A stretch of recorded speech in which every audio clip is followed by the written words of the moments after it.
Ẹ káàbọ̀ mọ́mì. Ẹ kúrọ̀lẹ́ mà. Mo wà lórí ìkúnlẹ̀ mà. No fall. Okay, ló bá tán. Ṣé tí ń gbọ́ mi mà? Ẹ kúrọ̀lẹ́ mọ́mì. Ẹ ṣé gidi gan ni gbogbo ilé wa ń kọ́. Bẹ́ẹ̀ sí mi grandpa àti gbogbo ilé wa. Ẹ káàbọ̀. Ẹ ṣé lọ́pọ̀lọpọ̀ mà. Àgbà yín á dalẹ́. Mo ń bọ̀ wá o.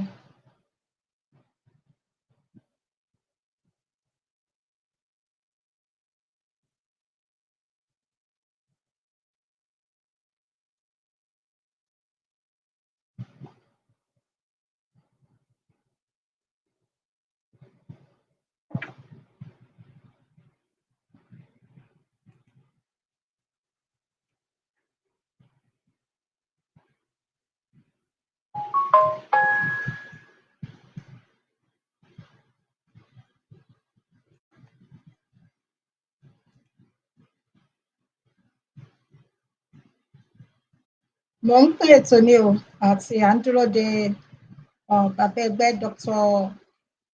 Moses Abiodun Ojo láti jọ máa ṣe ètò lónìí.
Okay.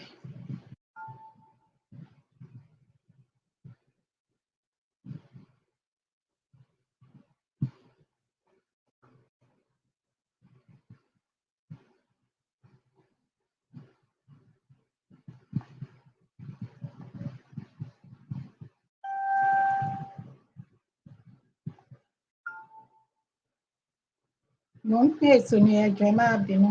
À ń bọ̀ wá o.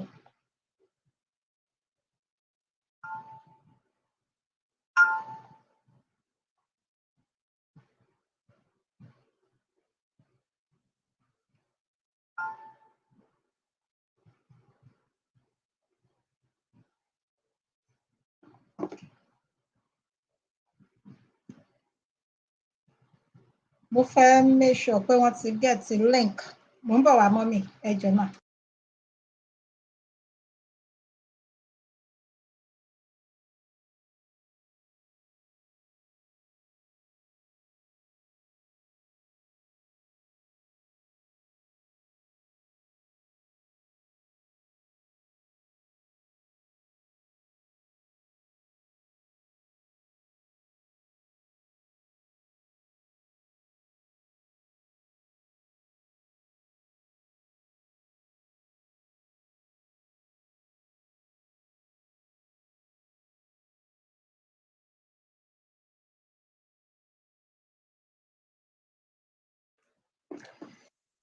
Oh. Ẹ kúrọ̀lẹ́ dáàdì mi. Mo wà lórí ìkúnlẹ̀ sà. A gbọ́ yín sà o. A gbọ́ yín sà.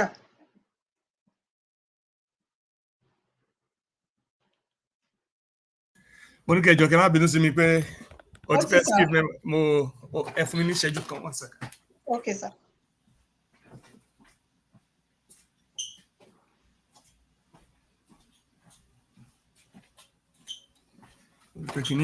Clear there. Okay, it's much better. Ẹ kúrọ̀lẹ́ sà. Ẹ kú wájú. Mo wà lórí ìkúnlẹ̀ sà. Bínú sí mi. Ẹ dìde mà. Yes. Ẹ pẹ̀lẹ́ sà, ẹ kú ṣé ni. Èmi nìyẹn. Mọ́mí ńkọ́ handsome young man mi àti àlàáfíà ni gbogbo wa wà mà. Olúwa ṣe gbogbo ilé náà ńkọ́ o. Adúpẹ́ sà, Ẹ bá mi kí everybody. ẹ ṣé gan sà. Ẹ pẹ́ fún wa lórúkọ Jésù. Agbára Ọlọ́run á pẹ́ fúnra wa. Àmín Jésù, àmín Jésù. Ojú rẹ̀ àánú Ọlọ́run kò ní fi wá sílẹ̀ o. Thank you. Àmín, àmín. Ẹ ṣé gan sà. Yes. Ẹ jọ̀wọ́ ẹ ṣíwájú wa nínú àdúrà sà. Bàbá ní orúkọ Jésù. Ológo àti ọlọ́lá, a dúpẹ́ lọ́wọ́ yín o. Ọlọ́run àjúbà yín á fi ọpẹ́ fún yín, ẹ gba ọpẹ́ wa. Àmín. A dúpẹ́ pé ẹ tún mú wa rí oṣù tuntun láyọ̀ àti ní àlàáfíà. Ògo ni forúkọ yín.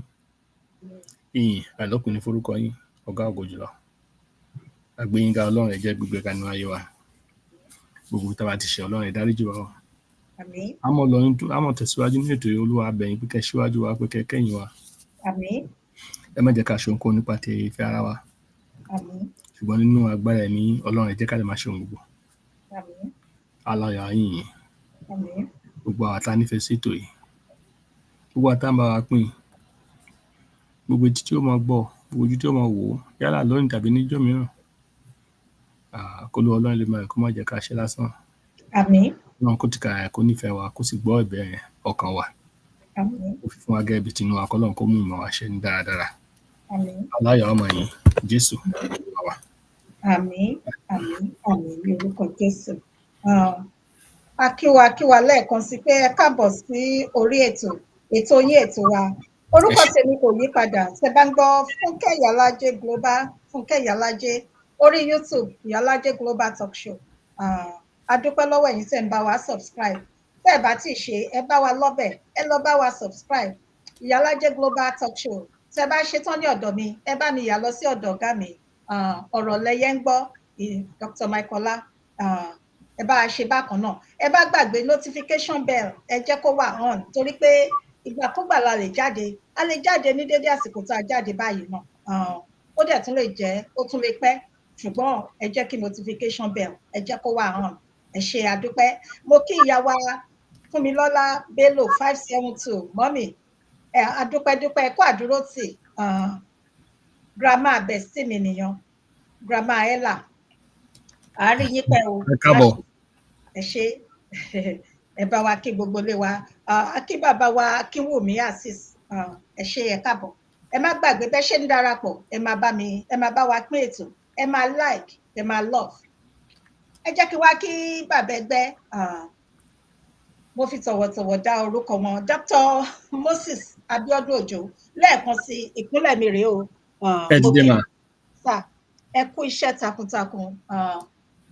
Ẹ kú àdúró tì mí. Ẹ ṣé gan. Ojú òní tì yín láéláé lágbára lọ́wọ́ Ọlọ́run. Àmín àtẹ̀yìn náà. Gbogbo ìgbà tí ẹ bá ti ń pe Ọlọ́run kẹ́ tó pè tán báyìí, ó máa dá yín lóhùn ní ẹgbẹgbẹ̀rún lọ́nà ẹgbẹgbẹ̀rún ọ̀nà. Ojú òní tì yín o. Ìjáde ìwọlé yín ó máa ní ayọ̀, ó máa ní ìbùkún nínú. Ẹni tó bá fi yín ré, ọ̀run fi wọ́n ré. Ẹni bá súre fún yín, ọ̀run súre fún wọn. Àwọn ọmọ yín wọn ò ní di ọmọ lọ́mọ. Ilé yín ò ní di ilé onílé. Aya yín ò ní di ayaláya lágbára lọ́wọ́ Ọlọ́run. Àdáwọ́lé yín ó máa jẹ orí sí rere. Ó ti rí bẹ́ẹ̀ o. Àmín. Àṣẹ ọ̀run dẹ̀ ti rọ̀ mọ́ kò yí padà. Mo sọ ti àṣẹ sínú ayé yín. Ẹ ṣé ẹ káàbọ̀ sí orí ètò yín ètò wa. Ẹ bá wa kí àwọn ará ilé sàkà tó tẹ̀síwájú. Lákọ̀ọ́kọ́ náà a dúpẹ́ lọ́wọ́ Ọlọ́run torí tó tún jẹ́ kó ṣeéṣe. K'Ọlọ́run kó gba ọpẹ́ wa. Mo kí Ìyálájé pé ẹ kúṣẹ́, kò ní sí yín kò ní rẹ̀ yín. Ẹ ò ní ṣàìsàn ara, ẹ ò ní ṣàìsàn ọkàn. Òjòjò ní í ṣe yín lágbára Èdùmàrè. Ọlọ́run á tún máa tún agbára yín àti ìmọ̀ ṣe. Ẹ mọ̀ máa ṣe, ẹ ò ní ṣìṣe o. Gbogbo wa la kí káàbọ̀ sórí ètò. Gbogbo àwọn olólùfẹ́ ètò yìí àtàwọn tí àwọn ìṣẹ̀lẹ̀ olólùfẹ́ ṣùgbọ́n tẹ́ ń gbọ́ wa tẹ́ ṣe ń wò wá. Ọlọ́run á nífẹ̀ẹ́ yín. Ẹ kú àdúrótì. Ẹ kú ìfọmọnìyàn ṣe o. A kú bí ojú ọjọ́ ṣe rí. Àdúrà gbogbo wa ni ó gbà. Lágbára Ọlọ́run. Sọ wá kí wa lẹ́ẹ̀kan sí pé a káàbọ̀ sórí ètò. K'Ọlọ́run kó tì wá lẹ́yìn. Àmín. ẹ ṣeun gan ni sà. Ẹ kúṣẹ́, a máa tẹ̀síwájú láì gbà wá ní àsìkò torí tẹ́ bá rí ibi iṣẹ́ ẹnu iṣẹ́ ni dádì ṣì wà. Nínú kò sí àyè, wọ́n tún fi àyè sílẹ̀ torí kó lè dára. Tẹ́ bá wo orí àkọlé wa, ẹ dẹ̀ mọ̀ pé ìgbàkúgbà tí bàbá ẹgbẹ́ tí wọ́n bá ti darapọ̀ mọ́ wa báyìí tá bá dìjọ ń ṣe ètò, òtítọ́ korò. Bẹ́ẹ̀ mi ṣe máa sọ lẹ́nu kan nìyẹn, tá bá lọ tá bá bọ̀. Òtítọ́ korò, ọmọ ènìyàn tó bá ń sòtítọ́, ọmọ aráyé ò ní fẹ́ràn. O ò ní lérò, ṣùgbọ́n níwọ̀n ìgbà tí ìwọ bá ti dúró sórí òtítọ́, tó mọ̀ pé aṣọ òtítọ́ ayé o, ṣóun lòṣìkà ìlú o. Òṣìkà ìlú o, ṣóun láṣọ òtítọ́ ayé o. Orlando ló kọ, ó níbi irọ́ mo bá pa ni, kí ni mo fi ṣẹ̀yìn kẹ́ wá sọ. Òdodo tí mò ń sọ, ṣé ẹ̀wà ló ń yá wọn jẹ? Ayé òfò lódodo mọ́, èké yẹn mà ni wọ́n ń wá kiri. Ẹ jẹ́ ká kọ́ntínú rẹ̀ ṣe ìyàlájẹ́. Ṣe ni pé àwọn tó lóhùn tán àwọn àgbà wọ́n ti kọrin síwájú. Èdè ta ní abínibí wa, èdè yẹn wà in-depth, ṣùgbọ́n òótọ́ lèmi ó sọ títí, regardless of whatever the costs are. The truth is always going to be the truth because I'm happy at the end of it. And my joy is that it is the truth. Because no matter what the challenges are, that truth will eventually come to light. Because if it's very juicy. And I'm so confident that ilé ayé ni gbogbo ọjọ́ wà, ojú wa báyìí lájọ mọ̀ fi rí. Àwọn àmọ́ tó gbọ́ bẹ́ẹ̀ ṣe fẹ́ yí ọ̀rọ̀ story ẹnu. I mean, the truth will be, it's always better to be on the side of truth than to be on the side of falsehood. Ẹ ṣe máa, ẹ má bínú pé mo járọ̀ mọ́ ilé ẹnu bẹ́ẹ̀. No. Ó ti sà, àdìjọ ní ètò nísà, àdìjọ ń ṣe ni. Ká tó tẹ̀síwájú, ẹ máa ń gbọ́ pé máa ń dárúkọ, mi ò lè ṣe láláì má dárúkọ ọmọlúàbí Yorùbá kan tí gbogbo wa mọ̀. Ká ní onítọ̀hún yìí, Barrister Délé Fárótìmí. Ká tó jáde, mo wá rí ibi tí mò ń lọ káàkiri, mo rí pé wọ́n sọ̀rọ̀ kan, ẹ máa ti rí pé ọ̀rọ̀ àwọn ọlọ́pọlọ, àwọn onílàákàyè bákan náà ni bí wọ́n ṣe máa ń ronú. Wọ́n máa fẹ́ káwọn aráalé àtẹ̀yìn náà kádìjọ gbọ́ nǹkan tí Barrister Délé Fárótìmí tí wọ́n sọ kò pọ̀ rárá. Ẹ tó tẹ̀síwájú, ká wá tó bẹ̀rẹ̀ nǹkan, ó wọnú ara wọn náà ní sà. Ó ṣeé ṣe pé ibẹ̀ gan lẹ ti máa. Inú mi á dùn láti gbọ́, ẹ ṣé gan. Yes.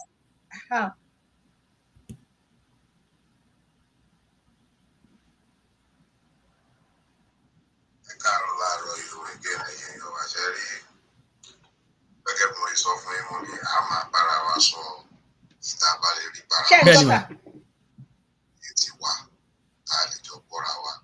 Ọ̀tọ̀ ní kájọ máa kí n máa sọ ìbò rẹpẹtẹ, kí n máa bá àwọn tí mo ti ń bá sọ̀rọ̀ gbogbo gbà kí n máa bá wọn sọ̀rọ̀, èyí ni mo fẹ́ bá sọ̀rọ̀ láàárọ̀. Ṣùgbọ́n mo lérò pé ibi tó ti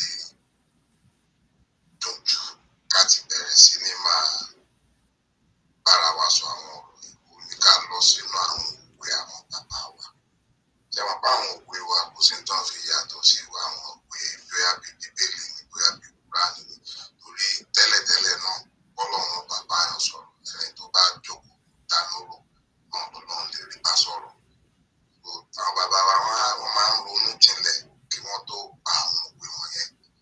Nígbà tí wọ́n bá lọ tán bọ̀, wọ́n ní ohun tó bá wù ẹni, òun ló ń pọ̀ lọ́rọ̀ ẹni. Àbọ̀rọ̀ ẹ̀yẹ, wọ́n ní tó èèyàn, ìyẹn gangan ló máa ń pọ̀ nínú ọ̀rọ̀ ẹ̀. Ṣé ẹ mọ̀ pé ẹni táṣọ bá jẹ lógún, wàláì bí ó jẹ gbèsè aṣọ ni mo pè, yóò gbà ní aṣọ.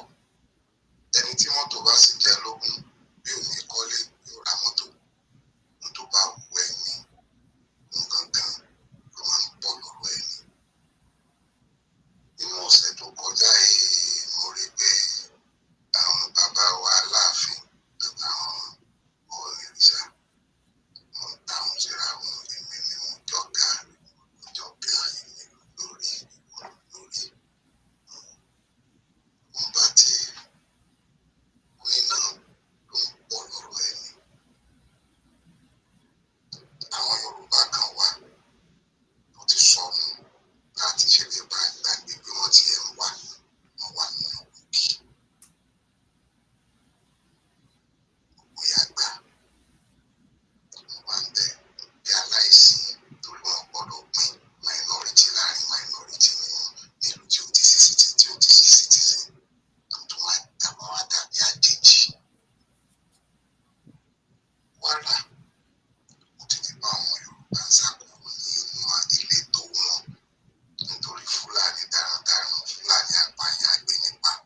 wọ́n máa fi ìbátan ní ṣé kí ni.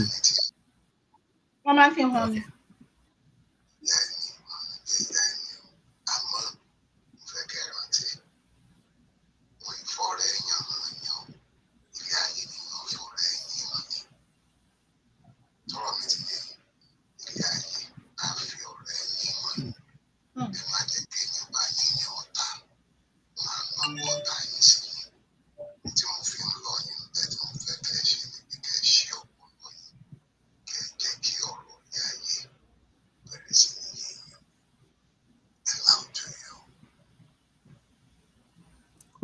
ó ní kí wọ́n jẹ́ kí ọ̀rọ̀ ayé ṣe kí ni. kó yé wọn kí wọ́n la ojú wọn kí wọ́n la ọpọlọ wọn kí wọ́n la òye wọn. ẹ ṣeun ṣe ni pé ṣé ó ti sọ̀rọ̀ gúnlẹ̀ àbí. bẹ́ẹ̀ni sà wọ́n ti gúnlẹ̀ sà. ẹ bá rí i pé bàtà mention ọ̀rọ̀ yìí náà a sọ pé ṣé nǹkan tó kàn wá kù lákòókò yìí ni èmi jù ẹ wọ jù mí ṣé nǹkan tó bá àwọn ọba Yorùbá lákòókò tá a wà yìí nìyẹn. Is that what is supposed to be the issue lọ́wọ́ tí gbogbo alẹ́ tí ayé gbẹ̀kan yìí àwọn èèyàn ń kú lágbẹ̀rẹ̀ méjì ọjọ́ ayé wọn ebi ń sì ń pa kì í ṣe pé ikú gidi o kì í ṣe pé ikú ẹni pé èèyàn dàgbà o kò sọ ohun gbogbo tá a bí náà ní òkú kì í ṣe irú ikú kì í ṣe irú ikú ọjọ́ ogbó kì í ṣe ikú ogbó tàbí ikú àgbà àwọn èèyàn ń kú lágbẹ̀rẹ̀ méjì ọjọ́ ya ìsìn gan ń kú ìsìn ọmọdé àwọn ìsìn pín níbí àwọn ọmọ jìsín ní ikú ìbànújẹ́ ebi ń pa ọ̀pọ̀lọpọ̀ pa ló ń pa ọ̀pọ̀lọpọ̀ lójú nínú ayé. dádì ẹ jọ̀ọ́ mo fi owó àti àlàáfíà dín in lẹ́nu ẹ jọ̀ọ́ ẹ má bínú sà mo ṣe rí Dr. Michael Ajulu ọpọlọ ọ̀gá mi ẹ má bínú akínyín bàbá wọ pé olúwa ni ẹ káàbọ̀ sí orí ètò. Dr. Mike ẹ jọ̀ọ́ sà ẹ má bínú pé mo. ẹ ṣeun ẹ kú àdúró tí ẹ kú bá gbogbo. God bless you and your family. God keep you and keep you going strong. Gbogbo wa tá wà lórí kan náà la kí ẹ jọ̀ọ́ ẹ má bínú sí wa. So bá a ṣe sọ tẹ́lẹ̀ ṣé nǹkan tó kàn pé ká máa gbégbá ni mo sọ pé èmi ò rò pé ká tún máa trumpet ẹ̀ because ọ̀rọ̀ tí ò rújú ni ṣùgbọ́n especially at this time èmi ò rò pé àkókò yìí ló yẹ ká tún gbégbá agbada náà pé Ọọ̀ni lójú Aláàfin àbáláàfin lójú bàbá ẹ̀ lọ.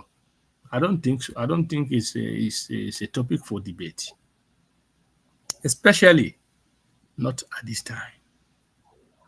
Because tẹ́ bá bẹ̀rẹ̀ sí ní tú kòkó lọ ń bò mí gan so many things tó tún máa ṣẹlẹ̀ kí náà ní nǹkan tó lead sí. Everybody is going to lose. The only people that gain are the people that want disunity. Àwọn tó máa gain nínú gbogbo ọ̀rọ̀ tó wà nílẹ̀ pé Aláàfin ju Ọọ̀ni lọ àbí Aláàfin ojú Ọọ̀ni àbọ̀ Ọọ̀ni lójú Aláàfin lọ ni. Àwọn tí ó tẹ́ lọ́rùn bẹ́ẹ̀ pé kó irú nǹkan bẹ́ẹ̀ máa ṣẹlẹ̀ àwọn náà ni àwọn tí ò fẹ́ ìṣọ̀kan ọmọ Yorùbá tó ń fẹ́ rúgúdù àwọn dájà sílẹ̀ àwọn àríjẹ nídìí màdàrú torí mi ò rí kí ni reason tí especially àwọn àgbàtà tó wá jẹ́ ọmọ Yorùbá tá tó wá ń fọn fèrè ẹ̀ ní tá tí wá ń sọ tá wá ń pariwo ẹ̀ gidi because mo ń wo mo rí video tapes àwọn kọ̀ọ̀kan nígbà tí ọ̀rọ̀ yẹn gbóná ńlẹ̀ ní má sọ kí mi wà disappointed pẹ̀lú wọn tó wà Maryland Al-Maruf. I'll be lying to you but I've always suspected that something is not right with this guy, especially in the struggle when we were still in the Yoruba nation struggle. Torí ìgbà kan táwa lọ Megarari tá lọ sí Maryland. He lives in Maryland. Mo ti máa ń wò ó dẹ̀ ó wà lọ́ra àwọn tó máa ń wò dáadáa ńgbà yẹn kí n tó ètò darapọ̀ mọ́ ẹgbẹ́ kankan ṣe get. It's one of those channels I listen to, tó máa ń wò dáadáa. Ṣe dàn pé Ìyá Olúmídé ó like àwọn talk show rọ yẹn àwọn talk show àwọn ẹ sábọ̀dà àwọn kí ló kọ woman yìí tán lọ tó fẹ́ àbíkẹ́ gbogbo àwọn pípì yẹn. So there was with Al-Maruf, so I started listening to him and I pretty much like the way he had his shows until tí mo kàn wá ẹ mọ̀ tí mo ti wá darapọ̀ mọ́ Yorùbá Nation tí mo wá lọ sí Baltimore Maryland. We were supposed to meet in front of the British Embassy. I felt protesting by enjoying it. Our time was in New York at Wambe earlier. Wow, they are already protesting. Towards the tail and Kato move to come and see White House. That's when this guy showed up. They respect Lori Kini. And you live here in Baltimore. That day I was a little disappointed, but I was not totally disappointed, because he came and then he talked a little bit and then disappeared again. White House. But I can understand well. But then image them in empire based on the struggle was that he is somebody who is devoted. And then over my period of time, Timothy served not even in the YSDM. He would just come and then be in the background. And then when he talks, occasional talks, talk, was always a little bit controversial. The records are there. I'm not going to, you understand? So it kind of gave me a little pause. So, but the issue to shele, even before I told Lori or laughing or not laughing, the man is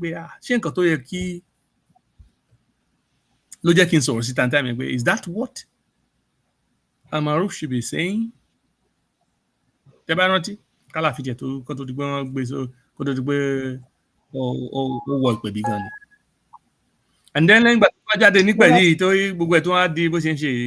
the talking now is just blowing it out of proportion, especially somebody who has a following of that magnitude. You expect them to be a little restrained and not. Yoruba Nation, there was a time concussion she understand, because some of us in the rally were a little concerned about certain things that happened. So it's always been a questionable issue with this man. And I might be no concern from long trumpet,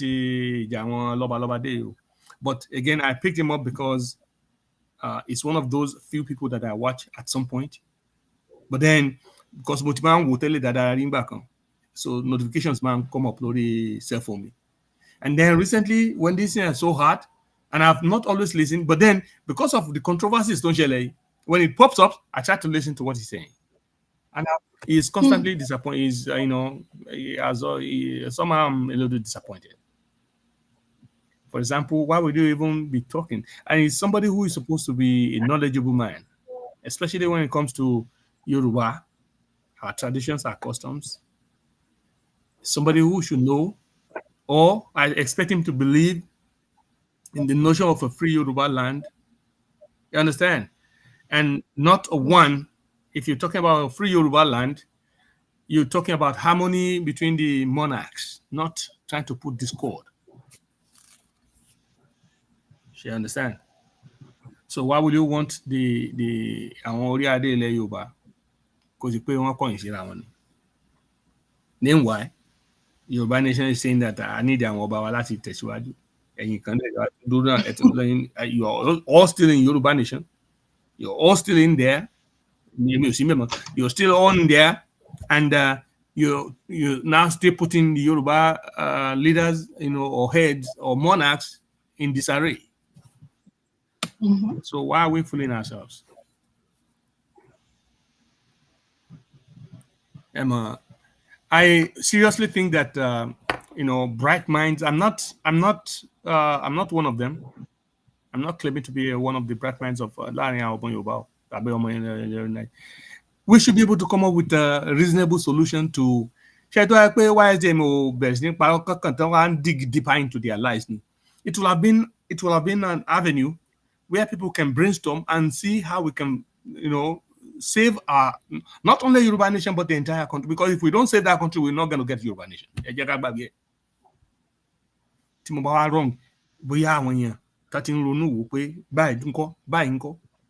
can come on the show and give us and let us have reasonable discussion. It's not an argument. Bring evidence. We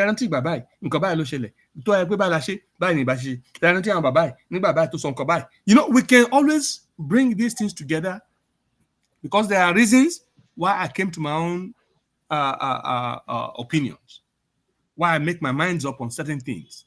Only because you pay from nowhere. I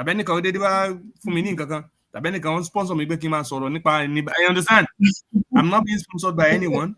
This program is not being sponsored by nobody, not a politician, not anybody interested. But we are on a program to, brainstorm and say, let us look at our situation. Let us be real, the reality of our case. Let us look at what's happening. Now, let us go back in history. Let us look at the things that happened, even in other areas of the world that is similar. How do they deal with it? Because when you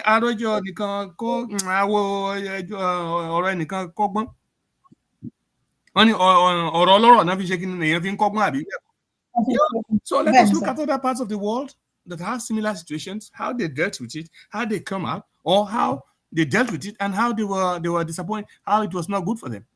We can look at the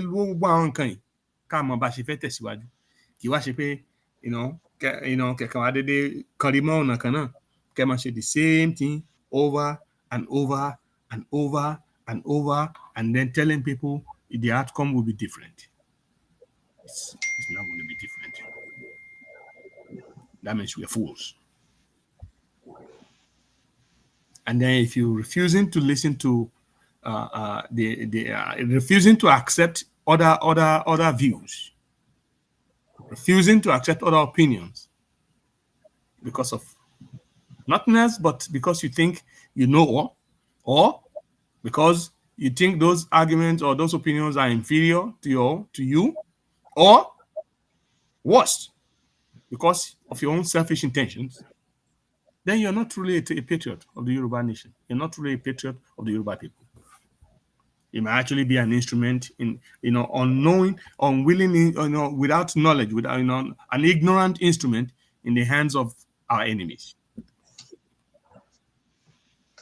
So when people are causing discord among the monarchs, who are they working for? They're not working for the Alaafin or the Ooni. They're actually working for who? The imperial powers, who are the enemies of our people. So why do we want to turn ourselves? Kí ló dé tá ṣe fẹ́ sọ̀rọ̀ di ohun èlò ìbànújẹ́ fún àwọn èèyàn wa? By trumpeting, ṣé nǹkan tó kàn wá kù ní Aláàfin lólórí ni àbí Ọọ̀ni? Ṣé nǹkan tó kàn wá kù ni? N tó bá wù kí n gbàgbọ́, èmi mọ̀ n tèmi mọ̀. History ilẹ̀ Yorùbá wà ńbẹ̀. Ṣùgbọ́n ṣé ìgbé ayé ọmọ Yorùbá lákòókò tá a wà yìí, ṣé ìgbé ayé tó yẹ ká máa gbé làwọn èèyàn wá ń gbé? Ṣé kò yẹ ká rìn lọ́nà tí ayé ò fi dẹrùn fún àwọn ọmọnìkejì wa, pàápàá jùlọ àwọn ọmọ ìyá wa? I think the argument is not even is nothing to argue about. The answer will be a resounding, let us make our people safe and sound. Let us make them live a happy, healthy life. Let us make them live a secured, in a secure environment. Let them have the best opportunities anybody in the world can have. And then,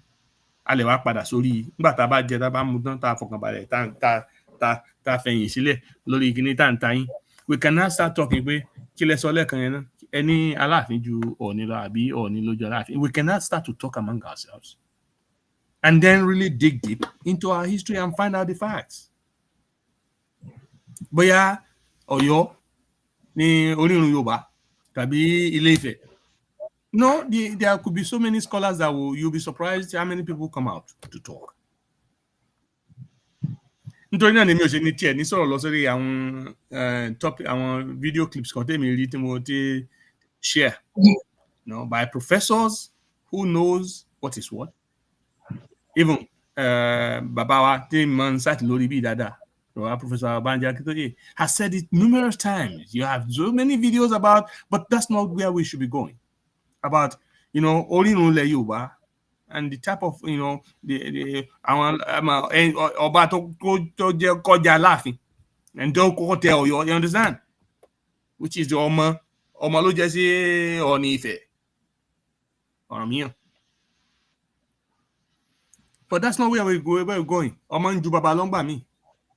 Ṣùgbọ́n ilé ayé náà la bá tí Yorùbá sọ pé kò ní burúburú títí kí bàbá sọ pé ó dọwọ́ ọmọ ní ọ̀run débi tí ó sọ pé ó dọwọ́ ọmọ.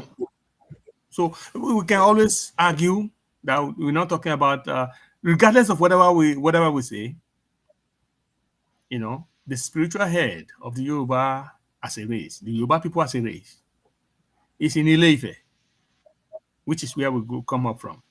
Tẹ́ bá ní pé abọ̀rẹ̀ lẹ́nìkan kì í ṣe abọ̀rẹ̀, òun ṣáà lọ lórí Ile-Ife tàbí Ile-Ife padà jáde ni.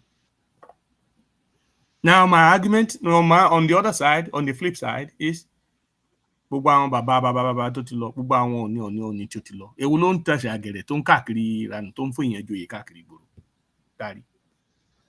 Tí bá yẹ pé èèyàn ń wá nǹkan mìíràn, the Ooni doesn't come out of his palace.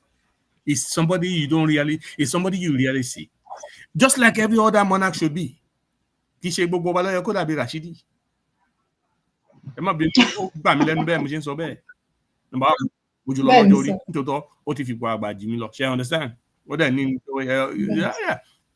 ipò orí àga tó dẹ̀ orí àpẹẹrẹ tó jókòó sí ẹ̀ di máa ń pín kí àwọn honour ẹ̀. I honour the Olúwo of Ìwó. But Rashidi that is sitting on that throne himself, look at ẹ̀wọ̀n nǹkan tó ń ṣe. Kí ẹ máa jó takasúfè. Ó máa wọṣọ àwọn kíní. Ó dẹ̀ pé àṣà Yorùbá ló ń gbé lárugẹ. And then you still coming, you want people to respect you. You're laughing like somebody who is drunk. And people calling you, you know, he gave weapon. Mo share music bọ̀bọ̀ kan tó ṣe ìṣẹ̀ṣe lẹ́yìn mẹ́ta. One handsome young guy. Ẹ bá rí àwọn orin tó ń kọ tó ń jẹ́ káwọn èèyàn understand pé orin Christian tẹ́ ń sọ pé orin àwọn ìṣẹ̀ṣe bàbá wa ni o. Ṣé mọ̀ mo share àwọn orin, mo share àwọn bọ́yàn lórí kíní. A very young youth tí ó dẹ̀ fi pé oníṣẹ̀ṣe lòun tí ó fi bò. He's very proud of what he believes in. You should be happy for him. Nǹkan tó gbàgbọ́ nìyẹn, ó gbàgbọ́ nú ẹ̀. Tí ò bá nídìí kò ní gbàgbọ́ nú ẹ̀. Tí ò bá nídìí èmi náà ní gbàgbọ́ nǹkan tẹ́mi gbàgbọ́. Ìyálájé bó ṣe wà ní ọkàn olúkálùkù nìyẹn. Olúkálùkù gbàgbọ́, olúkálùkù mọ nǹkan tó gbàgbọ́. But that does not mean we are not brothers and sisters. We should not convict or ká dá ẹnìkejì wa lẹ́jọ́ nítorí nǹkan tó gbàgbọ́ náà. Nǹkan tó gbàgbọ́ ló gbàgbọ́. Ṣé yẹn ṣé ó dáwọ́ pé kájọ ní àjọṣepọ̀ pọ̀ mi ò rò pé ó yẹ kó tiẹ̀ dé level yẹn. People should have associations regardless of what their faith is. Because we're humans first. And then on top of that, we're saying we're Yorubas. We're Yorubas first. Ẹ bá fa títí yóò níbi tí Yorùbá ti wá. Kí làwọn ẹ̀sìn àwọn baba ńlá baba ti wá? Ṣé mọ̀? You know, people should be careful how you condemn people. But then when you see a monarch, has there been any Olúwo dancing like that in public? Laughing like that in public? Speaking like that in public? I don't think so. Going back again, piggyback to Ile-Ife. Has there been any Ooni?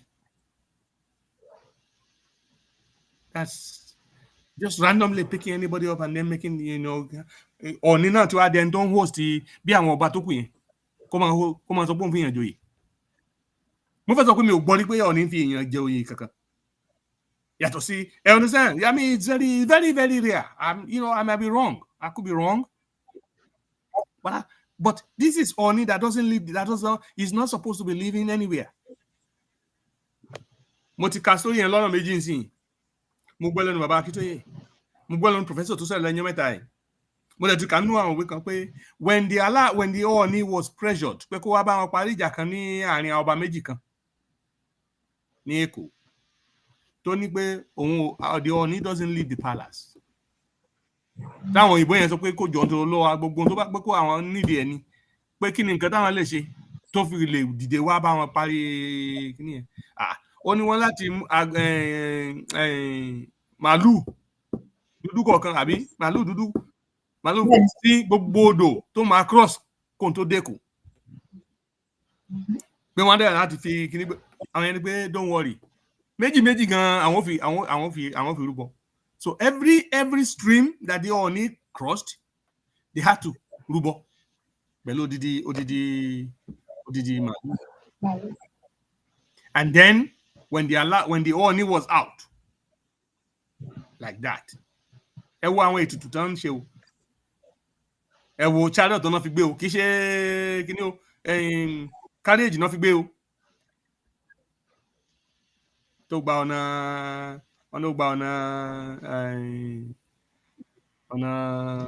kí lórúkọ ìlú yìí?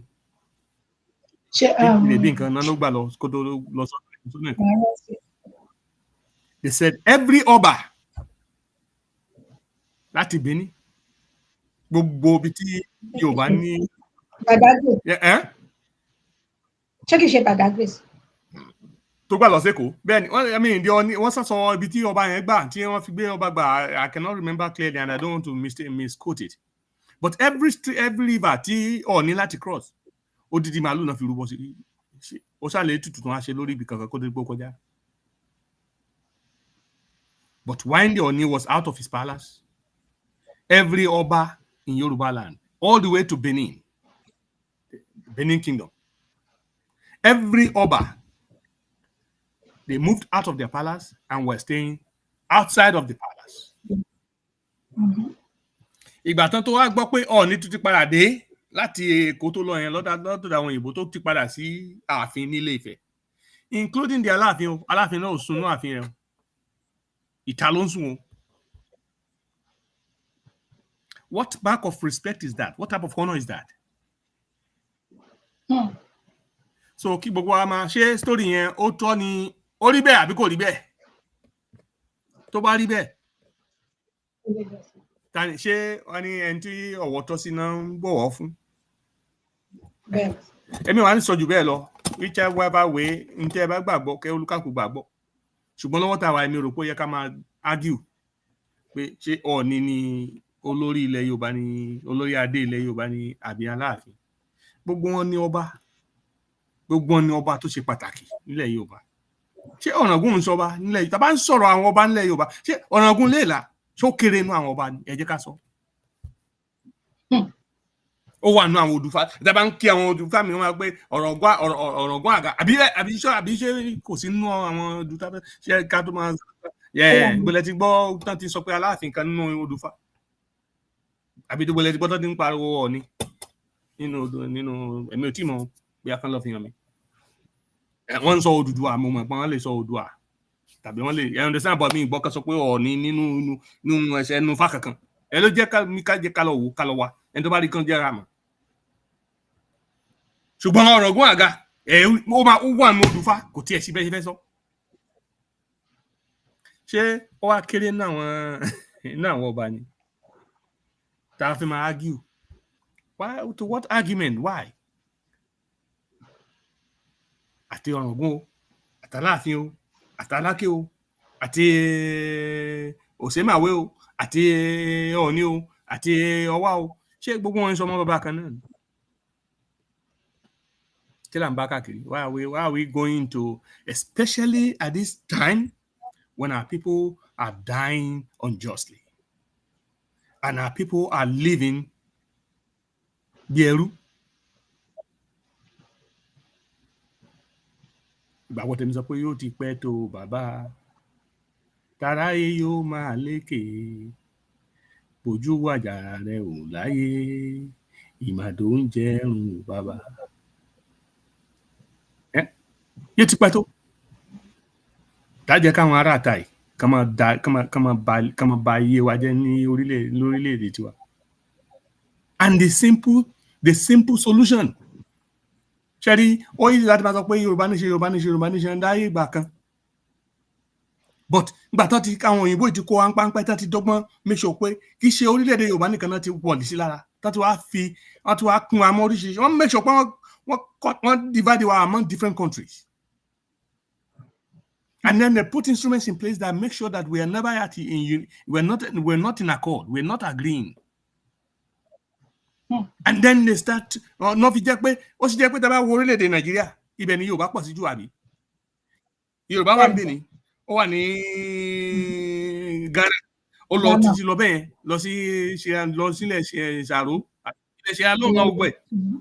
Why do they make sure that in Nigeria the only countries that surround Nigeria are French-speaking countries? Yes. The colonies around Nigeria. Cameroon, lọ́wọ́ ní western part, ní eastern coast, eastern side of Nigeria is francophone country. In the top north, ní Chad, francophone. Bẹ́ẹ̀ bá wo Niger, francophone. Bẹ́ẹ̀ wo Benin Republic, francophone. Why is it Nigeria only Anglophone country like English colony, British colony? And they divided all of our land without our fathers being involved. They put us in bondage and they gave us a system of government. And we don't see it any better. So, and we have progressed like that for decades. We have come like that for decades. At least for the last 60 years, we have been in that bondage, and things have progressively. And whatever in Koton set kale, what you believe pé pápá yẹn ti ta, kò sí bá ṣe fẹ́ get the kúrò náà mọ́. How are we going to get out? How are we going to get out of this mess? Àwọn kan máa sọ pé Fúlàní. Wọ́n ní Fúlàní. Ṣé pé ẹ jẹ́ kí n sọ argument kan. We said the Fulanis came into northern Nigeria. They took over the entire northern Nigeria using religion.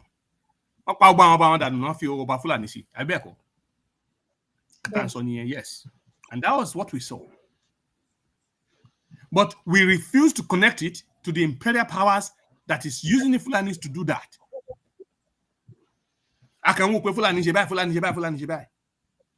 Now, recently,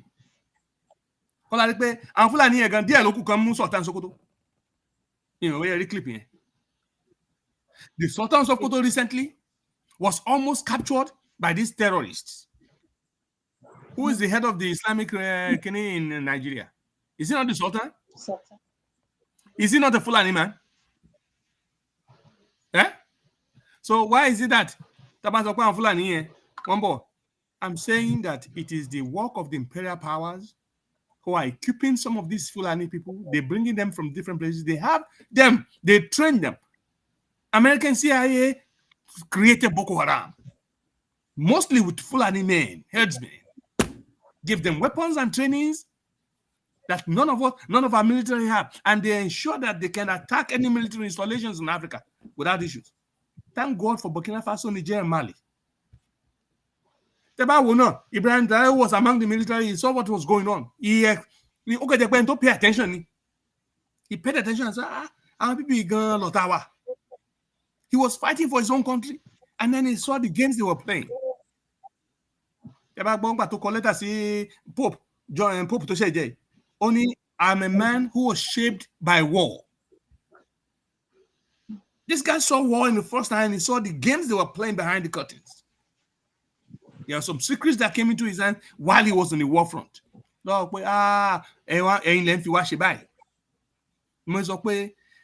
if the Fulani are coming now into Sokoto and trying to even capture the Sultan himself, attacking, they were killing Muslims.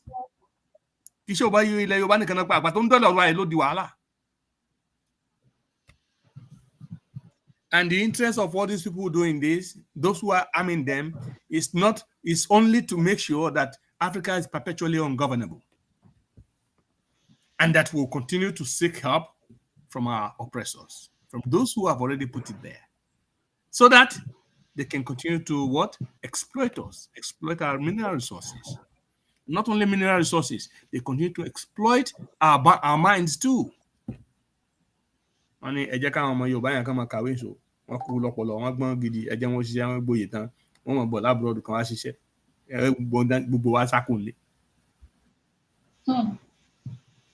Look at a black man just recently turning plastics into fuel. Look at the machine Moshe social media.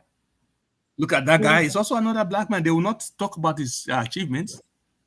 It's always going to be underground silence, or even eventually big time petroleum corporations. This is a man who's turning wastes, plastics, I understand, into fuel. They won't talk about it. They're not going to export. They will not fund it. That's why Africa needs to be. Can you imagine if Africa is now free?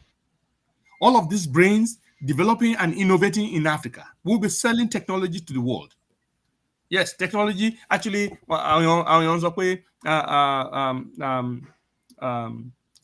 civilization started in Africa.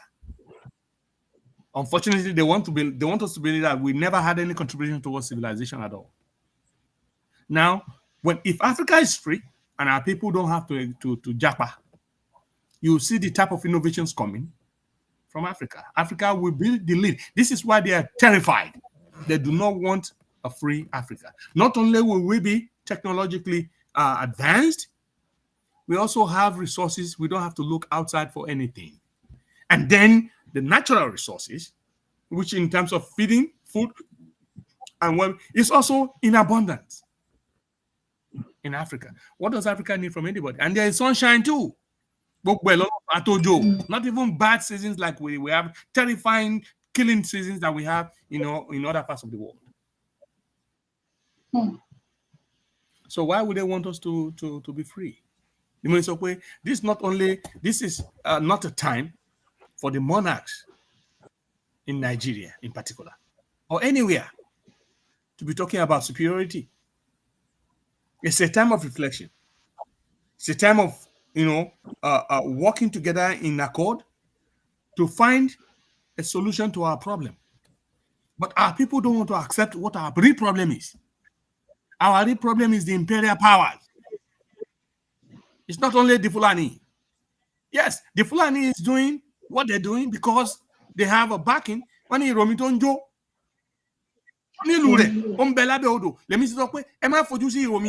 Let us look at the source of the problem itself and attack that problem from there.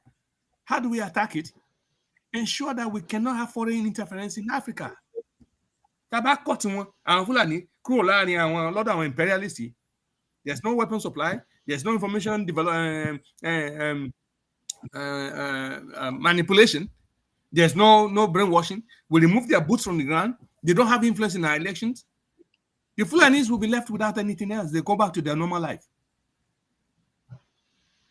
And then we have a free Africa. We can determine and define our living arrangements with everybody else, including the Fulani. The Fulani man is an African. Because you like it or not, good things can come out of them too. If their way of thinking and the brainwash and the kind of the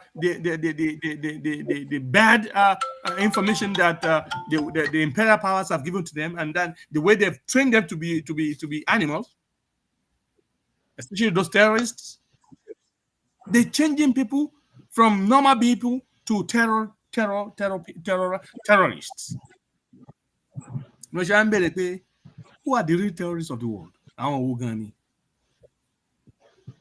Who are the real terrorists of the world? Look at what's going on in Russia and Ukraine. South Africa, look at it.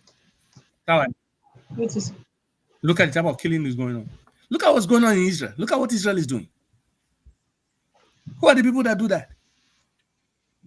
They dug up the canal and tried to cut off Israel from Egypt, and plus they tried to cut everything out of Africa and tried to tell us new stories. And then they say those people are now white, right? And then they brought all these Israelis to come into Gaza, to come and live on that part of the world. But what last time I was Israel 1947, 40, Abi 19 down Abi. Yes. Hint. What in Congo, South Africa, right? Chetibo.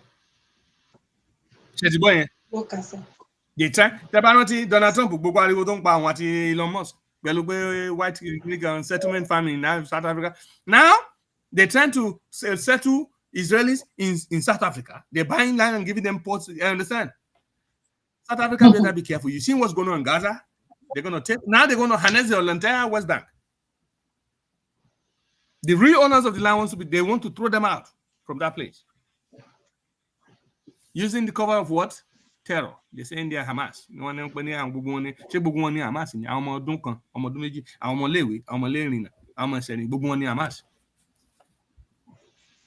Who are the people doing this?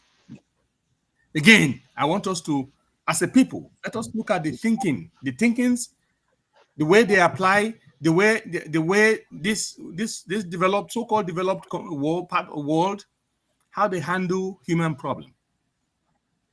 The way they handle human problem, they only know one way: violence and killing people.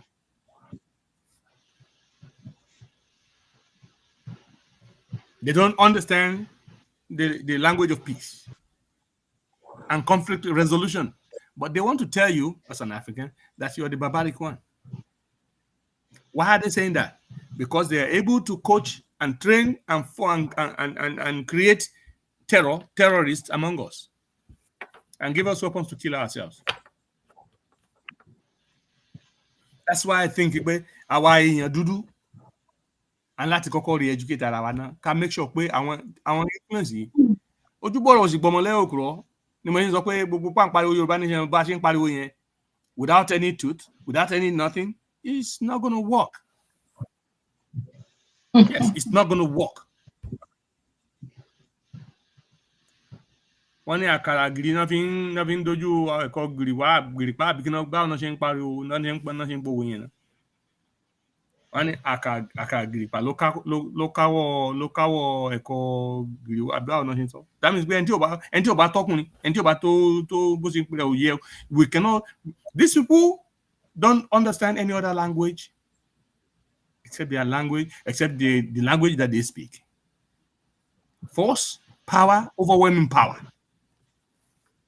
And that's what Ibrahim Traore and the other two Sahelian leaders are applying. And this is why they're terrified and they're trying. A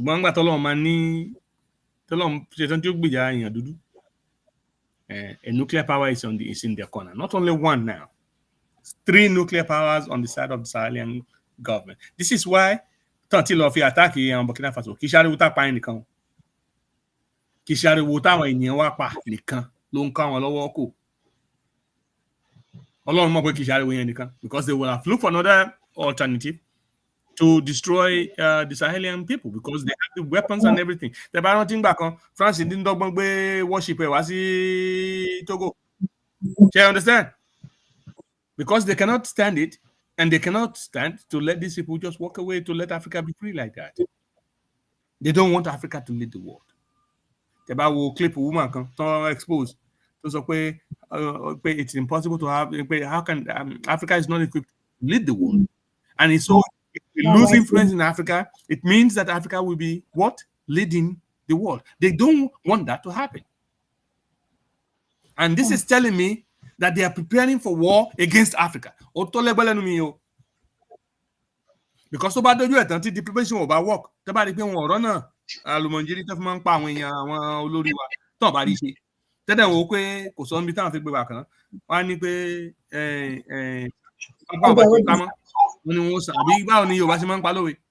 then they will resort to try to recolonize by force. I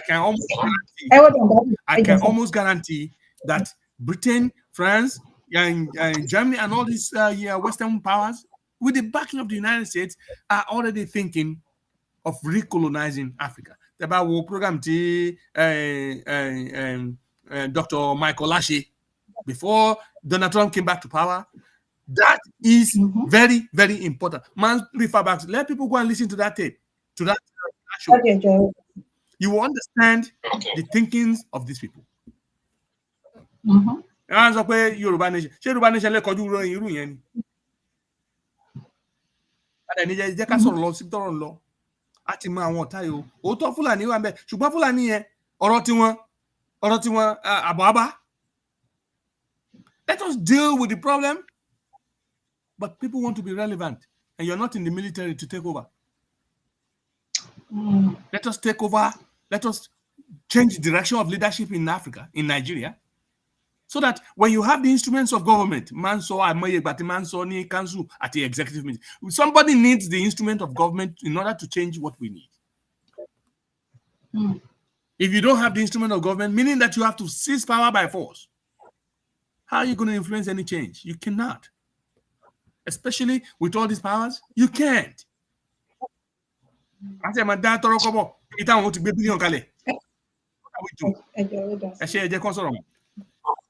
Okay, sir.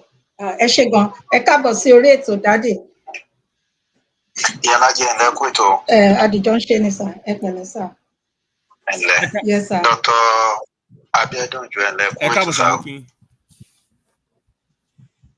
Ǹlẹ́ sá. Ètò tẹ́ ń ṣe lọ́wọ́ yìí ni mo kàn ní kí n dá sí náà kí n sọ one or two things. Ó ti ìpele bíi mẹ́ta ní lọ́bọ̀ mi nígbà àkókò ẹ̀ ń try ṣẹ́rí ìgbà tẹ́ ń sọ̀rọ̀ Ọọ̀ni of Ifẹ̀ tó lọ sí Èkó gbà yẹn ìlú tẹ́ ń try àti dárúkọ tí wọ́n ti lọ gbé ìní trade àmọ́ trade pàdé Ẹ̀dẹ̀ náà ti lọ pàdé ẹ̀ gbà yẹn àmọ́ trade tí gọ́vnà Western ìgbà yẹn à ń lo protectorate ọ̀rọ̀ yẹn ṣẹlẹ̀ ní 1903 bàbá Jíjú Adé Ọọ̀ni of Ifẹ̀ ló wà bẹ́ẹ̀ gbà yẹn Ọọ̀ni òkè ń jáde gbà yẹn rárá bẹ̀rẹ̀ jà sí ọ̀rọ̀ Adé ní Èkó ní ọ̀rọ̀ Adé pé ẹ jẹ́ àwọn ọba kan tí wọ́n lè fún wọn ládé òun náà fi gọ́vnà jẹ́nẹ́rà wá ránṣẹ́ sí Ọọ̀ni ní ìgbà yẹn ẹ ti sọ àwọn nǹkan tó lọ́bọ̀ ibi tí kinní lọ ń gbà yẹn Ẹ̀dẹ̀ ni Ọọ̀ni fi sọ ó sọ pé wọ́n máa pa ẹran gbogbo river tó máa cross ìbọn láti máa pa ẹran màálù ẹyọ kọ̀ọ̀kan síbẹ̀ títí ìyẹn dẹ̀ sọ pé kò sí pé ó lò máa ṣe ó dẹ̀ sọ pé ó máa gbé agbọ́n train wá fi pàdé Ẹ̀gẹ́jì lórúkọ ẹ̀ ní Ẹ̀dẹ̀ from Ẹ̀dẹ̀ wá sí Èkó. Ẹ̀dẹ̀ náà gbà lọ bẹ́ẹ̀ ni. kì í ṣe kí wọ́n sọ ìgbà tí wọ́n gbọ́ bí ilé ìgbòkan ló kúrò wọ́n vacate balance wọn ní ọ̀ǹtì ìgbà tí Ọọ̀ni tó padà sórí ìtẹ́ sórí balance.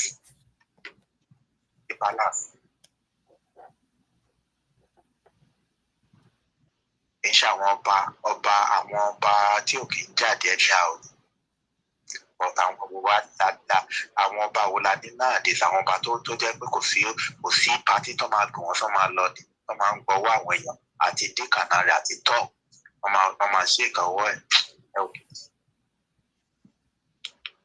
ṣẹ́rí nípa nǹkan tí pé ọ̀rọ̀ àwọn kan ń jà sí supremacy wọ́n ń jà sí seniority kì í ṣe nǹkan tá a nídìí ní ilẹ̀ Kóòtù Òjíire pé gbogbo nǹkan ti dojúrú ilẹ̀ Kóòtù Òjíire náà everything is ó yẹ get worse sí ni ẹ wo Kwara State lẹ́nijọ́ mẹ́ta ní Ìgbómìnà ẹ wo bọ́n ṣe ń tẹ̀mí wọn légbodò ṣùgbọ́n sọ pé kan lára àwọn ọba kan wà lára àwọn tó alábọ̀dé wọn náà ni ẹni tó ń pọ̀ tó jẹ́ pé wọ́n fi lówó wà lára tó ń gbàgbọ́dì òjijì ọba wọ́n dárúkọ ọba yẹn mò ń wo ṣó kan níbi 2 weeks ago téèyàn kan pè mò ń wo ṣó àwọn ms bàbá olówó Èkó àti Àkànní Ọlọ́ba láìsí kìíní téèyàn kan pè láti Ìgbómìnà ó ní ọmọ Ìgbómìnà ó sọ everything ó dárúkọ ó ní ọba yẹn àti ìyàwó ẹ̀ ṣé Adégbóyèga ló pè láti lè mọ̀ ó ní wọ́n kó owó náà wọn ó wà lára àwọn tó pè wọ́n lẹ́yìn. Lé chief mama all the time lèmi máa ń sọ̀rọ̀ tí mò ń sọ yìí ní èyí máa ṣe sọ lé chief Gàdífáì mi ti sọ ní 1996 nígbà yẹn nígbà tí ọ̀rọ̀ àwọn ọba tó lọ sí Àbújá gbà yẹn ọ̀nà nípa ọ̀rọ̀ MK Abiola wọ́n gba ìtàn sọgbọ́n fún lówó àti kíní pọ́ńpà lè ṣe Gàdífáì ó lóun wà disappointed pé pẹ̀lú nǹkan tí àwọn ọba yẹn ti lọ ṣe wípé kò sẹ́ni ọba kankan tó máa bọ̀wọ̀ fún ilẹ̀ Kóòtù Òjíire wípé ọba ìlú ògùn tó tàn ṣe òun bọ̀wọ̀ fún wọn.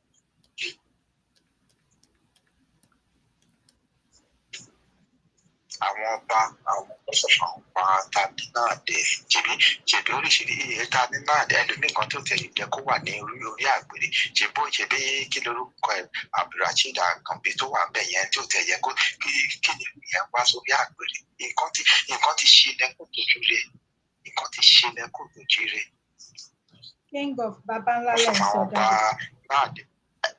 King of Babanla àti ìyàwó ẹ̀. Àwọn bàbá nowadays kí ni àǹfààní wọn fún àwọn aráàlú àwọn fúnra wọn gan ọ̀pọ̀lọpọ̀ wọn olóṣèlú ló gbé wọn sí pé olóṣèlú ni wọn kọ́ máa lọ sí pátí kọ́ máa ọ̀pẹ́rẹ́sì àwọn masses ebi ń pààyàn àwọn mẹ̀kún kan ṣe wọ́n fílẹ̀ tó kàn mọ́ àwọn most of them ọkàn wọn ti kàn mọ́ wá sí kí lórúkọ ẹ̀ wá fẹ́ yẹ oko ẹ̀kún bíi most of them láti ti fi wọn give it down.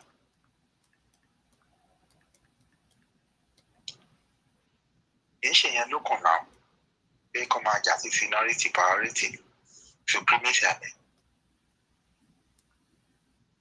nǹkan ti bàjẹ́ nǹkan ti dojúrú lẹ́kọ̀ọ́ tó jíire ká má tanra wa jẹ nǹkan dẹ́ ó ń lọ lódì ni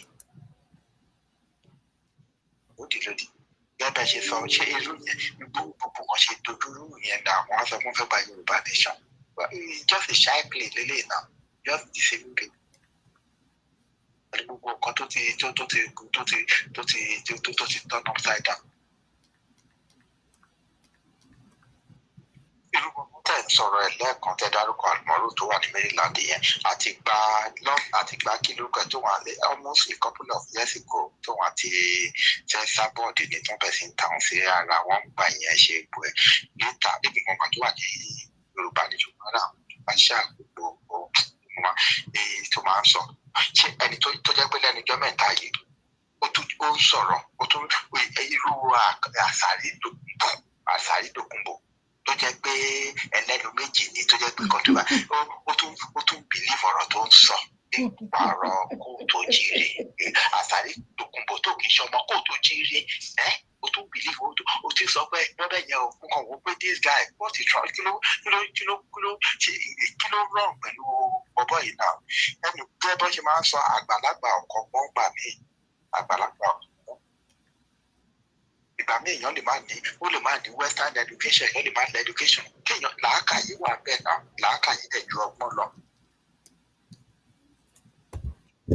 àwọn bàbá wa wọn kàwé náà but wọ́n ní ọgbọ́n àti ìmọ̀ àti òye ìfọ̀n àtàǹsì kan tí wọ́n bá wo western world education yẹn náà kan bí scam náà nìyà kì í ṣọ̀rọ̀ tẹnu tó bá jẹ́ bó ṣe yẹ kó rí èdè wa èdè kò tó jíire èdè tó bí wa mọ́lẹ̀ ká fi máa kọ́ ẹ̀kọ́ láti kékeré wá èmi gbogbo ìlú àwọn ìlú tó ń ṣe dáadáa tó ń lọ síwájú èdè wọn náà ń lò. nǹkan táwọn àwọn Sahelian government central ti implement ń sìn nìyẹn. Yeah.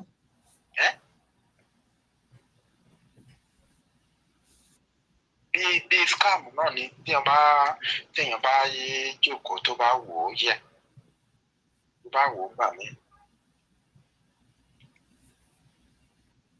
ẹ̀wọ̀n náà kí lorúkọ ẹ̀ Délé Fárótìmí láti ti rí sí èmi gẹ́gẹ́ bí Délé Fárótìmí àsọpọ̀ tó máa ń sọ pé ọmọlúwàbí kò tó jíire ọmọlúwàbí gidi ni ó lè má jẹ́ sẹ́ǹtì o but ọmọ ẹni tó dẹ̀ jẹ́ pé nǹkan tó bí nǹkan bá ṣe rí ló máa sọ òun náà sọ̀rọ̀ nípa educational system wa ó sọ̀rọ̀ nípa àgbà graduate wọ́n produce now tó jẹ́ pé ìmọ̀wé lọ a lot of them ó pé a lot of àtàwọn obìnrin tó jẹ́ pé iṣẹ́ aṣẹ́wó ni wọ́n ń ṣe ní school àtàwọn ọkùnrin tó jẹ́ pé ó ní irú education àwọn tó ń produce àwọn pèrè àwọn ní graduate náà ní kí wọ́n ṣe ó ní kò sí anything ó ní lẹ́sẹ̀ àwọn lẹ́sọ̀rọ̀ àwọn náà kàn kàn tó jẹ́ pé nǹkan kò mọ anything òun náà fẹ́ lọ síbi educational system náà fáwọn tó ṣe ní ọjọ́ Sunday. mi ò tí gbẹ́tò tí wọ́n ṣe lọ́jọ́ Sunday yẹn mo mí ìsẹ̀ máa lọ farabalẹ̀ gbọ́. ètò gidi ni sọ̀rọ̀ òun náà sọ̀rọ̀ nípa system nípa nípa judiciary nípa executive nípa legislation nípa a lot of them wọ́n pè their thieves nígbà tó wà pẹ̀lú ẹ̀yẹ gbogbo ẹ̀ nípa pàtàkì ó sọ̀rọ̀ nípa judiciary system pé it's a mess ó ní ṣe máa ń bò lọ sí prison ládó ó nígbà tó ń dé prison ó ní àwọn tí ò tẹ̀ yẹ kó wà lọ́gbà ẹ̀wọ̀n wà lọ́gbà ẹ̀wọ̀n ó ní àwọn tó yẹ kó tó tẹ̀ ní kankan ṣe láti wá sí ọgbà ẹ̀wọ̀n tó bẹ́ẹ̀ tó kún wá tó ti torí ẹ̀ wá sílẹ̀ kan yẹ kó wà ní prison ó ní ìlọ́tọ̀ fáwọn èèyàn wà bẹ́ẹ̀ yẹn tó tẹ̀ yí kí wọ́n tẹ̀ ní kankan ṣe àtẹ̀bá láti ti rí sí tó jẹ́ pé àwọn Nigerian police ní ọdẹ ìwé system Nigerian police is a mess. Kì í ṣe ní mo ti mọ̀ nípa ọ̀rọ̀ Nigerian police náà right from time. Ó pẹ́ kò sẹ́ni tó lè sọ nípa ọ̀rọ̀ Nigerian police fún mi. Ọ̀gá táwọn kan máa ń sọ báyìí pé àwọn kan wọ́n ìbílẹ̀ gbígbà àwọn kan ọlọ́pàá kan tó dá ìwà. Èmi àti bẹ́ẹ̀ sì ni out of 100 wọ́n sọ pé bíi 90 or 90% ni ò dáa. Just like gbogbo wọn ni ò ṣe kẹ́kẹ́ máa wo percentage yẹn náà.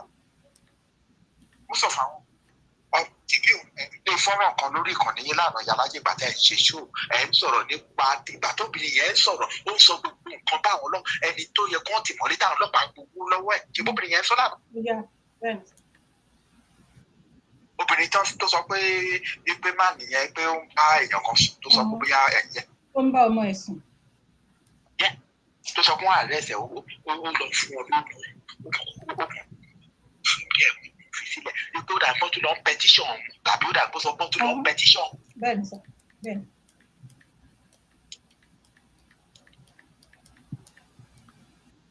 Mo fẹ́ tó lè sọ fún mi pa àmọ́sọ̀fà náà tó ń Ọ̀làdó ti kọrí nígbà yẹn for long time à ń sọ̀rọ̀ etí ó ní tẹ bá di alágbọ̀n oríṣiríṣi èyí lè máa rí innocent people lálágbọ̀n. Ọ̀làdó ti fi kọrí nígbà yẹn.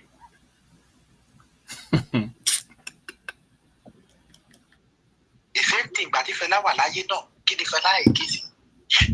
Throughout ló fi kó èké sí injustice, corruption. Yóò gé. Ṣẹ́rí nípa tàwọn Fúlàní o, èmi gẹ́gẹ́ bí èèyàn kan o, máa sọ̀rọ̀ lọ síbi tọ̀rọ̀ Fúlàní. Ṣẹ́rí Fúlàní di àwa problem o, di àwa problem, right? Ká má gbàgbé kinní kan. Ṣẹ́rí káwọn British kò tó dé, like Usman Dan Fodio. Tó jẹ́ pé ó gbé kíni jihadist wọ northern party ní 1803 ló gbé wọ northern party. Àǹkà má gbàgbé pé ẹ̀sìn náà fi brainwash àwọn Haúsá tó ń gba gbogbo nǹkan lọ́wọ́ wọn tó dominate wọn because Fulani people dey like to be dominated. They would like to control. Ọlọ́gbọ́n àrékèrèkèdè ni wọ́n ẹ̀sìn yìí ni wọ́n dẹ̀ ń lò. Jèbí Sàdánà Àfjókòtò kan sọ fúnra ra ẹ̀ nígbà tó sọ fún fẹ́ bẹ̀rẹ̀ self-government orí bí fídíò kílípù yẹn ní 1950 sí 53 ní táwọn bàbá Ọbáfẹ́mi Awólọ́wọ̀ Nnamdi Azikiwe wọ́n fẹ́ bẹ̀rẹ̀ self-government nígbà tó ń rèsì ẹgbẹ́ wọ́n fẹ́ bẹ̀rẹ̀ bá ẹ̀nàrò lórí rèsì motion yẹn gbà yẹn tó sọ fún àwọn aláwọ̀ funfun kí ni kìí ti sọ gbà yẹn àwọn àgbègbè lò ó jẹ́ rí Fúlàní. Ó ní we are not the same. Ó ní àwọn tí ready, ó láwọn tí develop. Ó ní we are Arab Fúlàní. Ká má gbàgbé àwọn Fúlàní wọ́n migrate wá láti Gambia láti Sahel ni wọ́n fi wọ northern part. Wọ́n dẹ̀ expand ní and gbogbo léyìí tó ń ṣẹlẹ̀ nílẹ̀ kóòtù òjìrè now wọ́n ní agenda. They want because Usman Dan Fodio tó jẹ́ ọ̀gá wọn tó gbé jihadist wá ó ti sọ pé wọ́n láti make sure pé wọ́n tún kí lórúkọ kíní kúrò wọn fi ọ̀dìgbà tó bá bẹ̀rẹ̀ ẹ̀ sínú Atlantic. Mo believe yín bẹ́ẹ̀ ṣe sọ yìí. Àwọn ọmọ kóòtù òjìrè pẹ̀lú history tèmi ti kà 1840s. Wọ́n bá ìjà wa o tó ń gbà yẹn Òṣogbo làwọn bàbá wa ni wọ́n ti pa. Bẹ́ẹ̀ni ṣé mo gba nǹkan tẹ́ ẹ sọ gbọ́ ṣùgbọ́n nǹkan tẹ́mi tí wọ́n ń tra nǹkan tẹ́mi tẹ́ kẹ́ tó ń kẹ́ sọ̀rọ̀. Àwọn ará Ìbà Olúyọ̀lé wà lára wọn. Ọ̀dẹ́yìnká Ọ̀dẹ́rìnlọ́ ó wà lára wọn. Wọ́n ní òru ọgbọ́n ìmọ̀ làwọn baba ńlá wa lò fún wọn. Wọ́n ní àwọn ẹṣin because àwọn ẹṣin ni wọ́n máa ń lò tó máa ń wà lórí ẹṣin tó máa lo ọ̀fọ̀ èlò pẹ̀lú àrò. Wọ́n ní but lóru lọ́wọ́ òru àwọn ẹṣin yẹn ò kì máa ń rí iná. òru làwọn bàbá ńlá wa lọ sọ pé kóun lọ bá wọn jà but nǹkan táwọn bàbá ńlá wa fi kọ́ńkà wọn nìyẹn that was 1840 wọ́n ti gbéjà wá bá wa o táwọn bàbá ńlá wa tó ń ṣẹ́gun wọn òun náà ni wọ́n tún kọ̀ntínú yìí o gbogbo eléyìí tó ń ṣẹlẹ̀ yìí àjẹ́ndà ni o wọn fi bá wa ṣeré o Fúlàní àwọn ò kì í ṣe ọ̀rẹ́ wa o pẹ̀lú fi sọ pẹ̀lú ìsì ìgbà tó ń dé northern part àwọn náà fẹ́ kọ́ńkà àwọn kí lórúkọ ẹ̀gbọ́n àwọn Kànúrí but àwọn ẹ̀sìn yẹn wọ́n fẹ́ fi wọlé sí àwọn Kànúrí kan lára ẹ̀sìn Islam Muslim but àwọn Kànúrí wọn mọ̀ pé àwọn Kànúrí wọn àwọn náà lágbára jù wọ́n lọ nǹkan tí wọ́n fi kọ́ńkà àwọn Kànúrí nìyẹn gbà yẹn pẹ̀lú ìtàn tèmi kà o but àwọn kí lórúkọ àwọn Haúsá ni wọ́n brainwash ẹ̀sìn yìí ni wọ́n fi brainwash wọn o òun ni wọ́n gbé bọ̀ wọ́n ti gbé dé ọ̀dọ̀ wa o ó wà ní doorstep wa and ìgbà táwọn aláwọ̀ funfun tí wọ́n dé because àwọn náà ló gbé kílé feudalism wá sí northern part feudalism yẹn làwọn British rí wọ́n ti rí pé àwọn tó lè bá wọn bá wọn ṣiṣẹ́ lílé yìí because àwọn British wọ́n study àwa wà ní orí ní contraction called Nigeria wọ́n study àwa kò tó jíire wọ́n study àwọn kí lórúkọ àwọn Ìgbò wọ́n ti study àwọn ẹ̀yà yẹn wọ́n dẹ̀ mọ̀ pé àwa ọmọ kò tó jíire Ọlọ́run Elédùmarè fún wa ní ọgbọ́n ìmọ̀ àti òye wọ́n dẹ̀ bá wa dáadáa nígbà wa tó ti practice democracy a ní ètò feudalism ní northern part wọ́n rí bó ṣe rí wọ́n dẹ̀ rí pé ilé ìlú máa sún ìtì wọn wípé àwọn tó lè work pẹ̀lú ẹ̀ lélẹ́yìí because àwọn Fúlàní gbà yẹn wọ́n ti kọ́ńkà àwọn Haúsá sẹ́ríkì làwọn Haúsá nìyí ẹ̀sìn yìí náà fi brainwash wọn tó jẹ́ pọ́n bẹ̀ sí ń pa àwọn sẹ́ríkì wọn tó ń fi àwọn ẹ̀ma síbẹ̀ most of àwọn ẹ̀ma tó wà ní northern part now majority of them Fúlàní even the same time tó wà ní gọ́ọ̀mẹ̀ntì wọ́n tó ń tu ọkọ̀ northern part now majority of 90% of them they are Fúlàní wọ́n ti sọ àwọn Haúsá di nǹkan bíi but now ó dàgbà àwọn Haúsá wọ́n ti ń wake up mo rí àwọn kan fún wọn tó ń jáde tó ń pariwo nowadays but wọ́n ti wọlé sí wọn lára bí nǹkan míì ẹ̀sìn yẹn ganan tó fi ń brainwash àwọn kóòtù òjìrì kan tó ń bá wọn ṣe ẹ̀sìn Islam wọ́n máa sọ pé ọmọ ìyá wa nínú ẹ̀sìn irọ́ ni wọ́n fẹ́ wá gba ilẹ̀ wa o wọ́n fẹ́ wá gba ancestral land wa.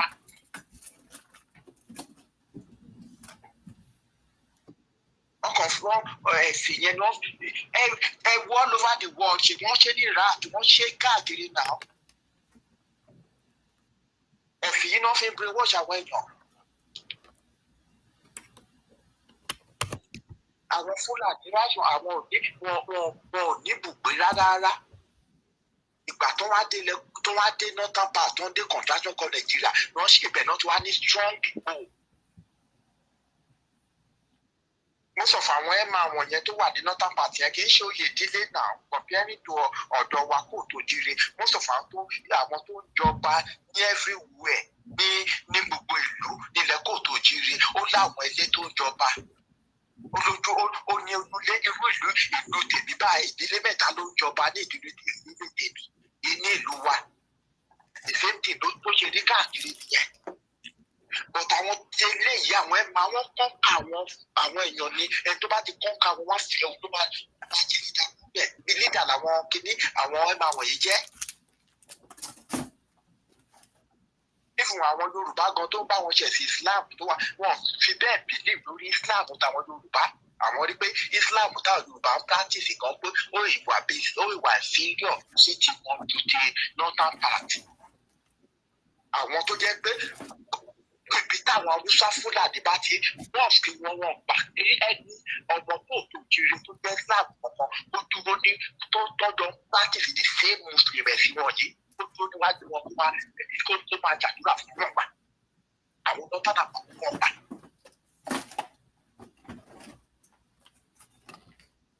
wọ́n recognize àwọn kan fẹ́ fi yẹn bí mo ṣàwọn ìwà ni àwọn tí kò tó jíire.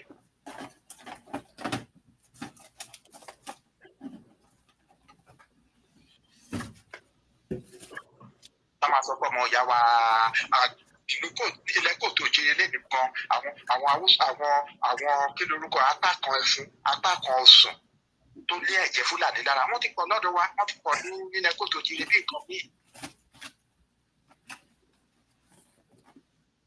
That is the reason ẹ wo oríṣiríṣi nǹkan tó ń gbé wá wọn tó máa gbà náà náà gbé ṣẹ̀rí àwa wọn gbé lè wá ṣèbí àwọn ìlú kan wà náà nílẹ̀ kò tó jíire ṣèbí àti rí fọ́nrán yẹn táwọn àfáà yẹn sọ wípé anybody now tó bá fẹ́ jẹ ọba ní ìlú yìí ó dà pé ẹ̀pẹ́ kí n tó sọ pé ọba wọn kó pé ẹnìyẹn láti jẹ́ mùsùlùmí wípé tó bá jẹ́ mùsùlùmí kò lè jọba adékìdí ó dá àwọn fọ́nrán yẹn. Most of our Muslims àwọn tá à ń sọ wọn a lot of them wọ́n ní kíní Fúlàní wọn kì í ṣe ọmọ ògidì ọmọ ọkọ kò tó jíire because ọmọ àlè a máa fi ọwọ́ òsì jìnnì ní ìpínlẹ̀ bàbá ẹ̀ ọmọ ọkọ òun ò ní fẹ́ kíní bàbá ò kó tó wọ́n fàgbẹ́ wọ́n ti pọ̀ nílẹ̀ kò tó jíire wọ́n lẹ́jẹ̀ Fúlàní lára. Especially Ọ̀yọ́ ìtàn náà ṣe wà ní kí lorúkọ ẹ̀ ní Kwara yẹn náà ló ń pọ̀ lọ́yọ̀ọ́ even tẹ́ bá wo ìwé tá à ń sọ ẹ̀ báyìí gan wọ́n ti dominate ẹ̀.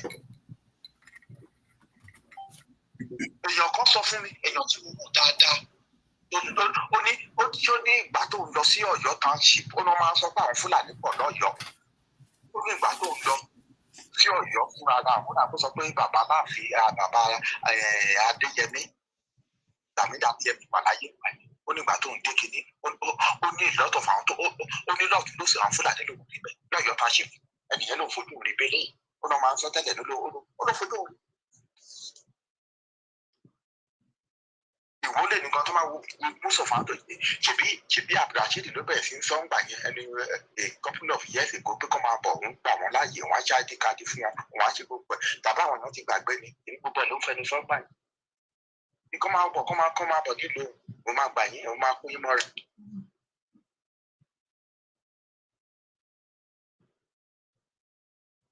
àwọn Fúlàní wọ́n ní àjẹ́ndà èmi gẹ́gẹ́ bí ìdọ̀kan o èmi ò bìlẹ̀ pé àwọn àti Fúlàní pé kéde pé bóyá problem wa ni problem ni wọ́n fún wa o problem but àwọn imperialist ń lò wọ́n yẹ. wọ́n lò wọ́n jọ ń ṣiṣẹ́ papọ̀ náà ni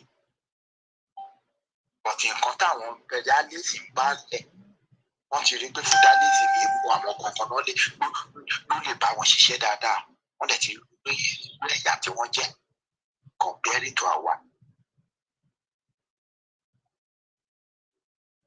gbogbo ilé tó ń ṣẹlẹ̀ náà wọ́n fi bá wa ṣeré o wípé bóyá ọ̀rọ̀ kìíní wọ́n fẹ́ oríṣiríṣi ọ̀nà náà gbígbà náà ó tẹ̀lé kíni wọ́n ti wà clear sí ọ̀pọ̀lọpọ̀ àwọn èèyàn náà àwọn tó ń sọ tẹ́lẹ̀ pé irọ́ ni wọ́n bìlẹ̀ a lot of people ti rí fúnra wọn a lot of àwọn reserve tó wà nílẹ̀ kò tó jíire ṣé Ondo state náà máa lọ ni ṣé Èkìtì state ni ṣé Ọ̀ṣun state gbogbo inú àwọn reserve yẹn náà ti pọ̀ sí tó ti take over. every day náà dẹ̀ ń ṣe ọṣẹ́ fáwọn ẹ̀. àwọn kí lorúkọ àwọn British tó kó wa papọ̀ amalgamation 1914 wọ́n mọ nǹkan tó ń ṣe náà àwọn ẹ̀yà tó jẹ́ pé kò yẹ ká jọ wà papọ̀ tó yẹ ká jọ wà papọ̀ wọ́n kó wa papọ̀ for their own selfish interest wọ́n dẹ̀ mọ nǹkan divide and conquer ni because tí wọ́n bá gbàgbọ́ nǹkan méjì làwọn British fi lọ́ọ̀kì wa papọ̀ tó jẹ́ pé ẹ̀la ìwà yìí ó yẹ ẹ̀sìn àti tribalism méjì yẹn ni wọ́n lò fún wọn tó fi lọ́ọ̀kì wa papọ̀. Europe ń bẹ̀ yẹn even the smallest country ní Europe Iceland tí ò pé 1 million ṣe wọ́n wà láàyè tí wọ́n a lot of gbogbo àwọn ìlú tó wà ní Europe wọ́n wà lọ́tọ̀lọ́tọ̀ nínú àwọn kí wọ́n ń pè ní nation ní àwọn ẹ̀yà kan tó ń sọ èdè kan tó ní àṣà àti ìṣe kan Nǹkan tó ń pè ní nation nìyẹn náà. If Nigeria bá ń sọ yìí ṣe contraction ni. That is the reason tó yẹ pé nǹkan túbọ̀ máa wọ́ọ̀sì sí ni. Tó lè jẹ́ pé most of àwọn tó wà ní tó ń pera wọn lórí òṣèlú gan, a lot of them wọn gan tó jẹ́ pé tí ò yẹ kó wà bẹ́ẹ̀ wrong people.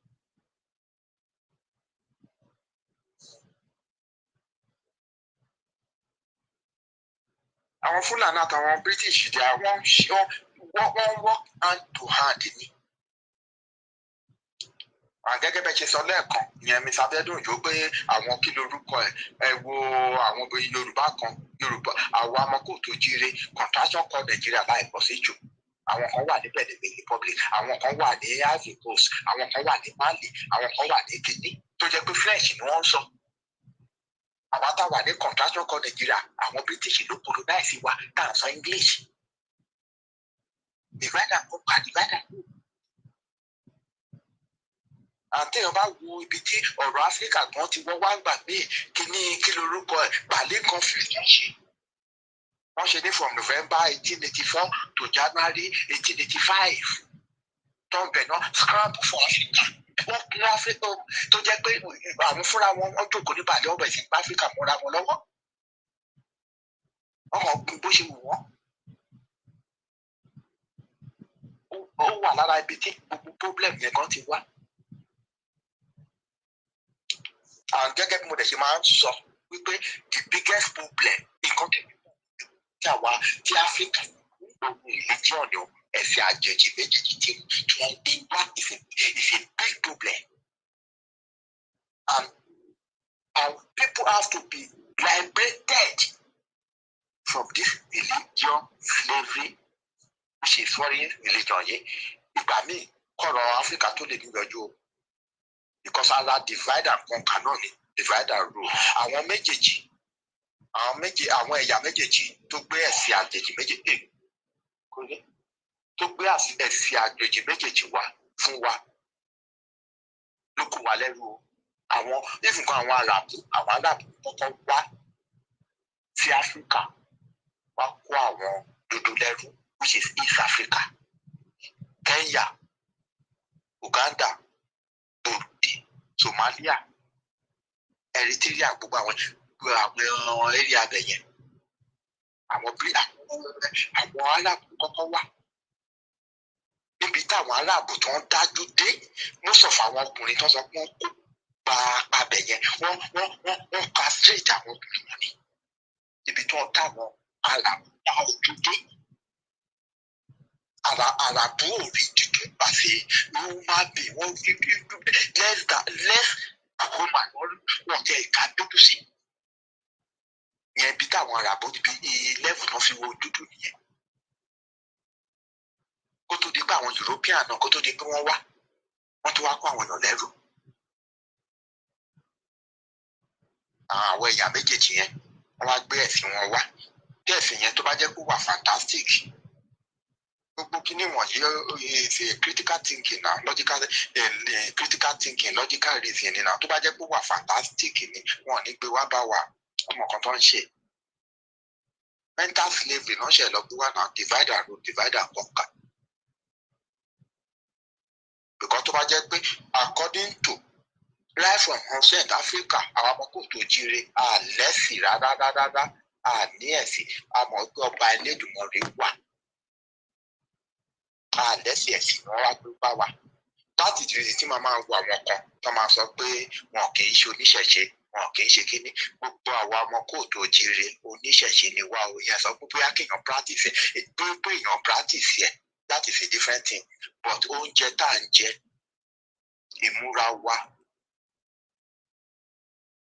even kò sẹ́ni tó ń bí sílẹ̀ kóòtù jíire tá sọ pé òun ò lo ewé àti egbò téèyàn bá ti lo ewé àti egbò ó ṣe ara ìṣẹ̀ṣe nìyẹn kí wọ́n ń pè ní ìṣẹ̀ṣe ìṣesí wa àṣà àti ìṣe èèyàn lè máa practice spirituality ẹ̀ bóyá èèyàn worship Ògún kò worship Ọya kò worship Ṣàngó that is a yeah but Elédùmarè tó jẹ́ tàwa ọmọkùnrin tó jíire Elédùmarè wa ò lẹ́sìn o but àwọn àmọ̀kò tó jẹ́rìí àmọ̀kò dàsí pépè tó wà bí kan. And Elédùmarè ò dẹ̀ bímọ, the only ọmọ tó lè bí Elédùmarè bí òun ní ẹ̀san. Ẹ̀san ni Elédùmarè bí òun. Elédùmarè fi sọ pé kí ká máa ṣe rere, ká níwà tó dáa, ká má ṣe àbùkù sí èèyàn. Kò dẹ̀ síbi tí Elédùmarè ò sí ẹni ìlú ẹ̀ ló wà, ibi tí èèyàn bá wà. Elédùmarè wà bẹ́ẹ̀, Ọlọ́run ọba Elédùmarè wà bẹ́ẹ̀, Ọlọ́run ọba Elédùmarè ní tàwa mọ kó tó jèrè o. Àwọn bàbá wa wọ́n ṣe aburú o. Gbogbo ìlànà tí wọ́n ń tọ̀, gbogbo ìlànà tó dáa ni.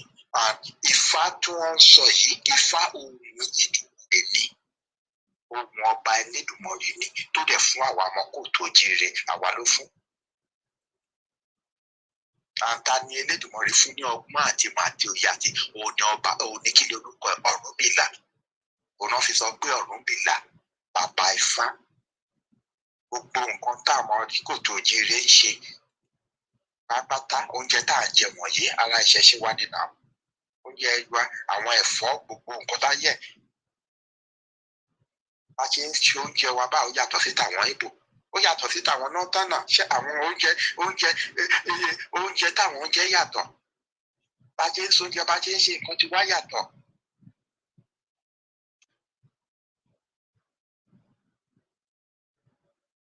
Èmi gẹ́gẹ́ bí èèyàn kan o, ìyàwó àti Fúlàní o, èmi gẹ́gẹ́ bí èèyàn kan yàtọ̀ sí àkì ń ṣe kan rárá. Àwọn ní àjẹ́ndà, àwọn gbogbo ilé tó dẹ̀ ń ṣẹlẹ̀ wọ́n fi bá wa ṣeré o. Má gbàgbé, wọ́n ti kọ́kọ́ wá ní 1840s tí àwọn bàbá ńlá wa Òṣogbo Ìkìrun bẹ̀ yẹn, òun ni wọ́n ti kápá wọn tí wọ́n ti ṣe wọn. But náà wọ́n tó padà wá ìgbà tí the second incarnation Buhari tó wá ní 1914 ní 2014 ló ti rí pé opportunity lélẹ̀ àjẹ́dá Usman Fodio gbà yẹn ìsìnkú Addis àti kòtòlì ẹsẹ̀ kù tiẹ̀ lélẹ̀ yìí o. Àwọn ọ̀dẹ̀ ti sọ ibi tó ń bá parí nǹkan sí ẹni tó bá gbà kíní lọ́wọ́ bá continue. Ibi wọ́n ń pa àwọn èèyàn nípakúpa náà dé sí ọmọ kóòtù òjìrè tán sọ pé ó wà bẹ́ẹ̀. Mr. Bọ́lá Ahmed Tinubu kí ni kí ló sọ?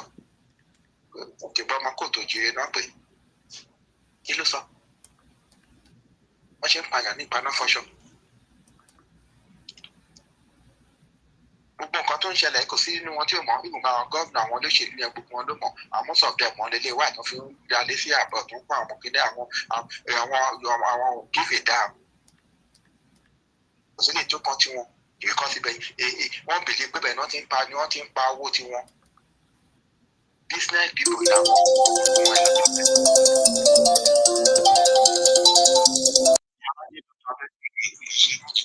iléeṣẹ́ bàbá ètò yìí lọ.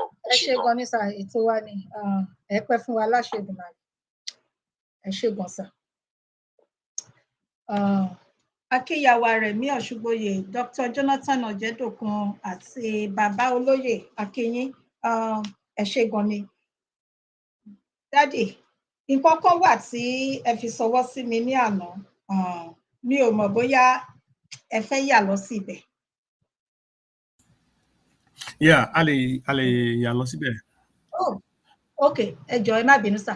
Ìyá wa mọ́mí Títí Aláyọ̀, ẹ má bínú mọ́mí, ẹ ṣé gan ni. So lẹ́ẹ̀kan sí a dúpẹ́ lọ́dọ̀ bàbá wa tí wọ́n pè wọlé yàn, àgbà wọn adalẹ́, ẹ ṣé. So nípa èyí tí ẹ fi ṣọwọ́ sí mi ní àná yàn, ṣé kí n play fún àwọn aráalé àbí ẹ kàn máa torí àsìkò wa ni mo ṣe ń lo bẹ́sà torí mo rí pé ẹnu ṣẹlẹ̀ ṣe wà sà. Ẹ má bínú yàrá jẹ́, mo mọ̀ pé mo fi a few things, mo mọ̀ pé mo sọ nǹkan kan tí mo ní ó wọ̀ tí pé ká analyze ẹ̀. Ẹ jẹ́ kí n sáré wo. Ẹ jẹ́ kí n wo.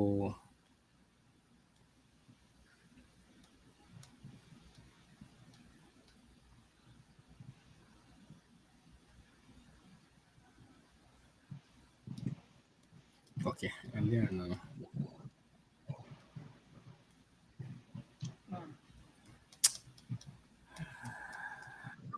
èmi ni nítòsí mi ní okay bóyá tí n bá listen sí briefly then mo lè. Yes. Ẹ jọ̀ọ́ ẹ máa bá wa like, ẹ máa love, ẹ bá wa pín ètò yìí. Okay, òun rè sà. Ẹgbẹ́ tó wà lẹ́yìn tó wọ́pọ̀ pẹ̀lú wọn ìjọba tí ló yá báyìí kò ti yá nìyẹn ọjọ́ tí kéde bá ti yá wípé àti orílẹ̀-èdè èkó ọ̀gá pẹ̀lú ọjọ́ ìlú ní èyí pẹ̀lú ló mẹ́kọ̀ọ́ àwọn onídòdó mẹ́rin. Through messenger lẹ fi send it sí mi. Yeah, tí tó ẹ páyé wà ká play nǹkan tí bàbá yìí sọ ẹ mọ̀ pé nǹkan tí mo kàn fẹ́ point out bẹ́ẹ̀. Ayé wà sá, ayé wà. Bóyá káwọn èèyàn gbọ́. Èmi rò pé torí tẹ ẹ ṣì wà níbi iṣẹ́ mi. Kò má tàyà àlọ́pọ̀. Ìwọ́n tó bá ti ní pé omi ọkà yẹ kò ní wó, a máa rò ọmọ kà. Bàbá, a rò ọmọ kà jẹ́ ni. Sọ́jà ti gbọ́ sẹ́yìn. Ó ti ní 42 years báyìí bàbá. Kẹ́sẹ̀ bá ń pàtàn, ó wà bẹ́ẹ̀. Bàbá olówó ní wípé bàbá olówó kì í sọ lọ́rùn. Ó nífàá rẹ̀ níjì fún ìran rẹ̀ ni. Àwọn tájẹ jẹ́ ọmọ ìpínlẹ̀ kan náà tẹ́jọ́ ń tọ́ èdè kan náà ẹ máa ń búlọ̀kù ẹ̀. Wọ́n là ló ní í jẹ́. Òun náà lè pé bò bá ní jẹ́ ọ̀pọ̀lọpọ̀ ní máa kú sẹ́wọ̀n. Wọ́n kú ẹ̀wọ̀n ni. Ìmí ń jẹrà yìí ní jẹ̀mí. Ẹdúrà ẹni Sunday níbo ló ti máa jẹ́ olùjẹ́ kankan. Ṣé o máa bí wí kó ṣe wù? Kò sí tọ́ọ̀bá ti mọ̀ Sunday ó lè dì wá. Gbogbo kẹ́ni kankan ọba tó bá lọ gbà ní kankan ọba bì kan ti lọ rọ́bà kan ti lọ rí sẹ́kẹ́sẹ́kẹ́ ti lọ rí kíní kankan àfẹ́ni tí o bá tẹ̀lé ẹlẹ́ ló kù. Ló sọ pé àwọn sẹ́nitọ̀ kò sórun mọ́. Ẹ̀yin lẹ́rù pé orun wà fún wọn. Ní làwọn ti di kínkínní. Tó láti mọ̀ pé bòdòbòdò táwọn ń jẹ wọ́n fẹ́ bọ́ special senator special councillor. Ṣé lè bá a pọ̀ sí mẹ́rin for a minute? Okay. Mo kí gbogbo àwọn ọmọ kóòtù òjìrè. Mo kí wa lẹ́ẹ̀kan sí i. Mo kí yín ní ìjìkẹ́ ọlá ni o. Mi ì sì fojú rí yín rárá. Ṣùgbọ́n ẹ jẹ́ ká pe àrùnú wa, ẹ jẹ́ ká pọ̀dọ̀fin ẹ̀. Ẹ jẹ́ ká bára wa sòótọ́ ọ̀rọ̀. Ká yé parọ́ tanra wa jẹ. Irú bàbá yìí mo wò dáadáa. Tẹ́ bá rí when he's talking, tẹ́ bá wo body appearance, the passion and everything, the way he's talking, he meant well. Bẹ́ẹ̀ náà ṣe mí nìre nígbà tá ti kẹ́tó darapọ̀ mọ́ Yorùbá. Bẹ́ẹ̀ náà mo ṣe win dáadáa tá a ṣe fi gbogbo ẹ̀mí wa pé ká ṣiṣẹ́ fún pé a fẹ́ gba ara wa lẹ̀ lọ́wọ́ àwọn èèyàn lójú. Pẹ̀lú gbogbo àwọn èèyàn wa pátápátá gbogbo àwọn táàjọ fẹ́ gbọ́dọ̀ wáyé lọ́wọ́ tàwa yìí náà. They at some point have genuine intentions. Tinútara pé orílẹ̀-èdè Yorùbá, it's a beautiful thing. Yorùbá nation must come to existence. Lágbára Ọlọ́run. Nígbà ládàá pé kọ́lọ́run kó jẹ́ ojú ṣojú ẹ̀mí wa o. No matter bó ṣe wù kó rí, mo mọ̀ pé ilẹ̀ Yorùbá yìí máa dúró. I know that for sure. Ṣùgbọ́n wọ́n ní alágbára mẹ́mẹ́rò bàbá ọ̀lẹ. You understand? Ọmọ tó bá sì ṣípá, àwọn bàbá wa máa ń pọ́ lówó pé ó ní òbí rẹ̀ ó gbé. Ọlọ́run tí gbogbo wa ń wò yìí, Ọlọ́run ò kí ń pa idán o. Bẹ́ẹ̀mi ṣe mọ̀ sí o. Ìhà tọ́lọ́run kọ sí mi, bẹ́ẹ̀mi ṣe mọ̀ sí. Tẹ́lómi bá ní bọ́lọ́run ṣe ń ṣiṣẹ́ tó yẹ pé idán ló máa ń pa, magic. Ọlọ́run tèmi ò kí ń pa idán, magician kọ́. Mo sì wọnú àwọn ìwé ìṣẹ̀ṣe wa iná. Odùfá láwọn kọ̀ọ̀kan tí mo ti kà nínú ẹ̀ táwọn kọ̀ọ̀kan tí mo ti wò àti gbogbo àwọn eré tá a máa ń wò lórí kinní. Ó jẹ́ kó yé mi pé Ọlọ́run Yorùbá gan, Ọlọ́run ìṣẹ̀ṣe, kì í ṣe Ọlọ́run tó ń pa idán. Tẹ́ bá gbọ́dọ̀ máa fẹ́ kí Odùfá kan, wọ́n ní kíní kan ṣe kíní kan ṣe kíní kan ẹbọ náà ni kó ṣe kíní kan náà ni kó wà ó gbọ́ rírú ẹbọ kò ṣe àbó gbọ́ rírú ẹbọ ó rú àbó gbọ́ kíní kan. She understand? There's a law, there's a rule and a process for everything. Call on to intervene or before he does a miracle. Ìyanu ni Ọlọ́run máa ń ṣe. Ọlọ́run tí ó sì ṣe ìyanu kì í ṣe lórí ahọ́n lásán. Téèyàn ò bá gbé, tí ò bá tọ́ bó ṣe yẹ kó tọ́, Ọlọ́run ó filẹ̀ fún ìyè ríra ni. Bíbélì tẹ̀mí sọ pé ó lọ fi wọ́n sílẹ̀ fún ìyè ríra for their minds to be wasted. Why would God, báwo ni Olódùmarè tàbí Allah tó ṣe máa fún wọn yẹn ní ọpọlọ? Tẹ́ wá ní pé nǹkan tó yẹ kẹ́ fọpọlọ yín rò kọ́lọ́run wá ṣe fún yín. So when I look at this man, passionately he's talking, you know, a desire that ọmọ Yorùbá yẹ kó ní. But to me personally, is a new recruit or somebody who lacks information. In other words, someone who may be considered ignorant in some facts. And he's therefore not objective. He's not looking at the things objectively. The entire movement or the entire program towards a liberation of Yoruba nation is not looking at it objectively. Ló fa gbogbo àwọn èdè tí wọ́n ń pè. Tẹ́ bá wo gbogbo ọ̀rọ̀ ọ̀tàn pa iná Yorùbá nation bẹ́ẹ̀ bá fẹ́ bẹ́ẹ̀ bá kọ Ọlọ́run kan ṣe látijọ́ tá a bá nípa ṣé Ọlọ́run yẹn di ti Ọlọ́run Yorùbá ó di ti láti bí 5 years ago. Ọlọ́run ò di ti náà. Ọlọ́run ò fọ́jú. Ṣáà ṣe nǹkan tó yẹ ká ṣe 5 years ago. Ní ká máa bẹ̀rẹ̀ àwọn léèrè. Ọmọ Yorùbá ṣé àwa ń ṣe nǹkan tó yẹ ká ṣe 5 years ago, 4 years ago, 3 years ago, 2 years ago? Have we done what we're supposed to? Or are we just deceiving ourselves?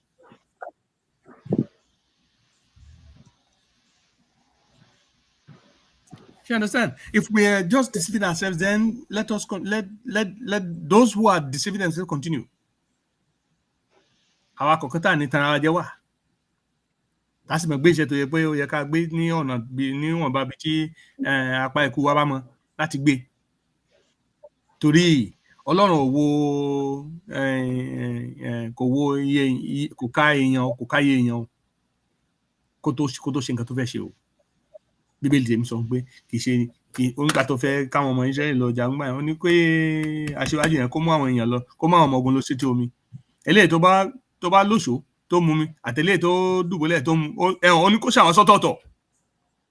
Gbogbo àwọn tí ó fẹ́ lò wọn ò ju péréte lọ láwọn tó mú mi ní ìlànà tí Ọlọ́run fẹ́ kàn ṣe mú láti inú odò.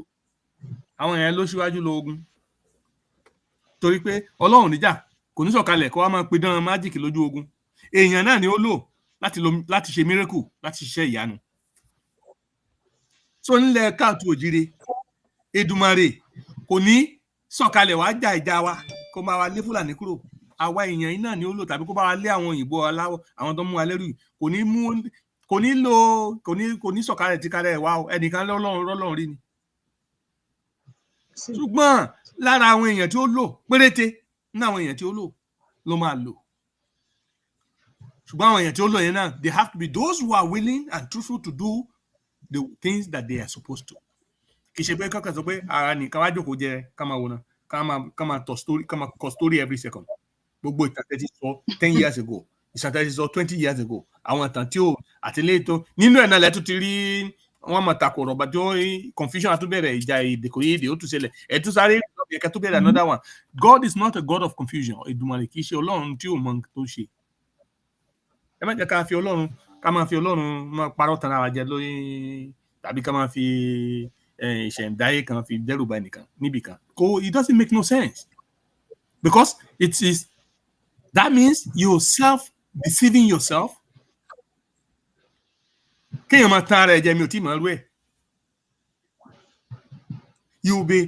the truth, and then you indulge yourself in self-deceit.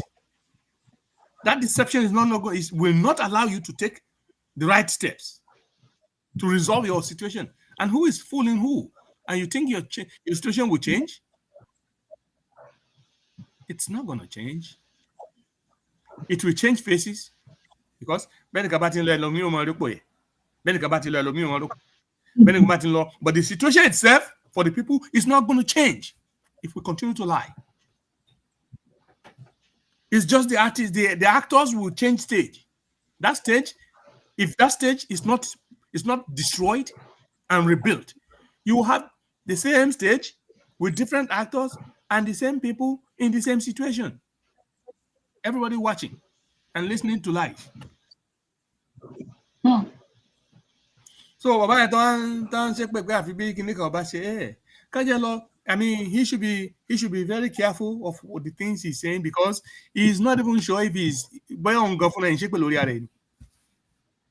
To gbogbo ẹni tí ò ní jẹ́ kọ́mọ Yorùbá lọ lágbára Ọlọ́run ilẹ̀ ó mú gbogbo wọn pátápátá àti gbogbo àwọn tó parọ́ fún wọn tán láwọn tán sọra wọn di tán pera wọn ní olùgbàlà ọmọ Yorùbá yìí tó jẹ́ pé àwọn kan lọ ta ọmọ Yorùbá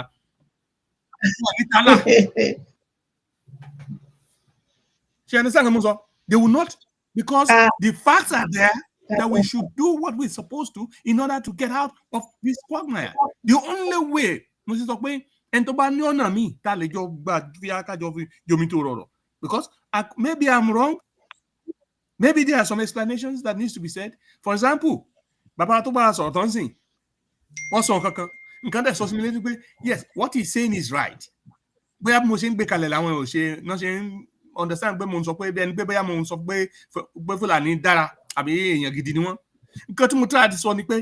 and he clarified it. I think he clarified more better than money. I'm in agreement with that statement because that was my intention. Yes, Fulani ní agenda tiwọn, but àwọn òyìnbó yìí ti show wa. Wọ́n show Yorùbá dáadáa. Wọ́n mọ Igbo dẹnudẹnu. Wọ́n mọ Fulani, wọ́n mọ Hausa. And they use the people they want to use based on their own intention and agenda for their own purpose.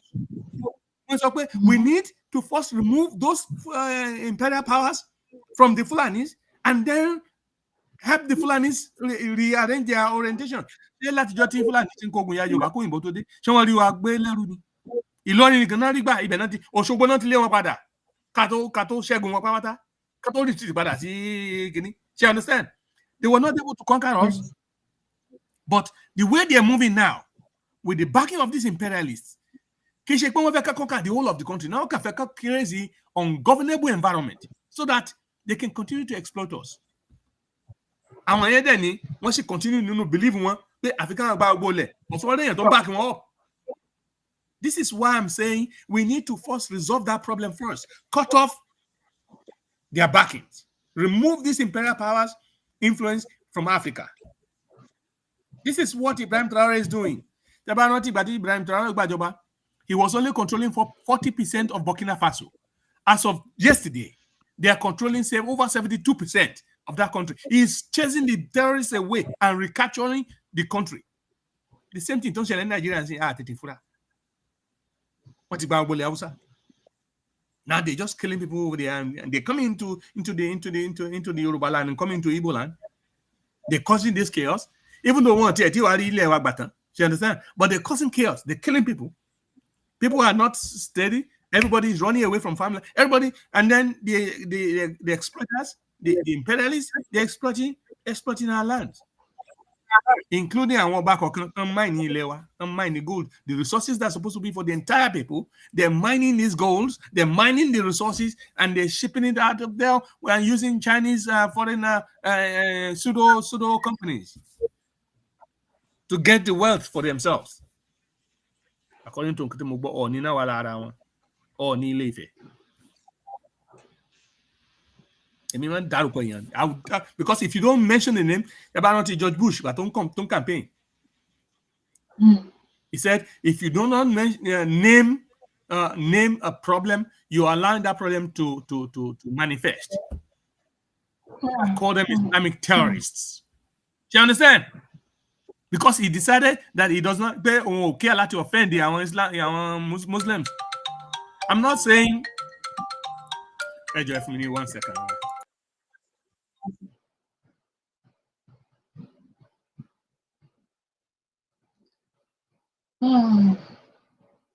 Ẹ̀yin ará ilé, ẹ kú kalẹ̀ o, ẹ ṣé gidi gan ni. Ẹ má gbàgbé, ẹ máa bá wa like, ẹ máa love, ẹ máa bá wa pín ètò. Lẹ́ẹ̀kan sí i, a dúpẹ́ lọ́wọ́ bàbá wa tán pè wọlé yìí. Ó sì ní nǹkan kan tí mo fẹ́ sọ, mo fẹ́ kí Dr. Abiodun Ojo kan gúnlẹ̀ kí n tó sọ nǹkan tí n fẹ́ sọ.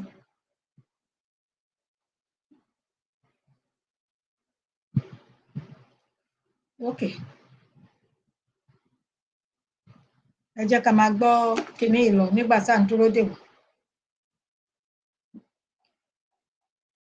Ẹ má bínú ẹ jọ̀ọ́, ní ẹnu iṣẹ́ ni wọ́n wà. Akúrò àlejò rẹ̀ kúrò bẹ́ẹ̀. Kátó bẹ̀ ní Yorùbá ní sàrà rárá lọ́ọ́ bá mi sọ̀rọ̀. Orílẹ̀-èdè máa túká. Ó máa dọ̀nà mẹ́fà. Ṣùgbọ́n tí Yorùbá àti Ìgbò ni ó ti sọ. No, yeah, so the way Baba presented for and my thinking is that the only way we can stop the Fulani is they will never olóyè Ìgbòho máa ń sọ pé 1 million Fulani ò lè dá dúró. Ó dẹ̀ máa ń sọ pé òun nìkan kọ́ lọ́mọ alágbára tó wà nílẹ̀ Yorùbá. Mo gbàgbọ́ bẹ́ẹ̀. Because àwọn Fulani ẹ̀ ti àwọn bàbá wa ò jẹ́ wọn rí wa kọ́ńkà. Àwọn ọmọ Yorùbá tán já kíkanjú ọmọ Yorùbá dẹ̀ sì wà ń bẹ̀ nílẹ̀ kóòtù òjìrì. Ṣùgbọ́n yẹn kọ́ wọ́n lè dojúkọ àwọn Fulani nígbà táwọn imperial power sí wà lẹ́yìn wọn tó pa àwọn náà fún wọn ní weapons. This is what I'm saying. They studied us. Wọ́n mọ nǹkan tí Fulani ń wá. Wọ́n mọ capitalists àwọn ajẹ́, and they want to create chaos. So they're using the Fulanis against us. I'm not saying the Fulanis are all good. No, that's not what I have said. But I'm saying that because of the beliefs of the Fulanis and whatever their mental, what their forefathers want to, or whatever their agenda is, the imperial power is seizing on that because what is study wa patapata, one more lukuluku wa, and for the Fulani fit as a cheap, easy instrument based on their belief for their own purpose, for the purpose of the imperial powers, meaning cause chaos, kill people, annex land, making them believe that they're gonna assist them to achieve their agenda. Meanwhile, that is not the intention of the imperialists. The intention of the imperialists is to exploit Africa. It's neocolonialism.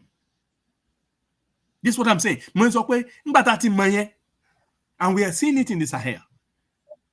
You know, we can. They first took control of their land and seized sovereignty over their resources first. And by force, they start to face the terrorists. This is what I'm saying. That's the only way. That's the only way Nigeria can be secured, and the only way we can then confidently take Yoruba nation out of Nigeria. There's to me, but if we say we want to take Nigeria, Yoruba nation out of Nigeria under this parent thing, how are we going to fund the fighting with the Fulanis when these imperialists are there to give them all the weapons they want? These terrorists are already attacking military barracks. They are attacking military installations. They are attacking military battalions and taking over the entire place, killing military. They're killing the army. Air Force no ring kakasho. Aircraft military. These people are giving them stun guns and anti-aircraft artillery. Where are they getting these things in the forest? Nigeria, northern Nigeria. Where are they getting it from? Who's giving it to them? If we don't fight to secure the instruments of government first, and then fight the terrorists, get the sovereignty over our land so that we can get the resources, and then cut off these imperials imperialists from having influence in our country. That's the only way we can truly fight the Fulanis and let them accept their fate. And we can now define our living arrangements within Nigeria without issues. And that's what's happening in the Sahel. Let me point to Sahel, especially, to the 3 Sahelian countries, Niger, Mali, and Burkina Faso. That's why I've always, and that's my way, gbogbo àwọn ìtàn tí bàbá yìí sọ yìí. Ìtàn tó ti sọ fún àkàn tipẹ́tipẹ́ ni. Tó ti di, it has lost its taste. Repeated story after so many times, it gets real at some point, and a law of diminishing return. Then it starts to get stale. Our story is talking about it is now stale, no longer holding. It doesn't stand the test of time. It has lost its potency. It's no longer relevant to our reality.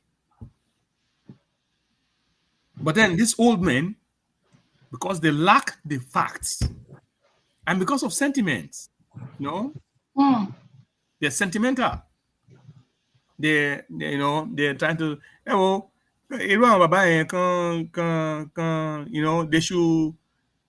And I don't want Yoruba. I don't want us to spend another 2 years to find out the truth. Because Baba now, at the end of the day, to buy now, yeah,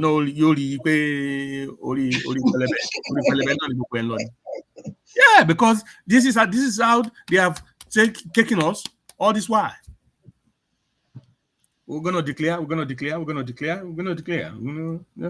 Only to Saga came, and then we try to restructure around. No, someone talk. Oh, it's gonna be this, and then we're gonna start. Okay, revamping all of this, and then now the Oba we start throwing all this nonsense in there, and then I don't know. We are all no diplomatic passport.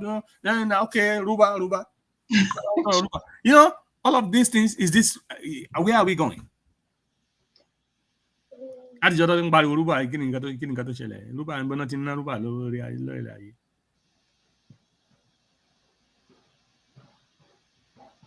some people are seeking, the chaos to make wealth. You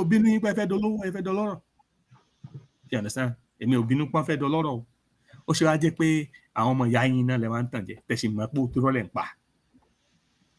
If I was never in the organ that you're using, that you used, that seized, that you hijack, not if he enrich, I wouldn't have said a word. But because I've worked in that body, I've promoted and talked to the people. I've issued statements, and not only written statements. So I've also talked. I cannot therefore say Kokamino, Mama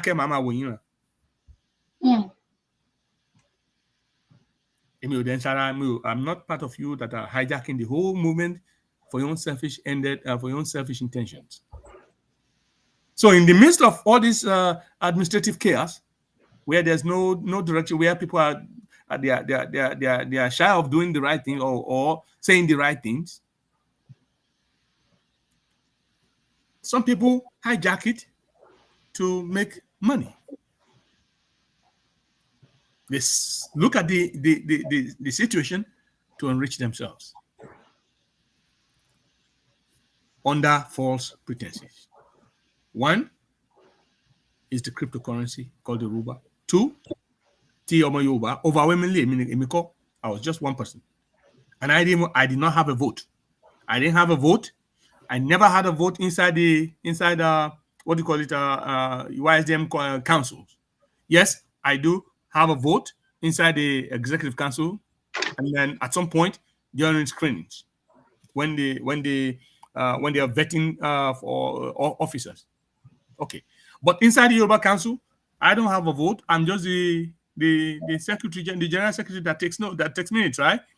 Mm-hmm. Overwhelmingly, not with my vote. Overwhelmingly, the Yoruba people issued a disclaimer. Not me, even though you're not in, it was Yoruba, a different organization with representatives coming into council voted. Just like the government of a country will have senators, councillors, and if your senators vote and your House of Representatives vote and approve it, it becomes you. It is they voted for you guys because you voted them into office. or the organization put them into office and brought them into council. So overwhelmingly, the Yoruba people issued a disclaimer. But the officers tó wà involved he now started again to reshape and return the old story, dead story that was never, you know. And when some of us ask questions like, these are the, you know, they want to turn it down, shut you down, and say, oh no. That means you know what you're doing. That means you exactly know what you're doing. You're just fooling the Yoruba people. Let us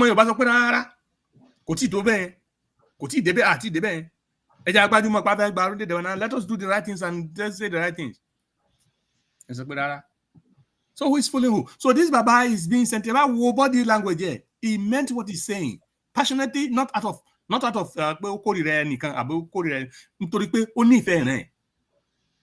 lot of our people are like that, including myself at some point. When I was buying the dissent. But when you see clearly and you put in checks in place and say, okay, but let me do this. Let me make sure. Check. No, this is not right. And then let's see. Or let us. And you're removing this doubt. You're removing the disbeliefs. Like you removing, okay, you try to another way and you say, okay, not this. And then you find out that no, it cannot be any other thing but a bunch of deception. No, and if you have a conscience and you don't want to join lies for the sake of for the sake of posterity, the right thing is to walk away. But then when they still use that instrument to be deceiving your people, you owe it a duty to your people as well to let them know the facts and then let them choose whichever way they go. But at least nobody will turn around later and then start blaming you. The most will pay you don't bye. If he has access to facts, he's going to listen. But these are the stories that have been told several times. These are the stories that are not going nowhere. Yes.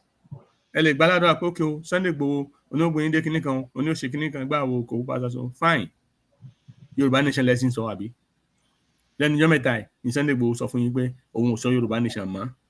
Oòduà Nation lòun sọ. Ibo lẹ wà. Sharing nǹkan tẹ́ sọ yìí, ẹnìkan dìde pè mí ká tó Ọlọ́run pé lágbájá báyìí sọ pé òun ò ṣe Yorùbá Nation mọ́ o, Oòduà Nation ni o. Mo ní èmi ò mọ̀ báwa náà ṣe gbọ́ nìyẹn. Mo wá fẹ́ béèrè lọ́wọ́ yín Ìyálájé. Tẹ́ bá wo clip kan bí tó ti lọ kí ọba Ọlọ́wọ̀. Olórí ẹlẹgbẹ́ pàtàkì kan wà pẹ̀lú olóyè Ìgbòho. Yorùbá Nation ni ẹgbẹ́ yìí. Àbí bẹ́ẹ̀ kọ́? Bẹ́ẹ̀ni sà. Meanwhile, ní gbogbo bẹ̀yẹn kò sẹ́ni kankan tó sọ̀rọ̀ Yorùbá Nation. Mo farabalẹ̀ gbogbo clip yẹn tán pátápátá. Gbogbo ṣe bá ọba sọ̀rọ̀. Because tẹ́ ń bá fẹ́ study nǹkan máa ń study. Èmi máa ń fi ta kan tara. I pay attention. Tẹ́ ẹ bá mi la tó bá wúkọ́ kan lásán máa wo bó ṣe wúkọ́ yẹn. Check it. Throughout. The whole period, they had about 15 minutes clip that I watched. Not one instance was Yoruba Nation mentioned. Ṣùgbọ́n hint. Mo fẹ́ quote ọ̀rọ̀ ẹ̀yìn kankan. Mi ì dẹ̀ fẹ́ quote orúkọ anybody. Ṣùgbọ́n mo fẹ́ dárúkọ Ọlọ́wọ̀ ọ̀fọ̀wọ̀ torí ààfin Ọlọ́wọ̀ ló ti ṣẹlẹ̀. Gbàtọ́ Ọlọ́wọ̀ máa parí ẹ̀. Ó sọ fáwọn kan pé kàn ṣe pẹ̀lẹ́pẹ̀lẹ́. Àbí bẹ́ẹ̀ kọ́. Tẹ́lẹ̀ yẹn pé ẹ lọ sinmi ká lè mọ bá ṣe fẹ́ tó ọ̀rọ̀ yìí àbí bẹ́ẹ̀ kọ́. Pé àmì àtàwọn kọ̀ọ̀kan náà á jọ sọ ọ̀rọ̀ yìí kó lè ṣe kí ni o kó lè ẹ lọ ṣe pẹ̀lẹ́pẹ̀lẹ́ bẹ́ẹ̀ ṣe gbé tẹ́lẹ̀ yẹn kọ́ ló yẹ kẹ́ gbé àbí bẹ́ẹ̀ kọ́ náà sọ. Pé ní ìsìn tó ti wá mọ̀ pé tí ajá ti mọ̀ pé òun ti forí kó mímì kàbí nǹkan nísìn ó mọ ojú olówó rẹ̀ àbí bẹ́ẹ̀ kọ́ ní nǹkan tí bàbá yẹn dọ́kọ̀ sọ yẹn. Yòówé ni lówó. Èmi ò dẹ̀ fẹ́ sọ nǹkan mi not to disparage anything. I don't want to get involved. But bàbá tó wá sọ̀rọ̀ yìí tí mo ní ká review yìí wọ́n sì dúró lórí pé lágbájá yìí. Pé ẹni tó bá ti ṣe kinní kan ẹni tí ó bá ṣe kinní. Ṣé ká máa sọ pé ó dá o? Gbogbo àwọn tájọ ṣe kinní ti realize pé Yorùbá Nation kọ́ ni the only way out o. Yes, ká sì kí ọbọ̀dọ̀ inú àwọn ilẹ̀ wa kí Fúlàní mọ́ yé pa wá mọ́ nǹkan tó dáa ni. I am never opposition with that. I will never go against pé to stop the Fulani from killing people. But even when you put those instruments in place, I want to fund Fulani. They're giving them anti-air. They're giving them all these weapons. Where are you going to get it from? Nigerian government to cut you from military equipment to the military that is protecting the government itself. The Nigerian military that's supposed to be protecting the country against external aggression. They'll give them money to go and buy weapons for the military. They don't buy it. They use those money to buy yachts, money to go and buy houses in France and bring girlfriends to New York to come and have children and buy houses there. They're not buying weapons for their military. Military is also, but our military are going to have weapons for terrorists. Yes.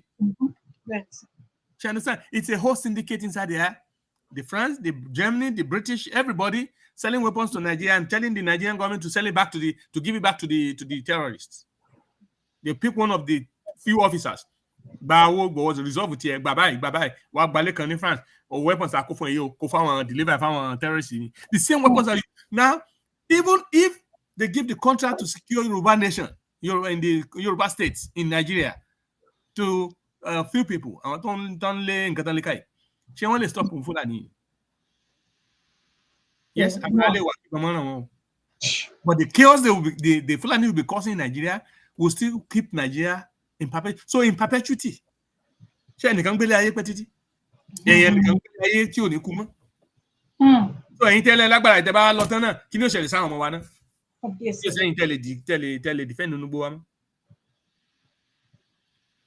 looking at bandage solution, bandage, instead of looking at permanent cure to our problem. What is the permanent cure? Don't look at the Fulani alone. Let us look at those who are causing the chaos and using the Fulani's agenda to sponsor them against us. And then let us secure Africa. Let us retrain these Fulanis. Let us define our living arrangements and let Africa grow. This is my feeling. That's the way I think we can ever get a Yoruba nation out of anywhere in the world, and out of anywhere in West Africa, because that's where we are. We are West Africans. That's where the Yorubas are highly concentrated. And to get a free Yoruba nation from that part of the world, the continent must be stabilized and secure and free from foreign influence in our polity, in our religious affairs, in our social welfare, in our military, in our security apparatus. That's the only way. And we have to gain total sovereignty over our nation. It's going to be a tough battle. It is easy to get Nigeria again, to free Nigeria up, than it is to get Yoruba nation out of Nigeria. I still maintain that I'm open to better ideas, better opinions, better views, better teachings. We can teach ourselves on this. But opinion, different opinion. Lára àwọn tó lọ́n ti àwọn deputy tó lọ́n ti pèsè kalẹ̀ bóyá wọ́n lè kọsẹ̀ rí àwọn idea kan bóyá nǹkan tó máa sọ idea kan sí wọn lọ́kàn nìyẹn tàbí tó máa fún tó wá wà ní ipò opportunity tó ti lè ṣe nǹkan kan tó wá rántí tó wá dẹ̀ gbé ṣiṣẹ́ tó yẹ kán gbé. Mo máa ń sọ pé Ọlọ́run tèmi ò kí ń pa idán, ó máa ń ṣe ohun ìyanu. Ó lè jẹ́ ọ̀rọ̀ kan tàbí méjì tẹ́nìkan ó gbọ́ ní ibì kan níbi tó wà tó ti lè ṣe nǹkan kan tó lè help. Ẹ wá máa wò pé irú ẹni tí ò tiẹ̀ tá a mọ̀ rí. Emma,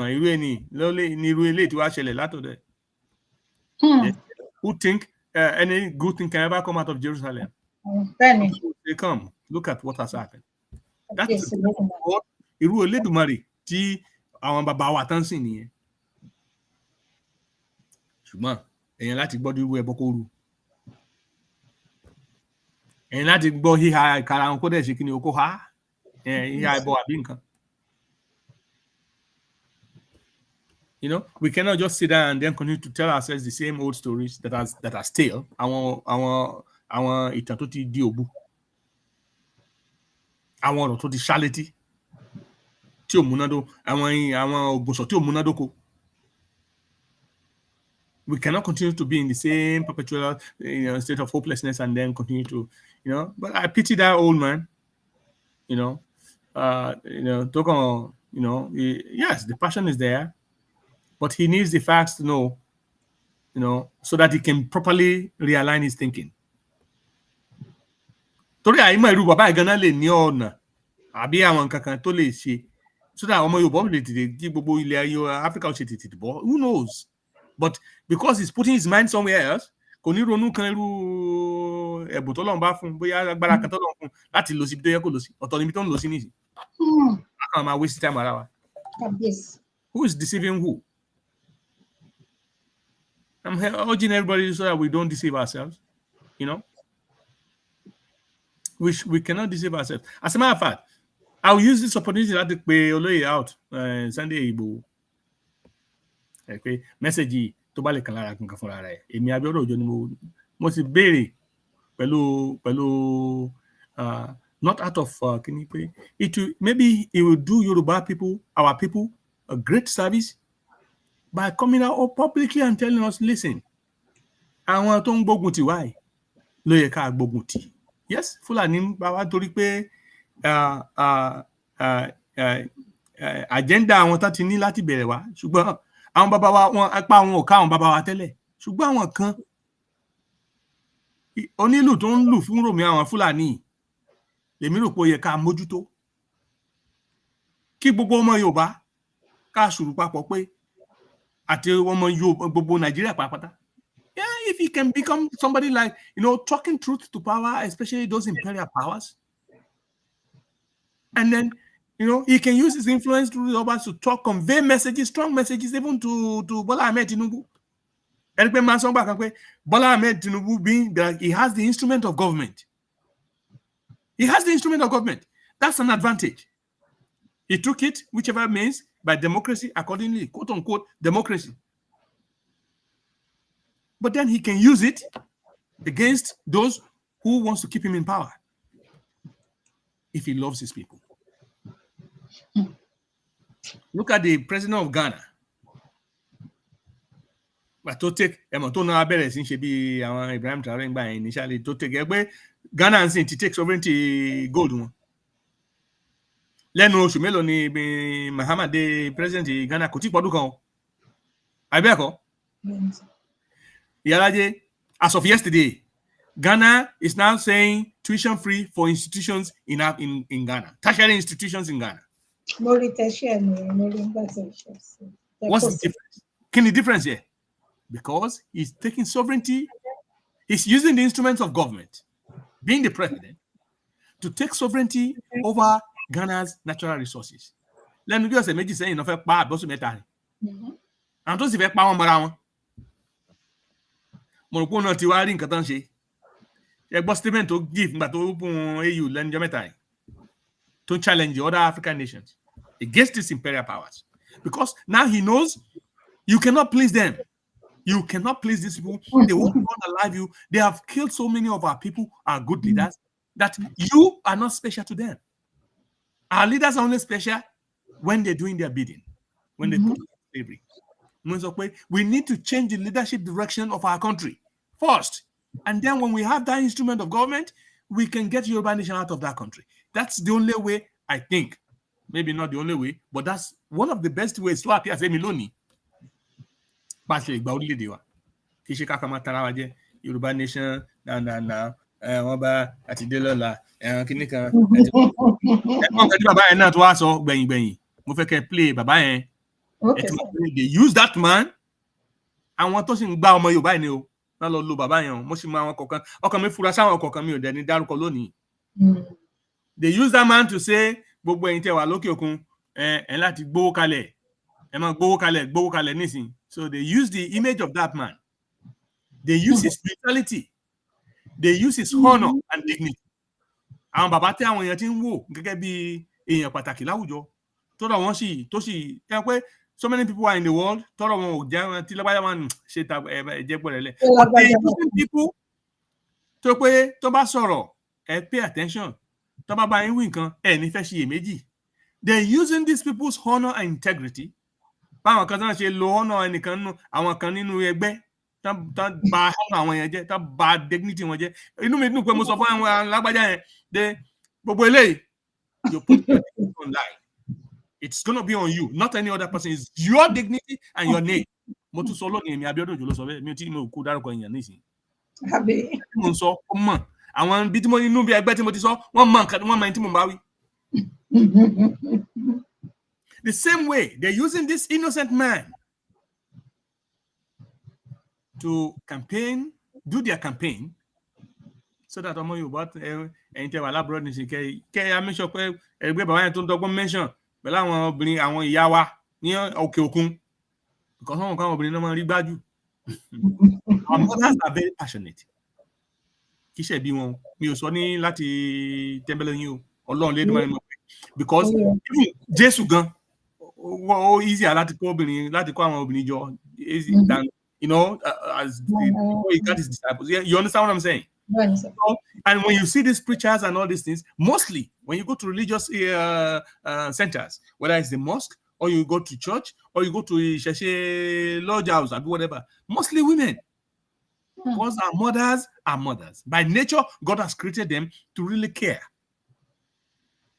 And they will do everything to ensure the next generation coming, the generations they have brought, the generations they gave birth to, is living a better life than they could and is protected. So they seek every power to protect that, to make sure it's better for them. That's the nature of a woman. And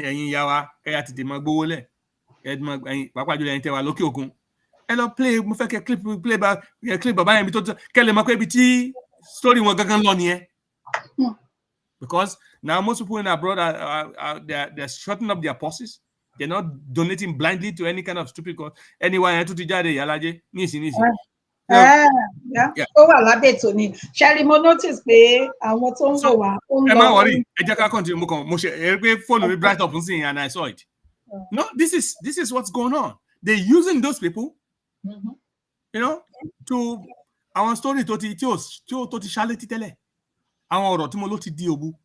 They're using this man to repeat it so that it's a different voice, a different person with integrity, a different person with honor. They want to drag his name also in the mud. I saw the passion in you. I'm not blaming you for what you're doing. I'm just sorry that people will use you like that. And I'm not again. Let us look at our reality. Let us apply wisdom.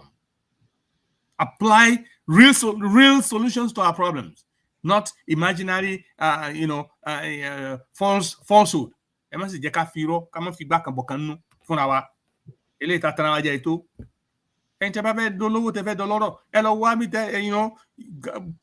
Work hard, use your talents, but don't.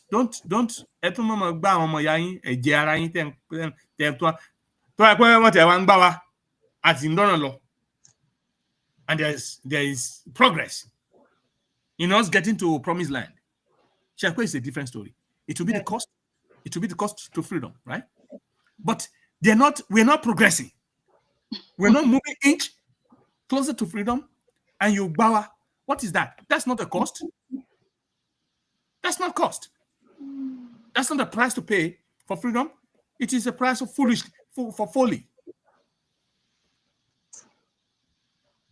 What's the language about? The clip we play clip of Baba because so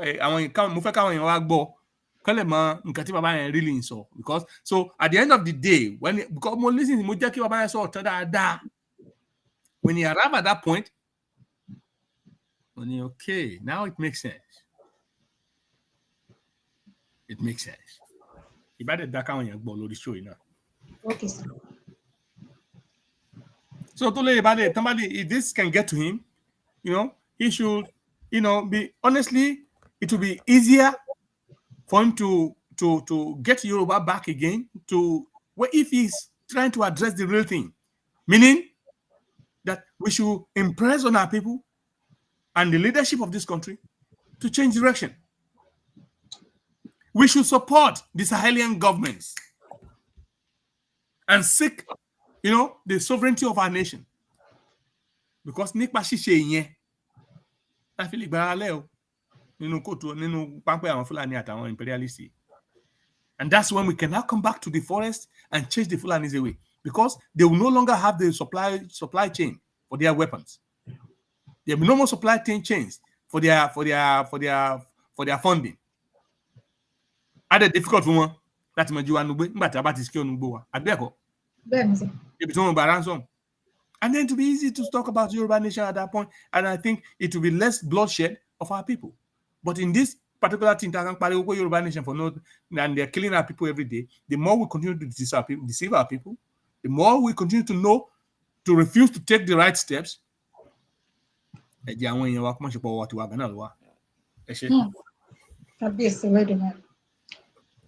Ẹ jẹ́ kí ó ní àwọn nǹkan kan tèmi náà fẹ́ sọ sí ṣùgbọ́n màá jẹ́ káwọn aráalé gbọ́.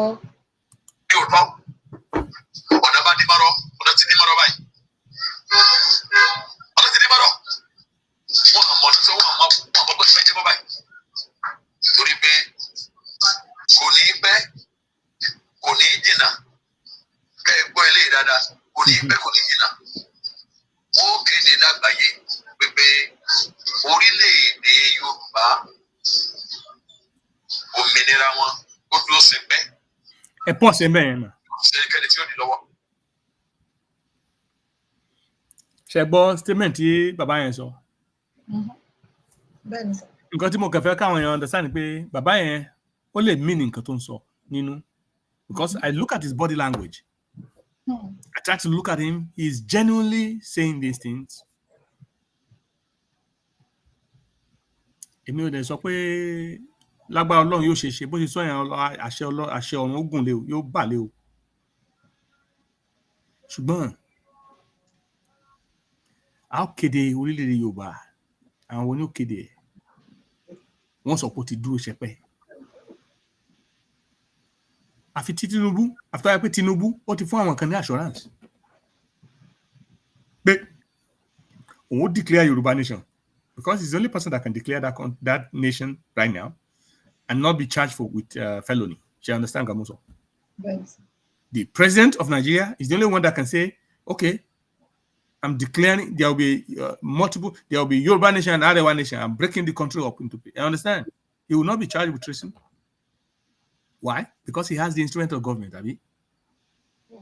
It's different from any other person. You know, ó yàtọ̀ sí pé mo jẹ́ professor mi kan àbí mo jẹ́ Mr. Alágbájá kan àbí mo jẹ́ Mr. Tamedu kan bí kan mo wá sọ pé mo jẹ́ ìyàwó MKO kan bí kan mo wá sọ pé this Europe no declare Yoruba nation.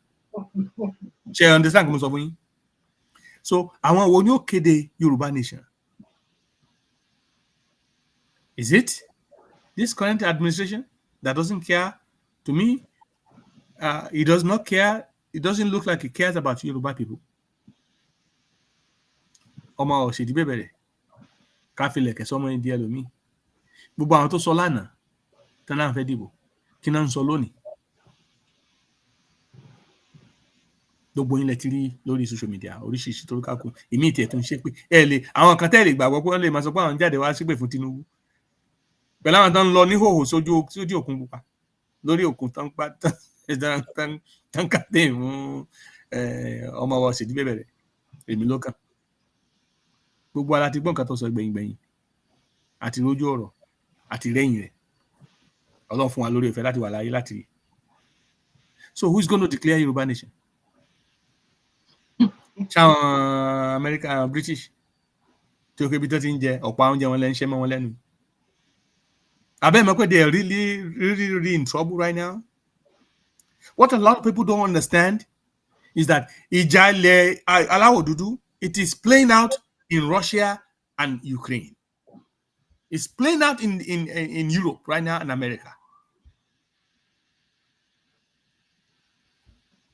Donald Trump will rí Vladimir Putin go back away from Burkina Faso àti Sahel country. Ní gbogbo problem tẹ́rí tó ṣẹlẹ̀ yóò. Ẹni tó lóun fún wọn ní ultimatum, ó kọ́ fún wọn ní kíní kan tó sí 50 days to kíní kan. Ṣé ẹ rí gbọ́ kíní kankan mi ṣẹlẹ̀? Because of that, America is already looking for another grounds in case that if they lose Africa, they're already trying to see if they can harness or occupy Venezuela. Up to yesterday, they went and blow up only drug. Ṣé ní nothing but drug gan gbogbo àwọn drug cartel tó wà mí. Ṣé ní nothing kó drug ní àmì. Báwo la ṣe mọ̀ pé drug ló kúnnú ship tẹ́lẹ̀ lọ attack. Meanwhile, Russia is also there saying that they're going to protect Venezuela. Now, to top it up, now you see the Russian president with the Chinese president, with the Indian president, and with Kim Jong-un, North Korea, creating a new world order. The news is taken now. They cannot shy away from it. BBC have to carry it. CNN had to carry it because they cannot shy away from the 4 leaders who are nuclear power leaders creating a new world order. They have to say it. Oh yeah, can see Africa can't hear. Hey, the BBC. Ordinary local BBC can one sort of any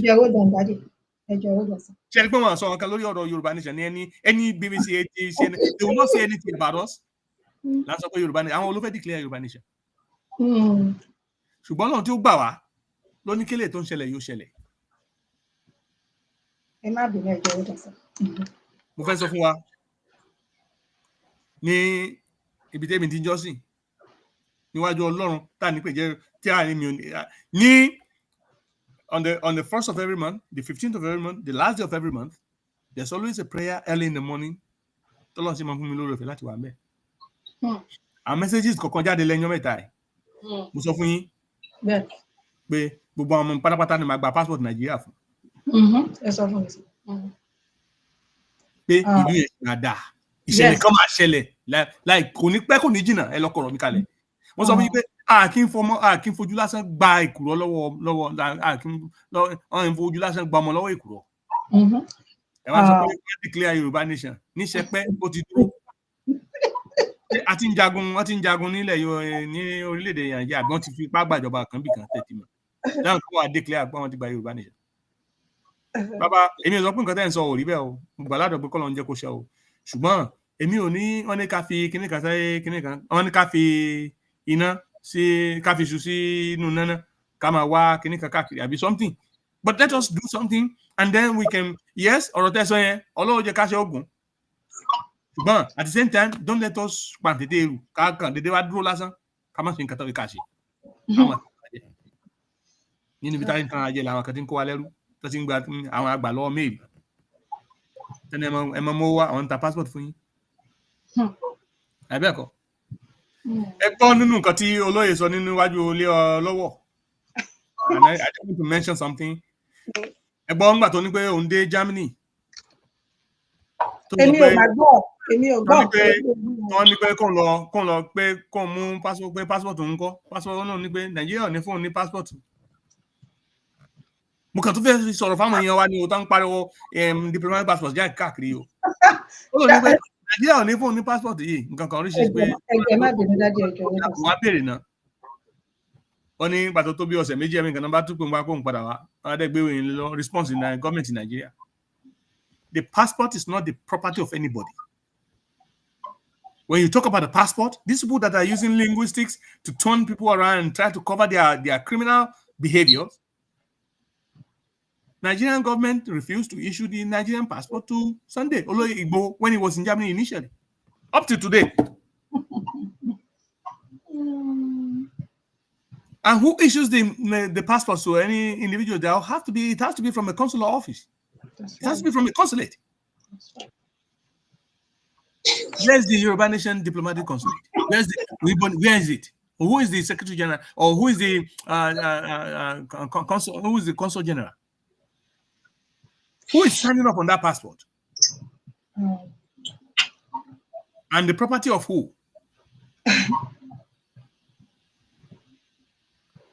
And some people want to believe that nonsense. They'll be telling you to bring your money. Now, àwọn kọ̀ọ̀kan tó bá ti gbọ́ pé àti gba passport wọ́n tún relax book ya orílẹ̀-èdè wa ti dé tó tọ́. Ṣé you understand? They'll be thinking that just a few things local. Instead tó yẹ ká gbé ṣiṣẹ́. Lára àwọn kan tó yẹ kó tara jí sí ọ̀rọ̀ wa. Lára iná náà ń ṣe fún bàbá ẹ̀. Mi wọ́n ní pé wọ́n declare orílẹ̀-èdè wa láìpẹ́ ẹ má worry. Ṣùgbọ́n ẹ bá wa sọ fáwọn èèyàn kan máa gbówó wa. Bóyá bàbá ẹ̀ lọ́mọ níbì kan tó lè bá sọ̀rọ̀. Tọmọ ilé ní influence àwọn kan tó lè bá wa tẹ kí. Bàbá òun lè sọ̀rọ̀ ọmọ because ó ti wọ́pá ti gbọ́ orílẹ̀-èdè wa. And we're deceiving ourselves, we continue to move in this way. It's very unfortunate. ẹ ṣe mà ẹ jẹ́ kí àwọn tó bá wa sọ bá sọ. Okay sir, ẹ ṣeun gan ni ẹ kú ohun sir. Daddy, ẹ káàbọ̀ padà sí orí ètò sir.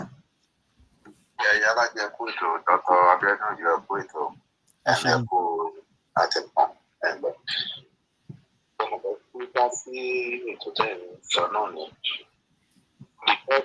Àkọ́kọ́ ni ẹ̀ ń sọ̀rọ̀ nípa lọ́kàn tó ń bẹ̀rẹ̀ ní Ukraine àti Russia ọ̀rọ̀ ìjà tó ti ń lọ láti bí ó wá bí ọdún méjì sẹ́yìn.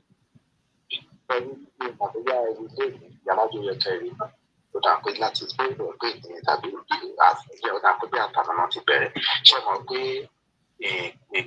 Putin, president àwọn China àti Kim Jong-un of North Korea, ṣé mọ̀ pé ó dà pé China náà sọ fún ti ṣe kí ní military parade yẹn fún wọn. Yes, of course, military parade right now, they do military exercises. Yeah, more news. Yes.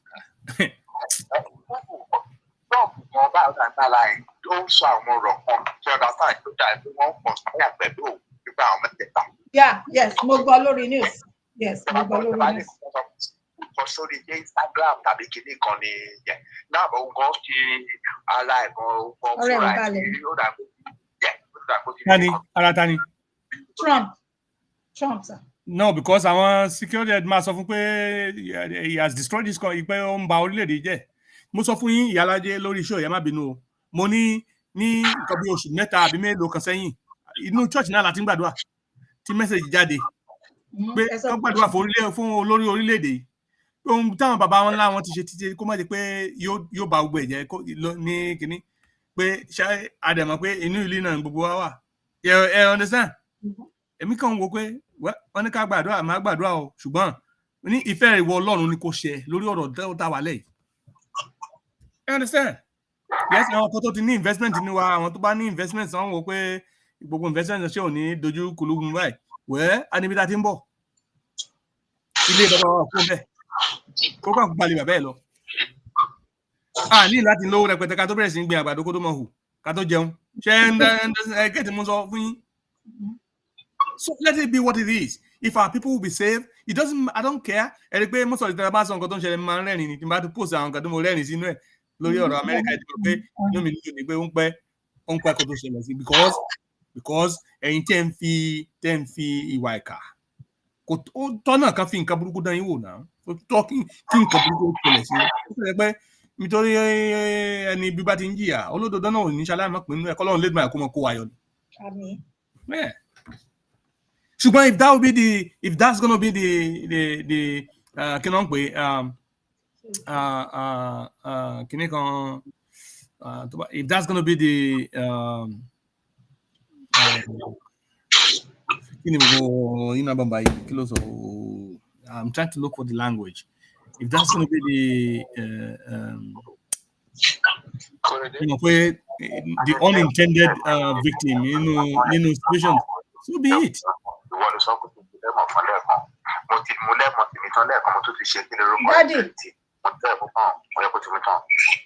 Hello sir, okay sir, ẹ tẹ̀síwájú sir.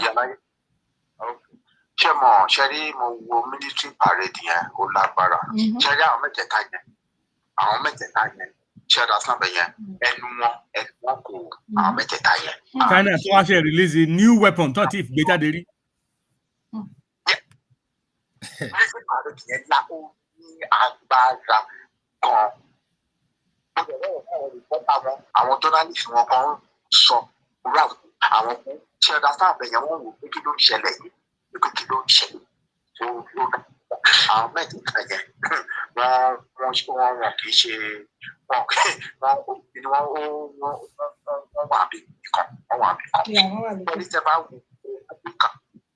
bá wo Áfíríkà ní kòrónàdé ó ti wà láàbùkà wọ́n ti wà gbogbo kan sẹ́yìn láti ti fi tẹ́ fi wá rí pé most of àwọn a lot of countries ní Áfíríkà yẹn tó yẹ pé àwọn China ló ń bí ìdàpọ̀ tí fún wọn tó ń ṣe oríṣiríṣi ẹ wo àwọn railroad àwọn bridge àwọn ọ̀nà wọn a lot of things the same thing contraction for Nigeria a lot of things àwọn China ṣe ń bẹ̀rẹ̀ lóríṣiríṣi ṣe understand bẹ́ẹ̀ yẹn and gbogbo nǹkan tí Kwame Nkrumah dẹ̀ nígbà yẹn tó ti sọ gbà yẹn lélẹ̀ pé we should be aware of new colonialism, the last stage of imperialism tó ti sọ. New colonialism ó ti wà ní Africa already náà ó ti wà yẹn kan tèmi ti rí o mo ti rí in the last couple of years pé gbogbo nǹkan tí mo rí àwọn China tí mo rí àwọn other country tó wá láti Asia tó ń ṣe lọ́tọ̀ tí mo ti gbé pé kì í ṣe nǹkan tí Kwame Nkrumah sọ lélẹ̀ new colonialism. ṣé bí sọ̀rọ̀ kan lẹ́ẹ̀kan nípa ọ̀rọ̀ bóyá àwọn ìyàwó ẹgbẹ́ fẹ́ máa gba owó tí lọ́wọ́ wọn nípa àwọn tó sọ pé nílé ẹ̀ẹ́dẹ̀ ló mọ̀. ṣé rí nǹkan tí àwọn ìyàwó tó bá wà lórí ìkànnì mi ò fi ẹnu àtẹ́ ṣe kínní yín o nǹkan tèmi kàn rí ni pé most of generally wọ́n wà ṣọ́pà. Gbọ́ yín mọ́ dájú o. Hello? Okay. Me. Okay, sir. I continue going further, sir. Yes. Cherry, by nature, obìnrin wà emotional. Ara nǹkan táwọn a lot of àwọn these people capitalize wọ́n tó ń take advantage nìyẹn. Àmọ́ ro àwọn ìyá wa kan tó wà lẹ́yìn òdì tó jẹ́ pé wọ́n contribute owó wọn fowó sílẹ̀ nípa ọ̀rọ̀ bóyá kí àwa kò tó jèrè ká lè dá dúró tàbí gidi kọ́ máa jẹ́ káwọn èèyàn kan máa dì sí fún wọn.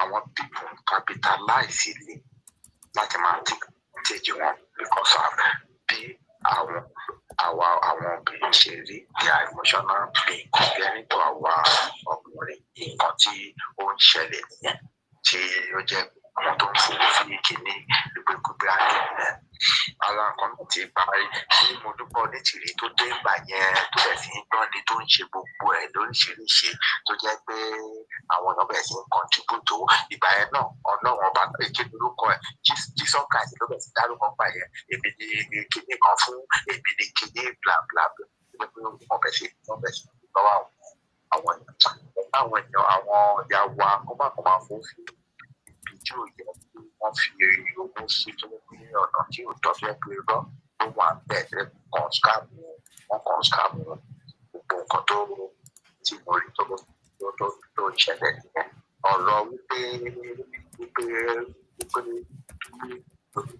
kàdá dúró ní èmi gẹ́gẹ́ bí ìmọ̀ pé kì í gbọ́n ìfojúdámọ́ gbọ̀ngbọ̀n lọ́wọ́ ìkùrọ̀ kì í ara àwọn tó máa ń gbọ́ ọ̀dìdá wọn lè fojú lásìkò gbọ̀ngbọ̀n lọ́wọ́ ìkùrọ̀ ẹni tó múyàn lẹ́rù fẹ́ kí ẹrú kó lọ káwọn èèyàn kan máa lo káwọn èèyàn lo làákàyè wọn kó má jẹ́ káwọn èèyàn kan máa deceive wọn wọ́n máa tàn wọ́n because mo máa ń sọ all the time how many stakeholders àwọn ọmọkùnrin tó gbé ló fọwọ́ sí. That's right. Most of àwọn èèyàn almost 90-something% of àwọn olówó kò tó jíire wọn fẹ́. Ní làwọn ti di bílíọ̀nù àtọ́ ti di gbogbo ẹ̀. Àwọn ní àwọn gọ́ọ̀mẹ̀ntì ọ̀fíṣà tó wà ní tọ́ọ̀bù kìíní tó yẹ ló fẹ́ kó wáyé. Káwọn èèyàn kan máa kọ̀ọ̀kan káwọn èèyàn kan máa tẹ̀ wọ́n kán máa tàn wọ́n kán máa gbá wọn kán máa gbowó lọ́wọ́ wọn káwọn èèyàn kán lo làákàyè especially àwọn ìyàwó tó kàn ń parọ́ fún wọn tó ń ṣe gbogbo ẹ̀ tó jẹ́ pé wọ́n kàn fi owó sílẹ̀ wọ́n kàn take advantage wọn ni àti lóde kò rí bẹ́ẹ̀ yẹn máa kàn kó má jẹ́ pé irú kan bẹ́ẹ̀ yẹn kó ṣẹlẹ̀ mọ́ gbogbo ya ìjọ pátápátá ló wà bẹ́ẹ̀ ò ní gẹ́gẹ́ bí èèyàn kan ìjọ pátápátá nǹkan tí mo kàn kí n sọ nìyẹn máa bẹ́ẹ̀ tó lọ yá láyé. Ẹ ṣé gan ni dáàdi àdìjọ níní o ẹ kú gbogbo gbà àgbáyé adalẹ láṣẹdùn ẹ ṣé gan adúpẹ́ sà. Akínmadàmá ní àdédé bàbá ìrọ̀lẹ́ aníkìnnìún jagaban of our time akínyìn bàbá ẹ ṣé gan ni ẹ káàbọ̀ ẹ bá wa kí madam Adéjọkẹ́ Àlànà ọmọọba Àlànà ẹ bá wa kí wọn dáadáa ẹ ṣé gan ni sà. ẹ ṣé o àfihàn sà. So mi ò mọ̀ bóyá ṣì ní nǹkan sọ sí sà. ó kàn bẹ́ẹ̀ ṣé kí lọ́ọ́ lóge. A máa tẹ̀síwájú. ẹ mọ̀ mo kàn fẹ́ káwọn èèyàn rí pé bàbá yẹn some of us were like that as well, and I just thought it's unfair, but then when I saw where that is going, it's all about the damaging people's integrity. Àwọn tó ń sì di pé orúkọ wọn sì dá ní ìgboro, àwọn tó ń rí pé wọ́n sì jẹ́ ní ẹni ẹ̀yẹ, àwọn tó ń rí pé ọ̀rọ̀ wọn sì tà, ẹ wá ń lò wọ́n. You're using the passion of Yoruba, the interest of Yoruba, and the desire for a nation, the patriotism of people. You're using it to your own selfish ends. It's not right. It's unfortunate. Ẹ ṣé. Ẹ ṣeun gan ni sà, ẹ kú ohùn, ẹ kú iṣẹ́ ọpọlọ láti òwúrọ̀ onírẹ̀yìn láṣẹ̀dùmarè. Ẹ̀yin aráalé, ẹ bá mi gbé gbòòsà fún bàbá ẹgbẹ́. Mo fi tọ̀wọ̀tọ̀wọ̀ dá orúkọ wọn Dr. Moses Abiodun Ojo. Ọpọlọ yín kò ní dọ́bà láṣẹ̀dùmarè. Mi ò rí kẹ́ni yẹn pè mí mọ́ o. Mo kàn tó fẹ́ sọ fún àwọn yẹn wa ni pé àwọn tó ń pè tán ní àwọn fẹ́ orí eku, orí ẹja, ẹja wéré, tó ń wẹ́dọ̀ ọ̀gbìn, tó ń wẹ́dọ̀ ọ̀gbìn káàkiri. Láti gbà èmi ò gbúrò wọn mọ́ o. Afẹ́fẹ́ sì ń fẹ́, ó sì ń kan èmi lára. Afẹ́fẹ́ rẹ̀ náà ni because ó sì ń ṣeré, ó sì ń ṣe dáradára sínú àgọ́ ara tèmi o. Ó di dandan sàn. Prophetess Ọláìdé Sanyaolu akínyìn hallelujah mà, ẹ ṣé gidi gan ni, ẹ bá wa kí gbogbo lé o, ẹ ṣé àdúpẹ́ lọ́pọ̀lọpọ̀. Ẹ ṣeun tẹ́ bá mi gbé gbòòsà fún bàbá ẹgbẹ́ Dr. Abiodun Ojo, ẹ ṣé lọ́pọ̀lọpọ̀. Káwá tó máa lọ, ó ní nǹkan kan tí n fẹ́ sọ, ẹ má bínú. Ṣé mọ̀ pé ìdí tí mo ṣe bẹ̀rẹ̀ pẹ̀lú barrister Délé Fárótìmí ọmọlúàbí Yorùbá, wọ́n ṣe ètò kan ní ọjọ́ Sunday, ṣùgbọ́n torí pé mi ò ní àǹfààní láti lè gbọ́ ètò yẹn, ẹ jọ̀wọ́ ẹ lọ gbọ́ ọmọlúàbí Yorùbá. Àwọn náà ṣe kí ni, ọ̀rọ̀ yìí ti ó rójú sí wọn. Mo dẹ̀ máa ń sọ ní gbogbo ìgbà pé tí wọ́n bá bẹ̀rẹ̀ nǹkan kan báyìí, ó ní nǹkan kan bí bàbá mi kan tí wọ́n já mi sí bí wọ́n ṣe sọ, wọ́n sọ ọ̀rọ̀ náà ó kì í síbẹ̀. Ara nǹkan tí mo ṣe kọ́ ní ká gbọ́ nǹkan tí wọ́n sọ nìyẹn. Kí wọ́n wá ṣe ìkejì tí wọ́n ṣe nípa ti àwọn awuyewuye tó ń ṣẹlẹ̀ láàrin àwọn kábíyèsí méjèèjì. So ìdí tí mo ṣe kọ́ fi bẹ̀rẹ̀ ètò nìyẹn, toró pé ó ní ìdí tí mo ṣe fẹ́ ká fi bẹ̀rẹ̀, torí pé wọ́n rí pé kò sí ni gẹ́gẹ́ bí nǹkan tẹ máa ń sọ bàbá mi Dr. Abiodun Ojo pé Nàìjíríà náà a sì kọ́ ní láti kọ́ yanjú ara wa náà nínú Nàìjíríà tá a wà. Yorùbá kò lè déédéé lọ báyan. Ara nǹkan tí mo ṣe ní kẹgbọ́ kíní yan nìyẹn sà. Nǹkan tí ọmọlúàbí ojúlówó ọmọ Yorùbá àtàtà, ọmọ Yorùbá òdodo. Kódà mo gbọ́ pé wọ́n mẹ́nu lọ sí ọ̀dọ̀ àwọn Afẹ́nifẹ́re.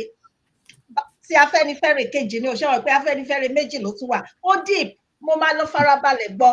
Ìgbà tí bàbá mi yan ń sọ fún mi ní èní, níṣẹ́ lára mi ń ṣẹ́gìrì tó ń bù máa ṣọ́, ó dàbí pé kí n ti lọ gbọ́, ṣùgbọ́n máa fẹ́ farabalẹ̀ gbọ́ ètò wọn. So ìyan lọ bẹ́ẹ̀. Ìkejì, oríṣiríṣi àwọn èèyàn ọmọ Yorùbá àtàtà ni wọ́n ti ń dìde lọ́tún lósì, lóníkálùkù tí wọ́n pé òkè kí ni ọ̀nà àbáyọ, báwo la ṣe máa ṣe. Bẹ́ẹ̀ ni gẹ́gẹ́ bí ẹ ṣe sọ sà, Nàìjíríà ṣì máa dára. Bàbá mi kan nínú Olúwa, wọ́n ti sọrí, mo wà lábẹ́ bẹ́ẹ̀ ni wọ́n ní gẹ́gẹ́ bí nǹkan tẹ sọrí fún mi, Nàìjíríà yẹn ṣì máa dára. Kódà bàbá yẹn sọ pé oníkálùkù tẹ́ ẹ bá tí ì ní nǹkan síbẹ̀, ẹ máa lọ wá ọ̀nà kẹ́ ẹ fi bẹ̀rẹ̀. Nàìjíríà nǹkan tó ń sọ fún wa náà nìyẹn. Jẹ́sìrì báyìí. And I'm saying this not because I'm trying to promote the politicians in Nigeria. Torí pé ọ̀tá ọmọ Yorùbá náà ni most of them anyways. Ṣùgbọ́n bó ṣe wù kán jẹ́ ọ̀tá tó, Ọlọ́run ti jẹ́ ọ̀rẹ́ wa. Ọlọ́run jẹ́ ọ̀rẹ́ àwọn èèyàn ẹ̀. Bàbá ló sì jẹ́ fún wa. Nínú ìmọ̀ yín lọ́lọ́run Elédùmarè ó ti jẹ́ kí ọ̀nà ó là fáwa. Because ó ń yí ọgbọ́n gbogbo ìmọ̀ tó wù kí wọ́n ní òmùgọ̀dọ̀gbọ́n Barrister ló kọrin. ó ní tọlọ́run ni gbogbo bá tó òmùgọ̀ náà tọlọ́run ni gbogbo ọgbọ́n ìtẹ́lẹ̀ ẹgbọ́n yẹn Ọlọ́run lè máa fi wá jẹ́ kó di òmùgọ̀ ni tí ọmọ Yorùbá ò fi ráyè lọ tí Nàìjíríà ò fi ráyè bọ́ kó nínú ọwọ́ àwọn ará iná náà ṣe ń ṣera wọn yìí ṣe ti rí pé ilé ò gbà wọn mọ́ wọn ní ilé ò gbà ọ̀nà ò gbà tí ń ṣe ìwé ara gbà ó ti dé bá wọn ní White House 1700 àbí Pennsylvania Avenue ní ìsìn because now direct challenge to the power that has dominated this world for decades. Now there's a new world order emerging, and they cannot stop it. How can America stop China, Russia, India, North Korea? You're going to be kidding. That's right. Especially when Europe is being weakened by liberation of Africa. It would be stupid for any African leader not to follow suit in what is happening in Sahel. Because Africa has to be united. The more we break down these barriers, Sherry, there's no more boundaries between some country, Botswana and country will not remove border between them. And they're already living, also like in Burkina Faso, Mali, and Niger. They've started talking something that what's happening in Africa. Because now those borders are being removed. People don't need no more passports between those countries.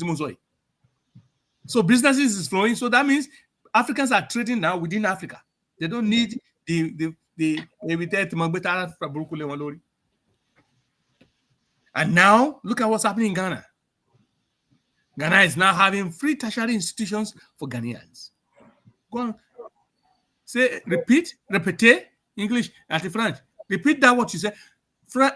Ghana universities now free of charge for Ghanaians. We're talking about what happened within a space of 6 months of taking sovereignty. That's how much wealth, how much they have stolen from Africa. And when you're not at France. Ọjọ́ mẹ́ta péré àbí mẹ́rin náà fi ń ṣiṣẹ́ ọjọ́ mẹ́ta tó kù àwàdà náà fi ń ṣe holiday paid lọ́jọ́ mẹ́rin tán ṣiṣẹ́ yẹn náà lọ́jọ́ every day láago mọ́kànlá àbáago they have to take a coffee tea àbí break tea àbí cigarette break for like an hour tí wọ́n ní kán lọ lé kán lọ sùn kán tó padà wá nínú iṣẹ́ àbí something like that mi mọ̀ bóyá mo quote hours yẹn correctly ní France. Yeah, I think so, sir. Meanwhile àwọn bàbá tiwa wọ́n roko kura àwọn tó ní kán pa wọ́n nùgbó àwọn ìyá wa lọ́nà gbó wọ́n tó máa rape wọn àwọn máa sọ pé àwọn wo ni àwọn ọ̀lẹ Africans tí ò mọra wọn ṣe. This is the insult. That's the level of insult ó láti ta Ọlọ́run gan lára ìbínú Ọlọ́run láti ṣọlẹ̀ lórí àwọn pípì ní ò jẹ́ kó yà mí lẹ́nu pé agbára ti ń ṣí kúrò. After 250 years every dynasty breaks down. Anyways, it is time for America to go and relax. So America them prop up. Time for them to go and see me. I know country can look at me, Israel. With the unfortunate leader they have there, killing people anyhow. Thinking that killing people is going to make Israel safe, guarantee safety for Israel. Now they're looking at alternatives to go and resettle Israel in South Africa. South Africans, you better be careful. Ask what you ask. You better be careful what you ask for or what you entertain. Allah ma jẹ́ careful ara ń ṣe ra yín. Ẹ ṣé gan. Ẹ ṣé gan ni dáàdì ẹ ṣé gan ẹ kú sọ. Ẹ̀yin aráalé bí nǹkan tí ẹ sọ lẹ́ẹ̀kan sà ẹni tí à ń sọ aráalé wa ni kò tí ì tásìkò ni ṣẹ́rí gbogbo iṣẹ́ bí wọ́n tí wọ́n ń ṣe nígbà tó bá yá Ọlọ́run máa fi wọ́n hàn sí gbangba ó ti fi wọ́n hàn sí gbangba a kàn ń fi rírí ṣe aláìrí à ń fi gbígbọ́ ṣe aláìgbọ́ torí pé gbogbo nǹkan tí àwa ń ṣe níbí báyìí a ṣe fún torí owó tàbí torí ohunkóhun tàbí kí wọ́n fi lè mọ̀ wá bí kò ṣe pé ọjọ́ ọ̀la àwọn tó ń bọ̀ lẹ́yìn nǹkan táwa dúró fún mi gbogbo ẹ̀yin àṣebàjẹ́ àmọ̀ yín àwọn ò ní Ọlọ́run má jẹ́ kí orí tèmi náà orí àpèsè lórí tiwa Ọlọ́run má máa jẹ́ káwa máa sọ pé ẹnìkan báyìí lágbájá kan báyìí ẹni tẹ́ ń kó tẹ́ ń dárúkọ tẹ́ ẹ ṣe bẹ́lẹ́dùmarè kan náà tó dẹ̀yìn náà ló dóhun náà so ẹ̀wẹ̀ àwa mọ̀ bó ṣe lọ kẹ́ kó ṣì lọ ó ti tásìkò ṣe ti gbọ́. tí a bá ti máa dárúkọ yàn ìyálájé tá máa ń dárúkọ yàn lórí òótọ́ lórí nǹkan tó tọ̀nà lórí pé ẹ mọ̀ it's a different story but káwọn èèyàn máa lo orúkọ èèyàn lákàtí bí lákàtí máa lo orúkọ èèyàn. ó kù díẹ̀ kékeré báyìí ṣé mo máa ó kù díẹ̀ kékeré báyìí ní sá onítọ̀hún yàn ó mi inú mi ló pé gbogbo ìgbà tá a bá dìjọ wà lórí ètò ẹ máa rí kinní yẹn torí pé gbogbo ìgbà tí wọ́n ti jáde ní arákùnrin wọn máa ń ṣe kinní yẹn wọ́n jẹ́ nìkan tí mo ti jú tẹ́lẹ̀tẹ́lẹ̀ ṣùgbọ́n. ọdún lẹ́kìjì bá tẹ̀mí rí bẹ́ẹ̀ you get it. It's now the second time I've seen and you're right. Torí ó jọ gàtẹ́ ìjọba. Gbogbo iṣẹ́ kọ̀ọ̀kan wọn gẹ́lẹ́bẹ̀ ṣe sọ pé gbogbo àwòrán tí wọ́n fi ránṣẹ́ dá padà ó sẹ̀ǹdẹ̀ sí ìyàwó àkan àdìjọ wà ní ẹgbẹ́ kan tèmi àti ní ta ti kúrò ní màmá yàn ní kí n máa kí yín wọ́n rẹ́rìn wọ́n ní ṣẹ́ wọn nìyàn wọ́n sọ pé ṣẹ́ wọn nìyàn kódà wọ́n dárúkọ ẹnìkan náà pé tó ó dì ṣùgbọ́n. Wọ́n ṣe mistake ni wọ́n rò pé ọmọ bọ́tà ní Bíọ́dún wọ́n rò pé ọmọ bọ́tà ní mí ìyá tèmi bí mi dáadáa bàbá mi sùn ìtọ́ mi dá ó tọ́ mi gan Ọlọ́run tó wá fún mi lórí ọ̀fẹ́ mo tó wá túnra mi bí sínú Kristi so ibo náà wà fẹ́ gbégbá. kò sí sàn kí ni irú wọ́n ní kí ni wọ́n bẹ When are we going to get there? Free tertiary institution. Kábèrè lọ́wọ́ Tinubu. Àwọn tó ń parọ́ tán yẹn. Wọ́n fẹ́ gba. They don't want to take the sovereignty of our resources. Tinubu believes that the French government, the British government, and the American allies are the only ones keeping him in office. So he is dancing to them than doing the interests of the Nigerians. If you see any Nigerian leader, don't say if a Nigerians, unfortunately, Yar'Adua might be the best president in recent times in Nigerian history.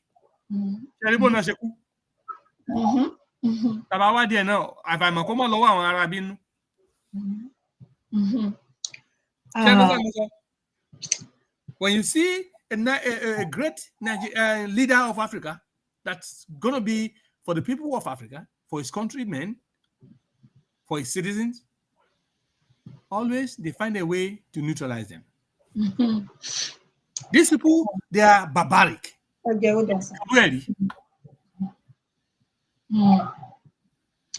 the worst kind of people the only thing they understand is to kill people.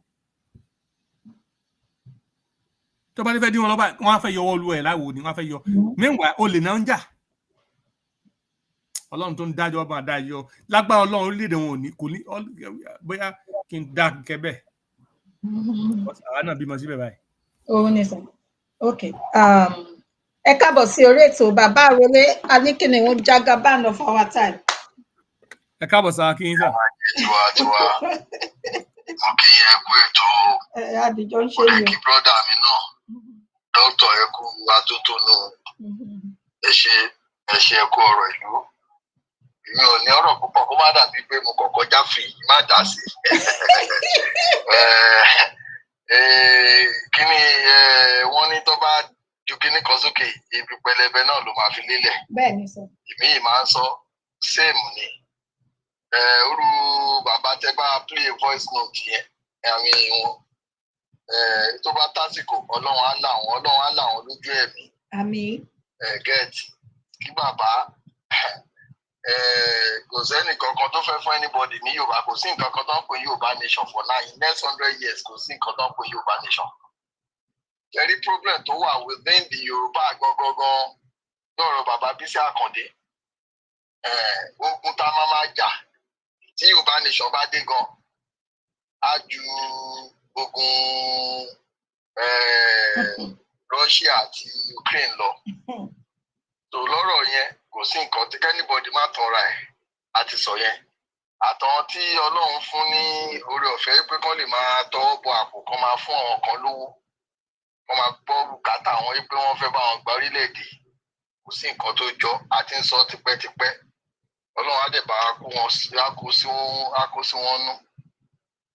In addition sí tí brọ́dà mi tó sọ pé Tinubu ló lè pín Nàìjíríà Tinubu ò ní pín Nàìjíríà kò ní agbára láti pín orílẹ̀-èdè tó ti yé yín nǹkan ẹyọ kan tó lè ṣe bẹ́ẹ̀ náà ni pé kán make a move gẹ́gẹ́ bí àwọn kan ṣe ti ń dìmáàdì fún sìn lórí òfin tí wọ́n lò ní Nàìjíríà yẹn tó jẹ́ kangaroo tàwọn ológun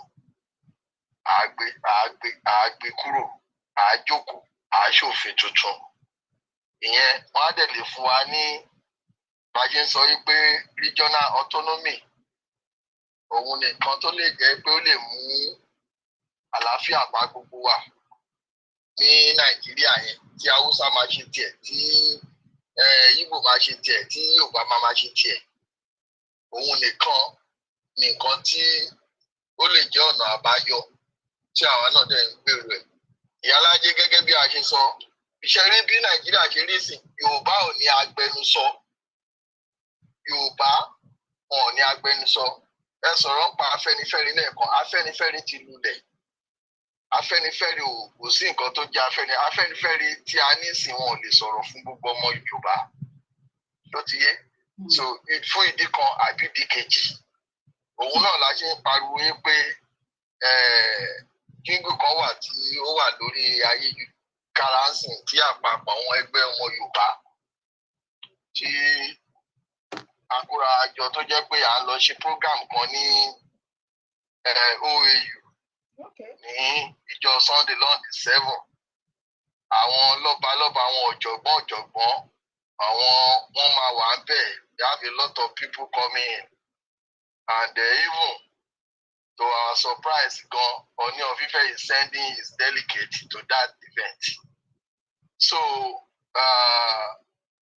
we need one voice Yorùbá nídìí àwọn tó máa gbẹnu sọ ẹ jẹ́ sọ̀rọ̀ kankan fún yín afẹ́ akọ Yorùbá ń ṣiṣẹ́ fún Tinubu ń ṣiṣẹ́ fún Yorùbá ó dípẹ́ni ojú tó ní kálukú bá fi wò òun dẹ̀ ní nǹkan tí gbogbo ṣe ń kóra wọn jọ sí yín pé àwọn gbọ́dọ̀ rí pé kò ṣe second time but tí a bá sòótọ́ ọ̀rọ̀ wá ní olóṣèlú wá ní àwọn Tinubu ti gbówó fún wọn ni ẹ jẹ́ sọ fún yín lẹ́yìn Tinubu kó tó tún padà sílẹ̀ Yorùbá tí Nàìjíríà bá yìí wà bẹ́ẹ̀. Bọ̀ kí ni nǹkan tí Tinubu ṣe fún Yorùbá o.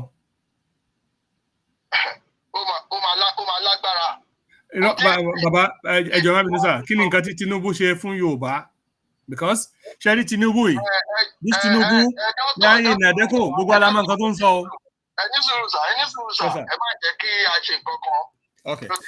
ó yẹ kí n ìwà síbí láti wá defend project Tinubu ṣe tó ti yé yín mi ò wá campaign fún Tinubu tó ti yé but deeply oníkálukú mọ ìhà tí ó kọ sí tó ti yé but tí tẹ bá lọ sórí òkè sí i pé Ọlọ́run ò ní jẹ́ wọlé second time tọ́lọ́run bá fẹ́ sí kó má wọlé kó dẹ̀ gbé Fúlàní síbẹ̀ ká mọ nǹkan tá à ń sọ nǹkan tá à ń sọ sí nípa ẹni Yorùbá òkú ọmọ yín wà bẹ́ẹ̀ sí ẹ̀ ń dìtà ẹ̀ ọ̀tẹ̀lẹ̀ mi kà sí until when you guys come together and speak in one voice nípa bàbá ilé rẹ̀ padà bọ̀ sí o nǹkan báyìí lẹ fẹ́ bọ̀ tí náà kò sí instead of that ìjà ọba là ń jà.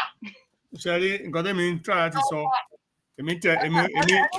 ẹni sùúrù sà ẹ lọ wo history ẹ mọ history dáadáa ẹ lọ wo nǹkan tí Awólọ́wọ̀ fèsì sà pẹ̀lú àwọn ìran Yorùbá ẹ lọ wo nǹkan tí Abíọ́lá fèsì sà nínú ìran àwọn ọmọ Yorùbá same thing ló repeat rẹ̀ lórí Tinubu sìn ẹ fọdọ́ nípa past ẹ wò nǹkan ó sàdírẹ́sì kan lọ́wọ́ lóun kẹ́ àwọn achievement kan wà ó lè má jí dé grassroots ẹ hold àwọn governors yín accountable àwọn governors yín kí ni nǹkan tó ń ṣe this man has tried his own olóye tó jẹ́ olóye gbèsè tó bá bẹ̀ olóye nǹkan ti sa reserve yín sìn are you getting me so ẹ jẹ́ kí a sọ̀rọ̀ síbi tọ́rọ̀ wa àwọn èyí tó bá ṣe ẹjẹ́ asọ èyí tó kù díẹ̀ káàtó ẹjẹ́ asọ don't let us be totally saying that kò ṣe nǹkan kan are you getting me so because Even àwọn tó fẹ́ gba Yorùbá fún wa gan, tó lè àkáǹtì fún nǹkan tó ṣe for 4 years.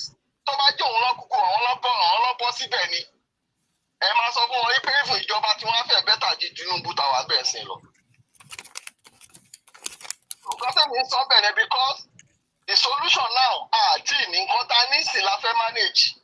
How la ṣe fẹ́ work on that what we have at our hand now before we lose it? Ṣé nǹkan tó máa le jù nìyẹn pé tó kò sí àgbẹ̀. Èyí tí Ìgbòho rìn káàkiri is because ọmọ Yorùbá ló wà bẹ́ẹ̀. Ẹ̀fẹ̀ ìdá ẹ̀fẹ̀ ọmọ Yorùbá ló wà bẹ́ẹ̀ gbogbo àwọn gbogbo ń ṣẹlẹ̀ sìn. Ẹ máa wo gbogbo àwọn paramilitary àwọn kíní gbogbo àwọn offices tó fi ọmọ Yorùbá sí. Tí wọn bá dẹ̀ ń deliver, it's not the Tinubu fault. Gbogbo àwọn mínísítà tó appoint tó bá deliver, it's not Tinubu fault. Àwọn gọ́fúnà tó multiply allocation wọn, it's not Tinubu fault. But anything we want to say now is Tinubu because òun ní kàbá tiẹ̀. Ó ṣe tiẹ̀, that's why I'm not here to defend him, but now òun ló wà bẹ́ẹ̀. We have to see how we can use this opportunity and get what we want. But it's not Tinubu that will give you Yorùbá nation. If tó bá jẹ́ lómi nítorí ẹ̀ ló fi ń bàjá ló fi mú lọ́tà, kò ní agbára o. He doesn't have that constitutional right or power. Láti fẹ́ tó ní pé ókè o, oníkálukú máa lọ tiẹ̀. It's only military can do it and military cannot work that one now. Nǹkan tẹ́mi ṣe pé nìyẹn, àwa kọ́ gbogbo ọ̀nà tó ní kálukú bá mọ̀ ọ́ sìn ni kó máa gbà. I have some information lọ́wọ́ àtàn tó jẹ́ pé mi lè sọ tá a bá sọ wọ́n náà wọ́n máa fún yín Yálàjẹ máa fún yín ní update yẹn. It's not something that we talk in social media. A lot is going on. I get a lot is going on. Ọ̀rẹ́ mi sì mo lọ ìgbà kan mo ní ẹjọ́ mẹ́ta mo lọ́nà àjà kò sẹ́ tó mọ̀. Mo lọ́nà àjà mo lè padà dé. Tọ́wọ́ kọ́kọ́ wà tó jẹ́ pé kò ń ṣe nǹkan tó ń blog lórí social media yẹn lèyàn kan máa tẹ̀lé. Àbí nǹkan tó dẹ̀ fi AI ṣe é sìn. Dókítà sìn bí dókítà ṣe wà yẹn sìn, mo lè ṣe AI wọ́n sìn àtójú wọn àtóhun àt everything. Wọ́n dẹ̀ máa sọ̀rọ̀. So a lot of things going on. But one thing ni pé solution problem Nàìjíríà nínú Nàìjíríà la máa ti solve. Àwa ọmọ Nàìjíríà yìí náà dẹ̀ la máa solve. Tó báwo la ṣe fẹ́ solve ẹ̀?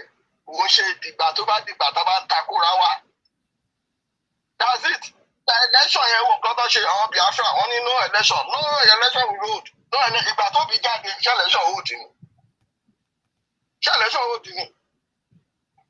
Àwọn Haúsá sì wọ́n kọ́ kóra wọn jọ wọ́n ní no Tinubu fún wọn lápọ̀ẹ́mẹ́ǹtì àwọn Yorùbá nìkan ló ń fún lápọ̀ẹ́mẹ́ǹtì. So ẹ jẹ́ ká ro sọ̀rọ̀ ara wa o. Yorùbá ní kó ronú bí ọ̀rọ̀ bàbá wa Ògúndé. We have to think twice now before it's too late. Ẹ ṣe o, àmọ̀ràn tèmi kàn fẹ́ sọ lálẹ́ nìyẹn o. Odò àgbè wa o. Ẹ ṣe gan bàbá Àrólé Aníkìní Jagaban of our time. Ẹ ṣe gan ni bàbá wa kan tún pè padà dádì ẹjọ́ ẹ jẹ́ kí n sáré pé dádì tí wọ́n pè padà yàn káwá tó máa lọ torí ànípẹ́ parí. Mo fẹ́ respond sí bàtà tí wọ́n bá pè wọ́n tán mo fẹ́ respond sí bàbá wa Àrólé. Wọ́n dá lọ sí Nàìjíríà wọn ò dẹ̀ jẹ́ ká mọ̀ ẹ ṣé o. Wọn ò fẹ́ ra kúlíkúlí wá ni wọ́n láti ránṣẹ́ kúlíkúlí àti kíni náà dọ́ńkọ́à ṣé àmọ́ kan tó ń pè ní dọ́ńkọ́à. mi ò gbà Haúsá rí o. Dádì ti wọlé padà ẹjọ́ ẹ má bínú dádì. Ẹ káàbọ̀ padà sà mo rò pé nǹkan tí wọ́n ń sọ yan làwọn náà fẹ́ sọ̀rọ̀ lé lórí. Ẹ káàbọ̀ padà dádì. Yes. Yálàjẹ ọ̀rọ̀ ọkàn fẹ́ sọ sí ọ̀nà tí bàbá wa ṣe é sọ mo ní kí n tí sọ̀rọ̀ sí nǹkan mẹ́ta ni máa sọ̀rọ̀ lérí. Ẹjọ́ àgbọ̀ yín sà ẹjọ́ bá wa ẹ má bínú sà. Nǹkan mẹ́ta ni máa sọ̀rọ̀ lórí ẹ̀ tí máa yẹ. The first one ni ọ̀rọ̀ Afẹ́nifẹ́re nítorí bóyá Afẹ́nifẹ́re ò sí mọ́ Afẹ́nifẹ́re wà o. Afẹ́nifẹ́re ọ̀nà bíi méjì ló wà. Àwọn kan wà eléyìí ní Àkúrẹ́ ti Fájọ̀ràn yẹn fẹ́ra fáwọn yẹn ìyẹn ọ̀tọ̀ ìyẹn ìṣeré la fẹ́ ṣé kí ni kí n pè ó kí ni kí n pè ìyẹn kì í ṣe original ṣe understand yẹn ṣe rí Afẹ́nifẹ́re tá à ń sọ yìí ká má gbàgbé because èmi máa take àwọn èèyàn lọ sí memory lane 2000 Bọ́lá Ahmed Tinubu wà lára tó designate Afẹ́nifẹ́re because of his social interest in 2000 yẹn. Bẹ́ẹ̀ ni ilẹ̀ Yorùbá iye kóòtù òjìrè lẹ́yìn Bọ́lá Ahmed Tinubu àtọ̀básanjọ́ kan àwọn tó fẹ́ bà ilẹ̀ Yorùbá jẹ́ from 1999 to this time that way. Ṣèbí ìgbà yẹn náà lọ́hùn Bọ́lá Ahmed yé gbà yẹn jẹ́ kí n ṣàrà 1996 or 1997 nígbà Abacha ṣèbó sọ pé òun bìí lórí wọn Nàìjíríà gbà yẹn. Nígbà yẹn náà pírẹsidẹ́ǹtì tó jìlé ní ó ti náà ṣàbíṣọ̀ yẹn from ìgbà tó ti ṣe gọ́ọ̀nà Lagos State láti 1999 to 2006 ó wà lára tó pín Afẹ́nifẹ́re ṣẹ́rí Afẹ́nifẹ́re tí kí ni orúkọ ẹ̀ ti Délé Fárótìmí ìyẹn ní original Délé Fárótìmí lè máa jẹ́ saint ṣọ́ra ó lè máa jẹ́ saint ti yẹ Délé Fárótìmí òun ni organizing òun ni secretary organizing committee àwọn Afẹ́nifẹ́re náà ṣe ọ̀dà sábà yẹn ṣe rí ẹni tó máa ń ṣe ọmọ ọdún wà bí ní ilẹ̀ kóòtù òjìwé lónìí ó wà lára wọn ó wà ní ara wọn ó lè máa perfect ó wà lára wọn Afẹ́nifẹ́re wà ó Afẹ́nifẹ́re ti àwọn àbúrò yẹn ní òkè ń ṣe kí ó dẹ̀ pẹ́ náà láti 2003 náà ti ní Afẹ́nifẹ́re láwọn ìlú because of his own interest. The second one tí mi fẹ́ sọ ni wípé Mr. Abiodun tó béèrè lẹ́ẹ̀kan pé kí ni Bọ́lá Ahmed Tinubu kí ló ṣe fọ́mọ Yorùbá jẹ́ bàbá wa yàn lè dáhùn kò lè sọ specific direct question ni ẹ má jẹ́ ká máa dísí ara wa nídàgbé a ní láti face reality lóòótọ́ 1999 constitution tí wọ́n ti ń lò tó ń gbé fún Ọbásanjọ́ tí àbùkàlábì gbé fún Ọbásanjọ́ pọfẹsọ Yàndó alwa Yàndó àtàwọn ọmọ tó sábẹ́ ilé náà constitution yẹn 2024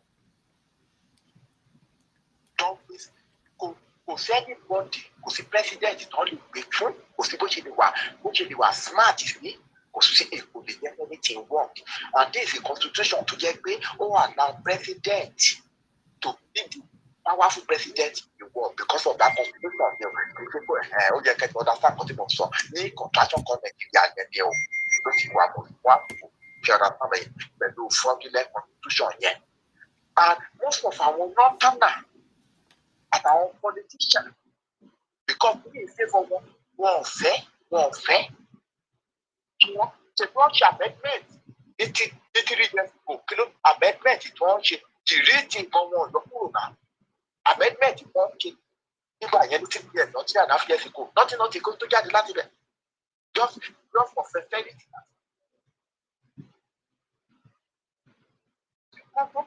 wọ́n tó ṣe election náà. Election 2023 yìí Chief Abẹ́ Babalọ́lá náà sọ èmi náà ní ọ̀pọ̀ náà ní tiẹ̀ lọ́wọ́ because òun ni personal president ti General Ọbásanjọ́ from 1999 to 2007 ó mọ̀ pé constitution yìí ò dá òun ni personal lawyer ó mọ gbogbo nǹkan tó wà kò sọ̀rọ̀ ń gbà yìí but tèmi tó ń sọ̀rọ̀ náà. àgbọ̀ yín dáadáa mọ́ dádì o. All right, sir. Hello? Okay, sir. Ó lọ sọ bá fẹ́ ṣe ṣorí fọ́ọ̀dù lẹ́kọ̀ọ́ tó ní ìmọ̀ yìí ni. Ó ní tó bá mọ̀ pé fẹ́ dìde, ó ní kí Buhari tó bá mọ̀ pé òun gbìnà àti sọ pé òun fẹ́ kí wọ́n ṣe election wípé òun fẹ́ hand over dáadáa, ó ní contract ṣe condition yẹn. Wọ́n ṣe fẹ́ẹ̀tì wọn. Ó ní pọ̀lú ìjọ ní kò sí nǹkan tó máa wọ̀. Nípa ti kí ló dúpọ̀ nípa ti regional economy yẹn understand because ara nǹkan tí ní ṣe mọ́ láì tó sọ ń gbà yẹn nígbà wá sí Atlanta ṣe iye 2002 year 2000 tí wọ́n sọ nípa regional autonomy ìpè from here Yorùbá ọmọ kòtò òjìrè lè jáde ìpè tó bá pé regional autonomy yẹn máa allow western region náà oníkálukú á máa control àwọn resources ìgbóni just small percentage a máa lọ sí Àbújá a máa lọ sí Central. Ó wà lára àwọn tó fi dẹ̀ ní Déṣe Bọ́lá Légbodò ní 2001 December 20 tó fi dẹ̀ ní Légbodò nílé ẹni Bódìjà because of ọ̀rọ̀ alákìpọ̀ ìwà lára. But these people àwọn tá à ń sọ̀rọ̀ they are not ready for wípé kàn ṣe fresh constitution they are not ready for regional government. Wọn kò sẹ́ni ní wọn tó ready fún. Tọ́lá sọ pé wọ́n ń ṣe meeting kan bìkan wọ́n ń ṣe kìíní kan bìkan it's all lie irọ́ ni ẹ̀tàn ló wá bẹ́ẹ̀. Àwọn already wọ́n fẹ́ continue pẹ̀lú gbogbo presidential system of government yìí. Nígbà wọ́n ṣe fresh constitution wọn fẹ́ wọ́n lọ sí regional government lọ́dún. Ìgbà tá a ṣe regional government nípa àwọn bàbá Abáfẹ́mi Awólọ́wọ̀ àwọn action group ń gbà yẹn from wọ́n jẹ̀ ní bẹ̀rẹ̀ federal government láti 1956 or 57 láti bẹ̀rẹ̀ federal government ń gbà yẹn láti ní regional láti ní region mẹ́ta ló kọ́kọ́ wà ń gbà yẹn. Ìgbà tó dẹ̀ di October 1st 1960 láti gba òmìnira wọ́n continue pẹ̀lú regional government. Nígbà 1963 wọ́n lọ áàdì kìíní mọ́ kí lórúkọ ẹ̀ Midwest region. Nígbà yẹn náà àwòyé àyẹ̀ ti now population contraction kan Nàìjíríà àti ìtòlé yìí ń gbà yẹn gbogbo nǹkan kò tí ì rí délé yìí. Nǹkan tí ó níwèé tèmi mọ̀ o èmi kóníkálukú lọ́nà tiẹ̀ èmi support because gbogbo wípé àjọ wà papọ̀ yìí kò lè ṣiṣẹ́ but a lè fojú lásán gbọmọ lọ́wọ́ ẹ̀bùrọ̀ gbogbo ilé táwọn ń ṣe kiri náà èdè gbogbo àwọn kan Yorùbá nation Odùduwà táwọn ń ṣe náà gbogbo ilé náà rí ìta báyìí child play lélẹ́yìí child play kóníkálukú lọ tiẹ̀ láti di ohun solution which is not kò dẹrù náà nǹkan tó le kò ní ìlú náà but àwọn olóṣèlú yìí wọ́n ṣetán láti àwọn ọ̀jẹ̀lú nípò wọn lólóṣèlú ni pé kí wọ́n ṣe fresh constitution ló jẹ́ kí nǹkan wọ́ọ̀kì ní gbogbo àwọn ìlú tó dàgbà sókè. Nínú constitution ni a wà náà pé bá a ṣe bí ẹrú la bí ọmọ kò sí pé àwọn kan yàgbọ́ dì lọ. Òfin tó jẹ́ kí wọ́ọ̀kì ní gbogbo àwọn ìlú tó ń mú forward tí wọ́n ń ṣe títí tó jẹ́ pé wọ́n advance. Tí wọ́n bá wo àwọn Asian country àwọn China àwọn Japan àwọn Korea gbogbo àwọn constitution ló jẹ́ kí same the Western world European everything constitution but àwọn ọlọ́dọ̀ wọ̀nyí wọn ready. Èmi ò gẹ́gẹ́ bí ìyànkan ó ní kálukú kó lọ́nà tiẹ̀ because kí ni wọ́n ń pè ní nation ni pé àwọn ẹ̀yà kan tí wọ́n ń sọ èdè kan tó ń sọ gbogbo ilé ìtàn sọ pé kí lórúkọ ẹ̀ sọ tí gbọ́dọ̀ bí sí Àkàndé sọ pé kíní kan ìjà máa tó bá ìgbà kíní yẹn ìjà máa wáyé kíní kan kíní kò ṣe ní sọ yẹn náà. I can understand pé bóyá mo understand yẹn náà ṣebí òun náà ọlọ́jẹ̀lú náà irú òun báyìí kò lè fẹ́ kí kò ní ká dá dúró. Ọ̀sán wọn ló kéde ìfẹ́. Ara ẹ̀sìn tó máa gíìfù nìyẹn tó bá ṣe kínní a máa para wa jù yẹn lọ a máa ṣe kínní ìjà máa wáyé lóríṣiríṣi.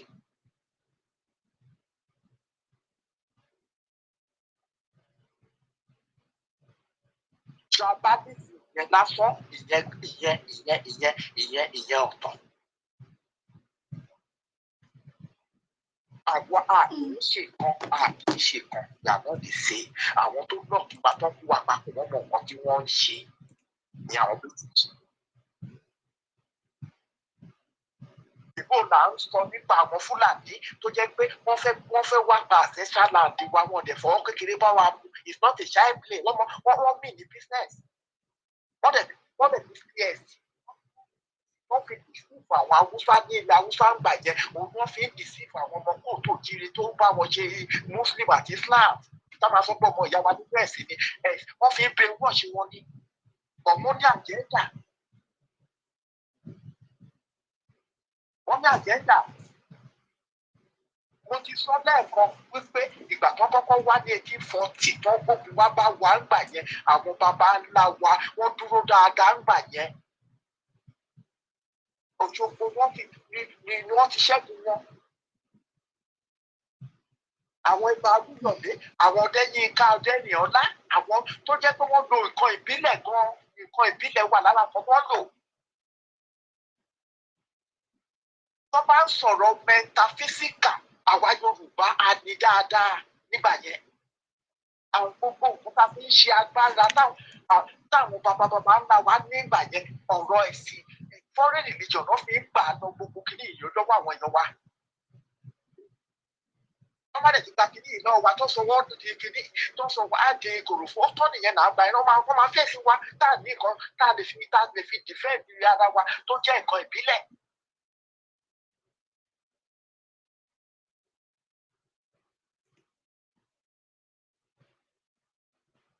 Wọ́n fi bára ṣeré náà wọ́n ti ń gbé bọ̀ wá sọ̀tọ̀ wa.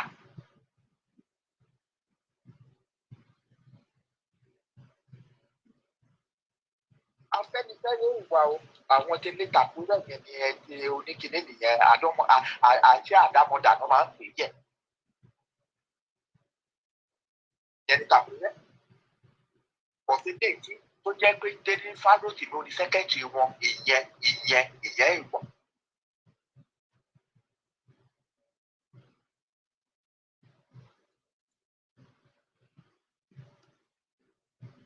Èmi gẹ́gẹ́ bí nǹkan kò sí nǹkan tí Bọ́lá gbà lẹ́dí fọ Tinubu ń ṣe fún àwọn kòtò jíire o kò sí aláàtọ̀ mèrìdí nǹkan tó ń ṣe o ìyá má jẹ́ máa bí pé iná ṣe. Ẹ ṣé gan ní àdìjọ́ lè tò ní o ẹ pẹ́ fún wa láṣẹ Èdùmàrè ẹ ṣé sà.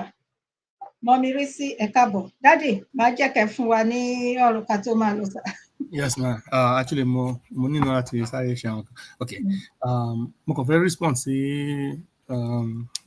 bàbá wa Aníkìní o. Number one èmi náà mo side pẹ̀lú bàbá tó ń bá wa sọ̀rọ̀ tó ń sìn pé mi ò rí nǹkan tí Bọ́lá Ahmed Tinubu bàbá Bọ́lá Ahmed Tinubu president Nigeria mi ò ní nǹkan tó ṣe fún ọmọ Yorùbá o I'm not gonna hide behind one finger. I don't see what he has done for Yoruba nation, especially when you know that Bola Ahmed Tinubu was also, if not, he was also a founding member of NADECO. Bola Ahmed Tinubu of those times, it was Bola Ahmed Tinubu that said, "Oda, Yoruba yako no Nigeria man." But when it was convenient, when it was not part of it was not in line with the imperialists. Do you understand? Yes. And then, but along I go for later to play Maradona law, and he became president. Now we see, most of our year. Ẹnu mo sọ pé gbogbo àwọn tó ń sọ pé àwọn champion Yorùbá nation lónìí àwọn yẹn gan tó bá wà ní ipò ọlá pẹ̀lú àwọn kan táwa ti rí táwọn kankan ṣe they will be worse than these politicians. Báyà nítorí ìkù ìdà ò tí tẹ̀ wọ́n lọ́wọ́ báyà nítorí wọn ò tí ní agbára ìjọba ló jẹ́ ká ìmọ̀ pariwo yìí ní bá ṣe ń pariwo bó ṣe ń pariwo ẹ̀ tán ń tan gbogbo àyàn jẹ yìí. Number 2 wọ́n ní pé Bọ́lá Ahmed pé bóyá tàbá jẹ́ kó ṣe táàmù kejì pé tán fẹ́ gbé sí. Personally, I'm not playing politics. And even if I'm going to go into politics at this time, pẹ̀lú àwọn kan tẹ́mi ti rí, èmi rò pé ethnic politics ló yẹ kí n play ní ọ̀rọ̀ Nàìjíríà lọ́wọ́ tá a wà yìí. Torí a láti kọ́ gba orílẹ̀-èdè Nàìjíríà kalẹ̀ náà ká tó lè gba orílẹ̀-èdè Yorùbá jáde nínú ẹ̀. Therefore, àwọn náà dẹ̀ ṣe rí táyọ̀ bá ń sọ̀rọ̀, I pay attention to when people talk. Ẹ rí pé at some point, when it was convenient for what he was saying, wọ́n ní pé ọmọ Nàìjíríà ni ó solve problem Nàìjíríà láti inú Nàìjíríà wá. Àwọn wo lọmọ Nàìjíríà? Ṣé kìí ṣe Yorùbá? Ṣé kìí ṣe Hausa? Ṣé kìí ṣe Igbo? Ṣé kìí ṣe Fúlàní? Mo ń sọ pé ṣe lè ká kọ́ fi tó máa sọ pé wọ́n ní Tinubu ṣe so many things fún ilẹ̀ Yorùbá pé nǹkan kan oríṣiríṣi. Kò sí admin tó bá ń torí pé àwọn tó fi sípò ọ̀gá ọlọ́pàá, ọ̀gá sójà, ọ̀gá kìnnìkan gbogbo àwọn custom. You understand? Kò sí administration kan tí ó débẹ̀. To cover and protect themselves, they have to put their ethnic people. Bàtí Buhari wà ń bẹ̀ kan ṣe Fúlàní ló wà ń bẹ̀ ni. Ṣé Fúlàní ló náà kó sí gbogbo inú ìjọba? Tẹ́ bá ní pé ká máa blame Tinubu, àwọn tó kó sí ìjọba ni ká máa blame. Whose fault? According to every good leader, the buck stops at the desk of the leader. Tabani YSGM da YSGM data ni olórí YSGM. Gbogbo wa la ń dọ́gbọ́n sọ pé olórí YSGM ni ó ṣe kíni o. But àwọn èèyàn ní fẹ́ dárúkọ, àwọn èèyàn ní fẹ́ sọ̀rọ̀. Ibi tá ti yàtọ̀ síra wa nìyẹn. They don't want to name, they don't want to point fingers, but they want to talk inference indirectly and say YSGM is not good. Ṣùgbọ́n, they want to pay àárín ẹlẹ́ àwọn máa sọ nǹkan mi. And then go along the same direction. You don't want to, because you don't like to name the problem, you continue to keep us in circles. That's why some of us are pissed. That's why we know you don't like the truth. And we know you don't want to follow the truth. You only want to play politics and play around just to be relevant. That's all. And your relevance is not going to lead to anywhere, but it's only leading to the dying, to the death of so many of our people. Don't they expect? And the deception of so many don't believe and trust in you, or in the desire for a nation that you are not delivering. That's the truth. Ani ọ̀tẹ̀ ọmọ Yorùbá pọ̀. Ká tó bí wa, ká tó àwọn bàbá wa, nítòótọ́ ìwà ọ̀dàlẹ̀ dì wà. Ṣùgbọ́n tí Yorùbá bá ṣe ra tá bá pera wa jẹun náà papọ̀, tá bá tí ó bá dé orí góńgó, ṣe understand tí Yorùbá bá rí olóòótọ́. Láti ìgbà tí ọ̀tẹ̀ ti wà yẹn, ayé Awólọ́wọ̀ ọ̀tẹ̀ ń bẹ. Ṣùgbọ́n gbogbo ọmọ Yorùbá, almost 99% of Yorùbá ló ti Awólọ́wọ̀ lẹ́yìn náà dẹ̀ like direction tí ó ń gbé Yorùbá lọ. Except àwọn kọ̀ọ̀kan tán sì wà nípò náà ní táwọn olórí burúkú ìtàn jẹ. Tán fi ṣẹ́ bàbá yẹn lẹ́gùn ẹ̀yìn. Ṣé ẹ mọ̀ bẹ́ẹ̀? Yes, ọ̀tẹ̀ wà. Ṣùgbọ́n if the 99% of Yorùbá is in line with you, especially pẹ̀lú the living condition of our people, we should be able to follow in line, with a particular leader. The leader is trustworthy. Yeah, àwọn àtẹ̀kẹ́yẹ̀ gẹ́gẹ́ lè má ṣẹlẹ̀. Ṣùgbọ́n tó yà pé nínú òdodo àti òótọ́ ni. Tó bá kọwọ́ kan àdán, àwọn bàbá wa ní pé yóò máa fọwọ́ rọ gidi. Tẹ́ bá wà lórí òótọ́ àti nínú òdodo, bó ṣe wù kí ọ̀tẹ̀ yẹn pọ̀ tó bá ń kó ọwọ́ kan àdán, bàbá tèmi sọ pé àdán ó fọwọ́ rọ gidi. Ṣé ẹ mọ̀ bẹ́ẹ̀? Kàkà kọ́mọ olóore jìn sí kòtò ni. Wọ́n ní mọ̀nàmọ́ná yóò máa ṣiṣẹ́ ìmọ́lẹ̀. If you are on the path of truth and you're genuine, kò yẹ ká bẹ̀rù pé ọ̀tẹ̀ kan lè wà. Yes, a lè kó orí tútù orí gbígbẹ náà papọ̀ kí gbọ́ ní gbé bákan. Díẹ̀díẹ̀ ní ọ̀kan, ṣùgbọ́n nínú òótọ́ àti nínú òdodo táwọn fi ń hàn tó pé nínú òótọ́ àti olódodo àárín ọ̀nà wáyé máa dáná ṣáá náà ni. Èyí ó mọ ewu olúborí náà ni. So, so many things is going on in Nigeria. Yes, I believe that. Gbogbo tó ń sọ pé AI oríṣiríṣi yẹn, àwọn náà ló ń dọ́gbọ́n fi lo information. Tẹ́ bá gbọ́ tí Michael Langley ló ń sọ̀rọ̀ information administration in Africa. We know their games. We know what they're playing. Mo ń sọ pé we need somebody. Yes, but she maintain here. We need someone who would forcefully take the instrument of government to control a lot of things. Ṣebí military government decree ló fi náà ṣe ń sọ pé náà ṣe like junta hunter wọn, they don't like the military takeover, wọ́n á pè wọ́n dictator. because those ones are able to clamp down on the wings of these imperial powers. They are press, they are diplomats. They can stop a lot of nonsense that's happening in that country with just one instruction, by just issuing one decree. That's it. Forcefully.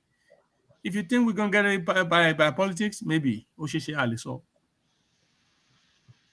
But experience is showing me, evidence everywhere abounds, that for Africa to be free, for any nation in Africa to really be free, it must follow in the line of the three Sahelian states. It has to follow in line, or on rare occasions, like the government of Botswana,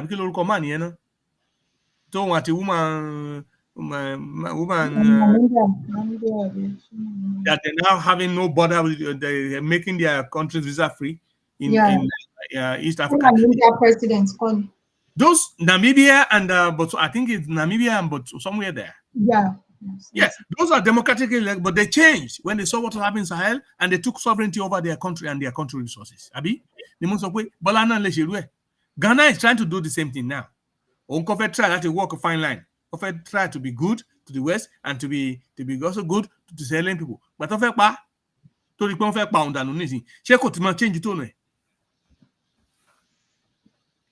And I'm sure they will still try to unalive him, because now Ghana has free tertiary institutions, universities. Free university in Nigeria now.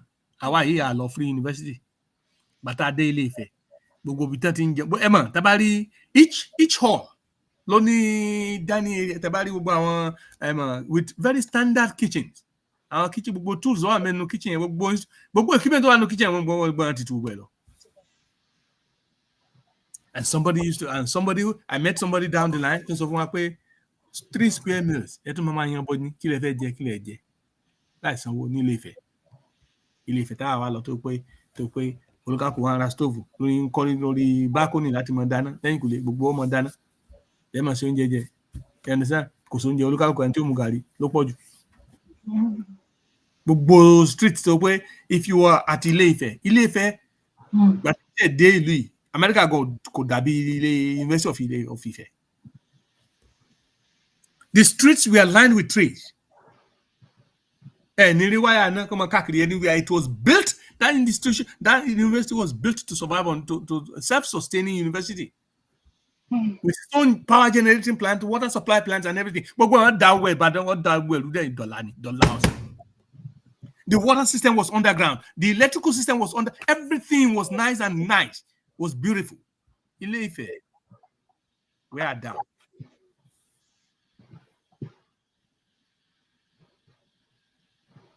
And the same is, look at all of our institutions at OUI. Now go to Ghana.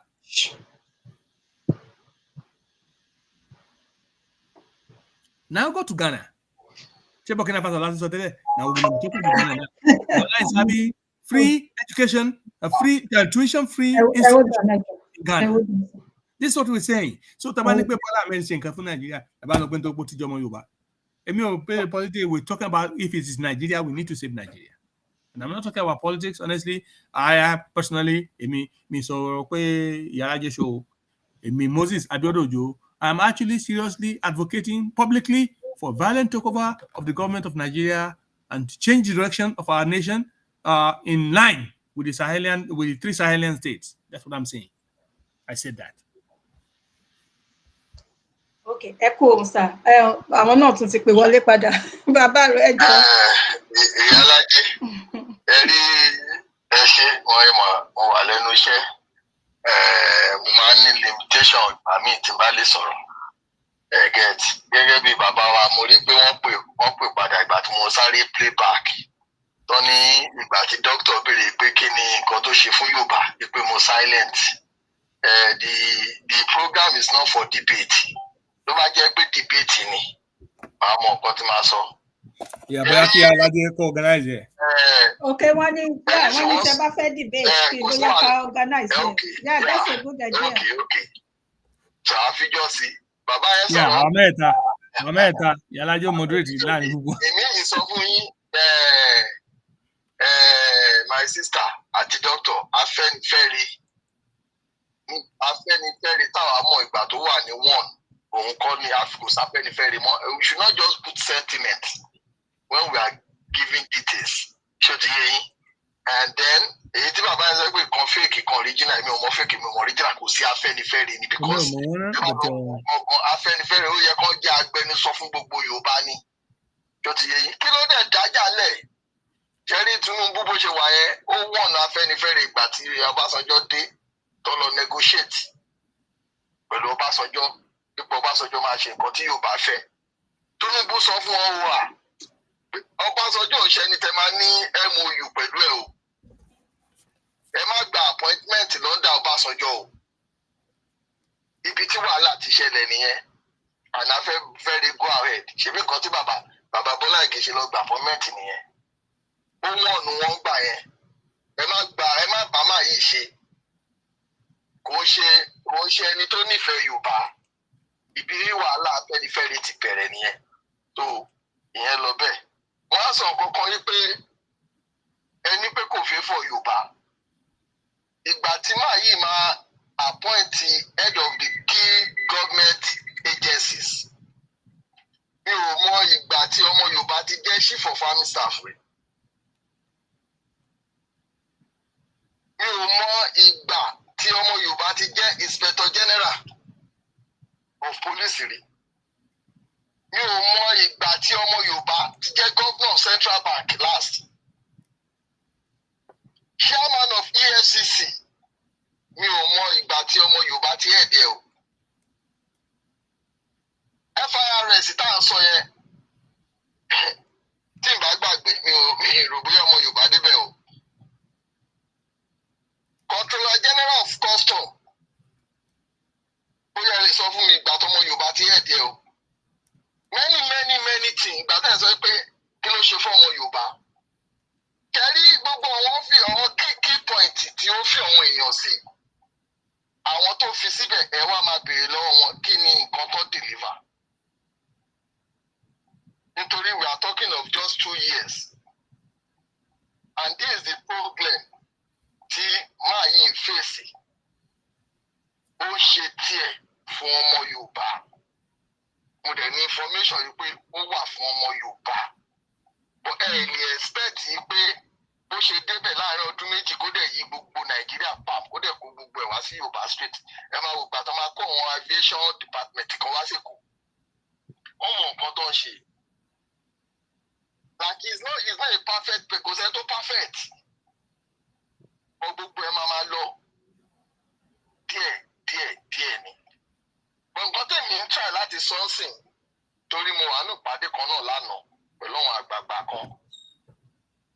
Ní pé kò sí ariwo láti ọ̀dọ̀ wa ní ilẹ̀ Yorùbá. Àgbẹ̀ nǹkan kan fún ara wa wípé ká dìmáàdì kankan láti ilẹ̀ Yorùbá kàkà bẹ́ẹ̀ ṣe là ń bára wa jà. Ibi tí èmi ń lọ gangan nìyẹn. Kò sí unity láàárín gbogbo àwọn lọ́balọ́ba. Ìjọ ẹ̀yin ṣe ìrí ọ̀wọ́n bá wa. One on one show ló máa ń ṣe ní Aso Rock. Àti rí pé àpapọ̀ wọn bá the paramount kings àti bóyá àwọn second class kings bóyá like 24 or 30 kan náà fẹ́ lọ kí president Nàìjíríà. Èyí jù mẹ́rin ojú òun làwọn bára wa jàǹbí. Àwa yìí náà la máa dìde la máa ní òkè coalition ni wọ́n gbọ́dọ̀ yọ kúrò ni wọ́n bá ti yọ kúrò ká lè dìbò fún Obi.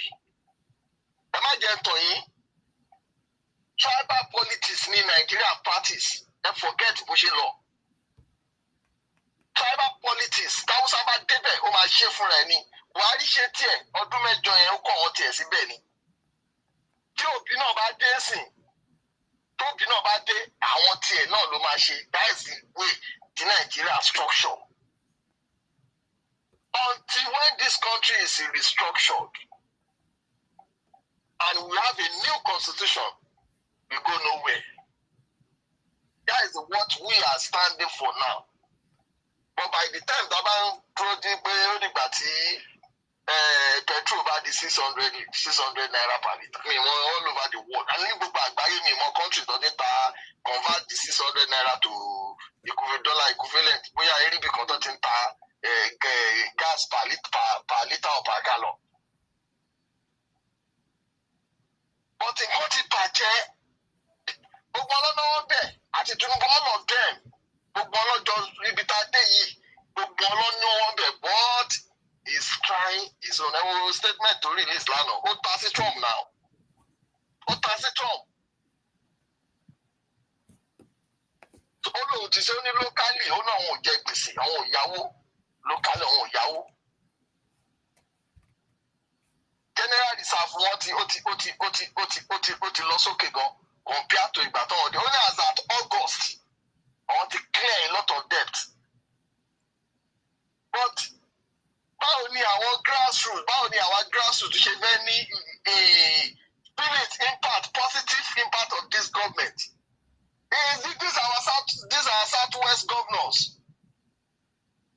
All these are our senators. All these are our House of Rep. To the local government chairman, to just want to fund direct allocation. Where are they keeping the money? Kí ni nǹkan tó ń ṣe fáráàlú? That's the problem now. But gbogbo akọ̀ fi gbogbo ọ̀lẹ̀ ọ̀hún lè yẹ kàn kówó jẹ we are shouting Tinubu. Either 4 years or 8 years, Tinubu máa kúrò bẹ́ẹ̀ jọ kan. And all this government don dey multiply allocation by 3. Wọ́n kàn mú fowó wa ni àwa kàn bára wa jà ni. Ló bá tún di 2027 sí wọ́n á tún ju búrẹ́dì sílẹ̀ wọ́n èèyàn á tún gbàjẹ́. That's the problem. We have to face it. It's not that you people èèyàn ń kàmpé àbí nǹkan ọ̀gọ̀ kìíní kan kíkan tẹ́ ẹ̀ bá tí Tinubu tẹ́ ẹ̀ bá nídìí Tinubu bẹ̀ 2027 ẹ bá wa wá èèyàn wá o tó strong o tó lè ṣe o tó jẹ́ ọmọ Yorùbá o wọ́n ti fẹ́ ọmọ Igbo kan káfíńfẹ́ kan dìde sí kó ní kẹtẹ̀lé òbí. No ni o. Lọ́tún mo ṣe rọra pé padà nìyẹn. But now kò sí gbogbo àṣẹ fẹ́ sùn tàbí kọrí síbi kan náà. Àlèsùn kọrí síbi kan náà. Àlèsùn kakọrí amájọ máa gíw ẹ̀ ni. Èyí tí ibì kan wà sá tá a máa ti ṣe meeting point. Tá a máa ti pàdé ìgbòkè meeting point eléyìí dá eléyìí ò dá eléyìí dá. Ó bá jẹ bẹ́ẹ̀. Ẹ ṣé o, dókítà ẹ mú déètì o. Ṣé yàrá jẹ́ ló máa mú déètì wa but máa kàn respond díẹ̀ máa respond sí.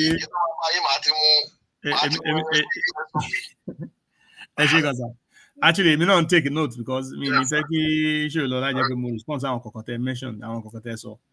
So Yalaje come out, do us a favor and they set up a date that we can actually brainstorm. This might actually be interesting and might even help our leaders to see what we are thinking, what majority of the youths might be thinking, and the youths are encouraged to join us now. Let it contribute and make comments so that to be broader, informative discussion here, and it will be productive, beneficial, not only for for the country itself. Mo kàn fẹ́ bẹ̀rẹ̀ lórí Tinubu.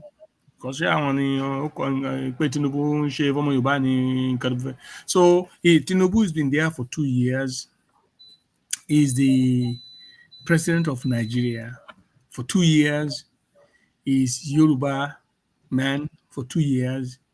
And for 2 years plus, the Fulanis have been killing Yorubas in Yoruba land. The security of the Yoruba land, or so Yoruba states, is questionable. Actually, it's worse. So, why is Tinubu not ensuring the security and safety of the citizens in Nigeria, but especially of the Yorubas? That's number one.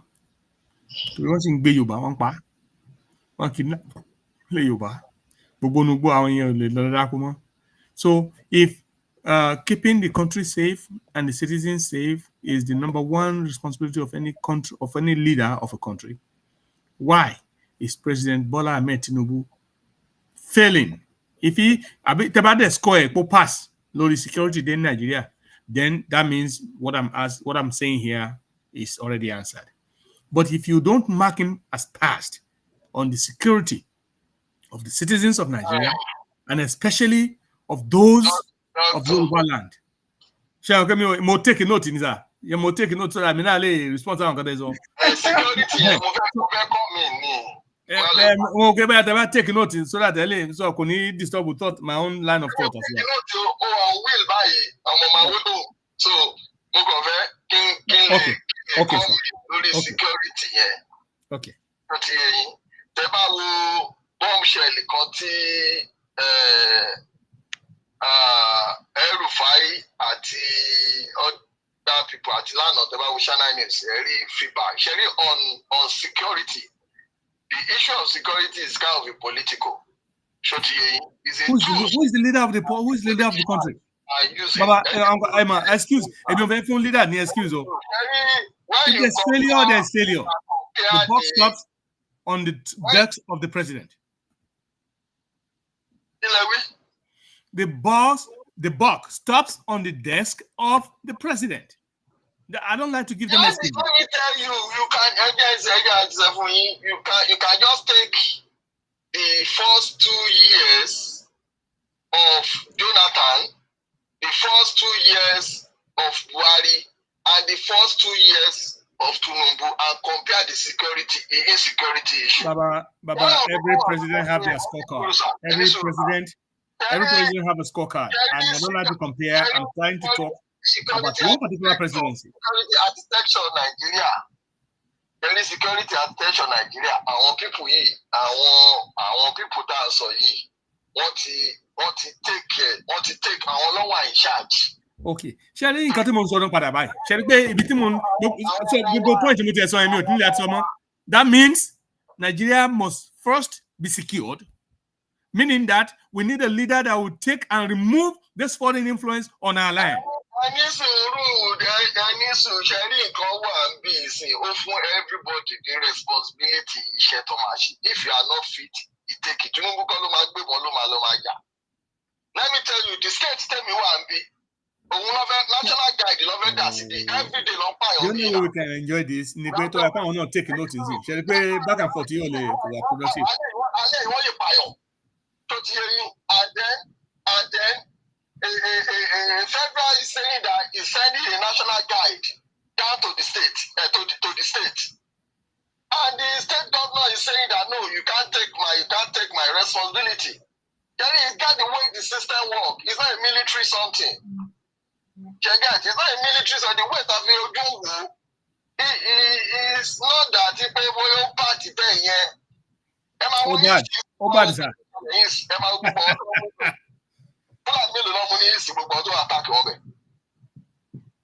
Are you getting me? Yeah, continue, sir. Because the first one will move on. I can't take a note. But in response to what he said.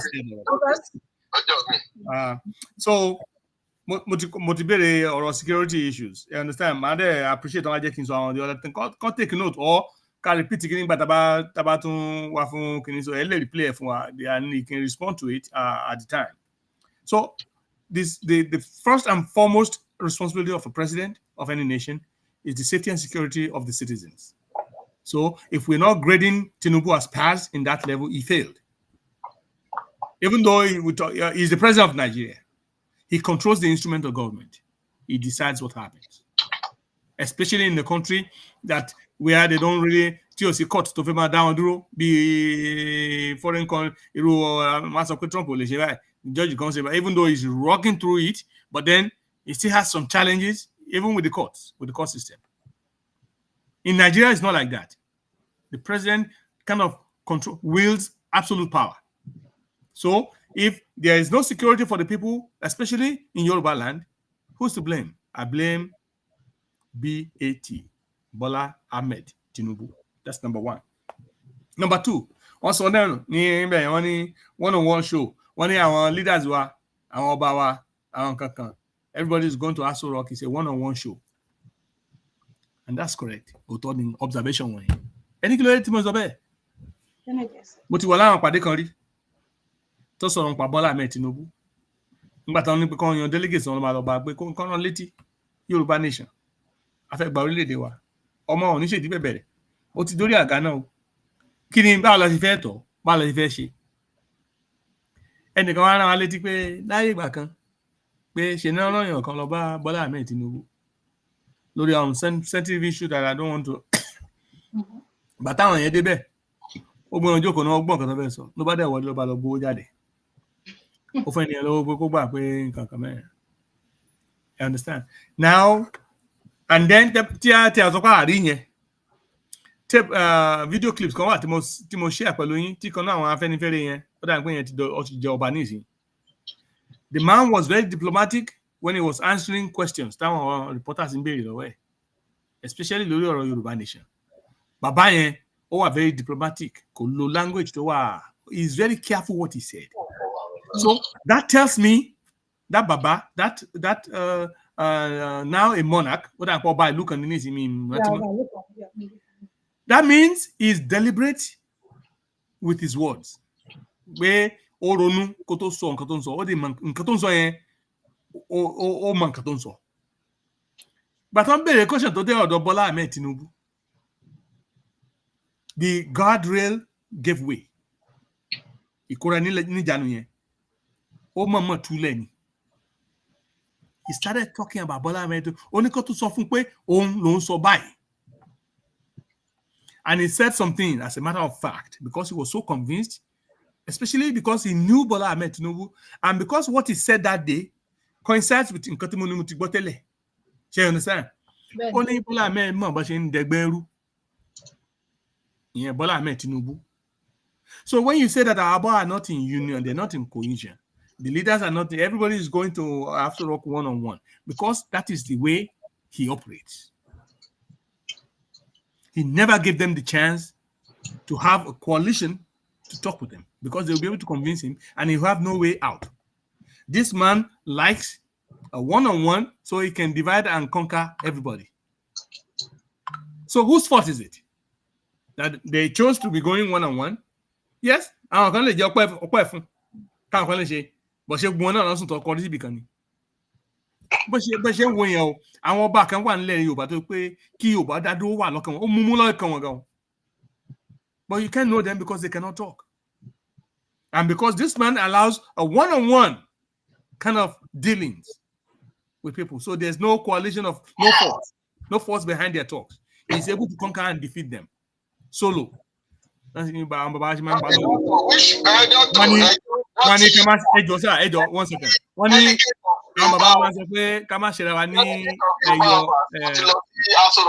Oh Lord of Israel. Bàbá máa ń sọ pé ká má ṣe ra ní ẹyọ ọwọ̀ àbí pẹ́pẹ́ ṣe ra ní òṣùṣù ọwọ̀ ó ṣe iṣẹ́.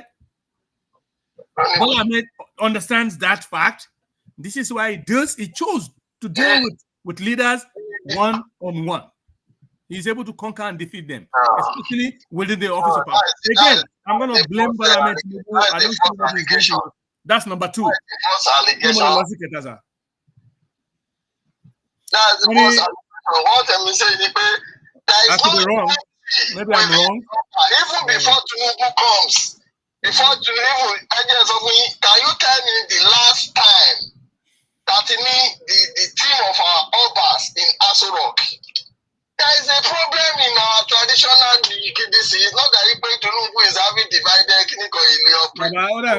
I like to follow rules debate because I took my own note and I was not interrupting and I really want our audience to hear. I want our audience to hear. I want them to hear your point of argument. I want them to hear my point of argument, and then for them, otherwise we'll just be making noise. They will not understand what we're saying. And it's going to be unfair because I can waste the time on you. Do you understand? Now, those 2 points I mentioned, another so that we can talk about it. The third point that I put here, any kid it or not, is tribal politics in Nigeria. Tribal, where it's that's what it should be. Yeah, Joe Latini, chief of staff, Joe Latini, Kinika, is that what it should be? When you say a nation, Nigeria is not made of Yoruba alone.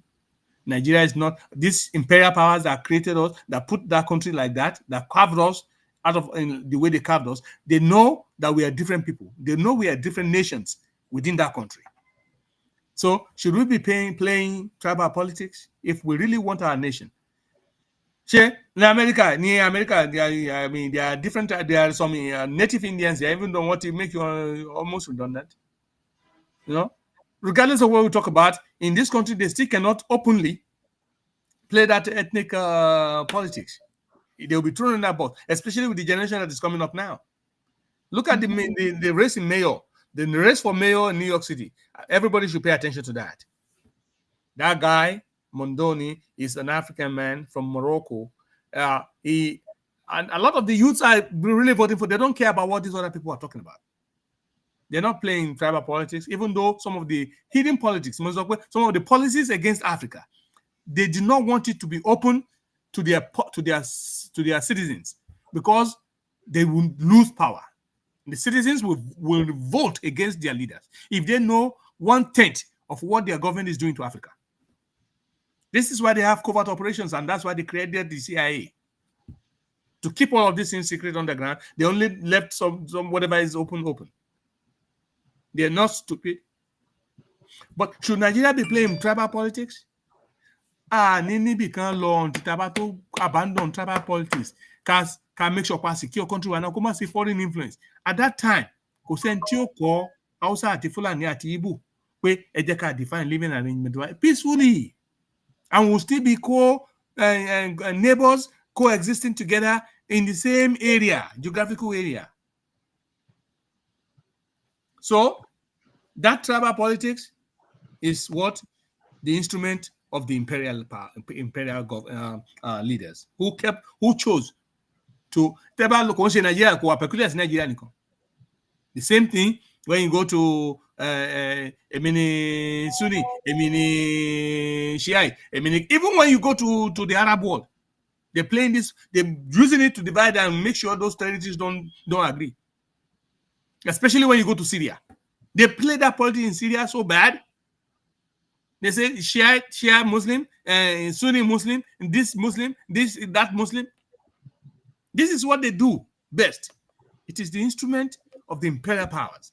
And that's what Africa should stay away from. We don't want to play tribal politics because even then, Yoruba nation, there are ethnic groups, there are tribes inside Yoruba. Èmi lọ̀yọ́, èmi ni Ìjẹ̀ṣà, èmi ni Ìjẹ̀bú-Jẹ̀ṣà, èmi ni Ìjẹ̀bú, èmi ni Ògùn, èmi ni Ìgbónà. So when are we going to stop? If we say we're going to emphasize tribal politics, it is something we have to kill. Deliberately have to kill. How do you kill it? You need somebody who will seize violently the instrument of government to ensure they put that country in order, remove foreign influence, that is why I keep shouting Burkina Faso's Ibrahim Traore. He's teaching the citizens now to be loyal citizens. They're not looking at their skin color. They're not looking at their native. They're not looking at their mother tongue. They're not looking at whether you are from the north or the east. They're looking at themselves as Burkinabes. So even when we get Yoruba nation, we should be looking at ourselves as either Oduduwa citizens or Yoruba citizens, not as EGBE, not as Ijebu, and the same thing applies to Nigeria. At this point, to save Nigeria, we cannot play tribal politics. This is what I've always been, this is what I'm emphasizing. That to save ourselves first, we should abandon those things. Abandon the instruments of these imperial powers who seek to divide us at all costs so that we cannot escape. And then, we have to restructure to save ourselves. Okay, I agree with you. But restructure how? We have to restructure the whole country. How? Are you telling us to go back to the structural government, the regional government that we have at independence? Where these imperial powers put instruments in place, and they put organs in place, or laws in place, or let me say checks in place to make sure it doesn't succeed? Yes, we have to restructure. I understand that. How do we restructure? How? The problem is how. Moses ABIODUN, I'm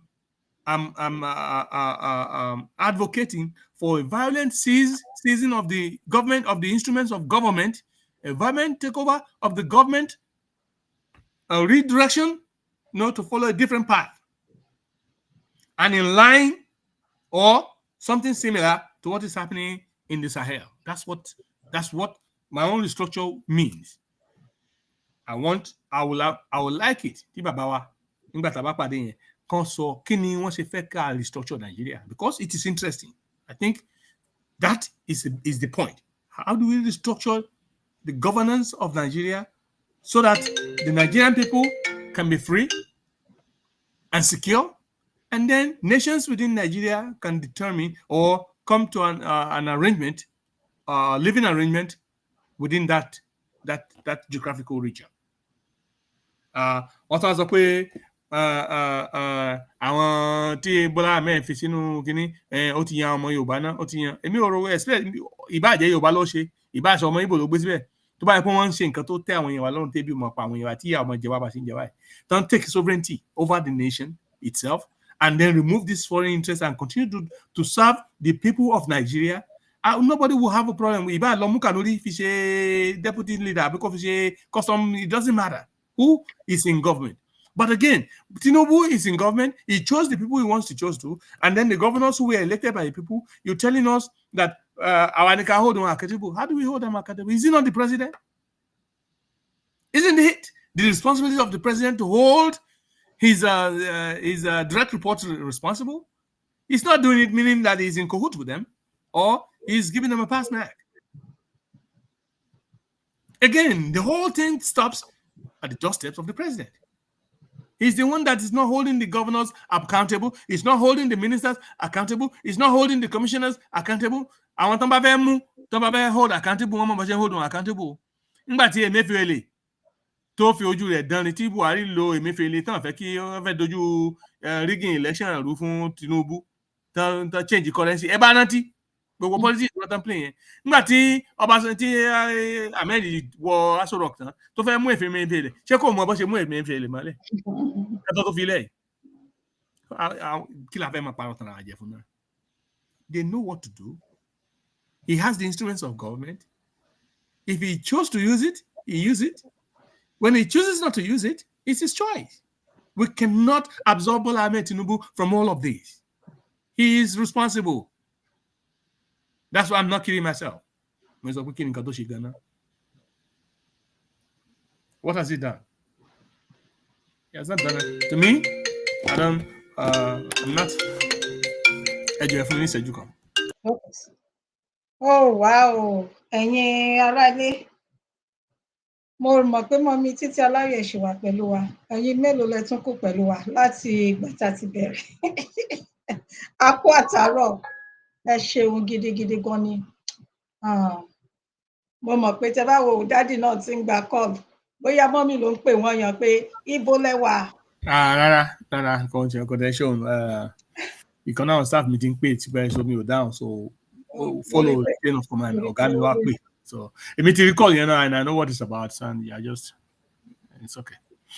So, I mean, the buck stops with the president, but this debate will be better if we can have a whole talk show, a whole debate among ourselves, so that when the question is asked, we can answer. When they have a response, we can take a note and then we can talk about it. We can disagree.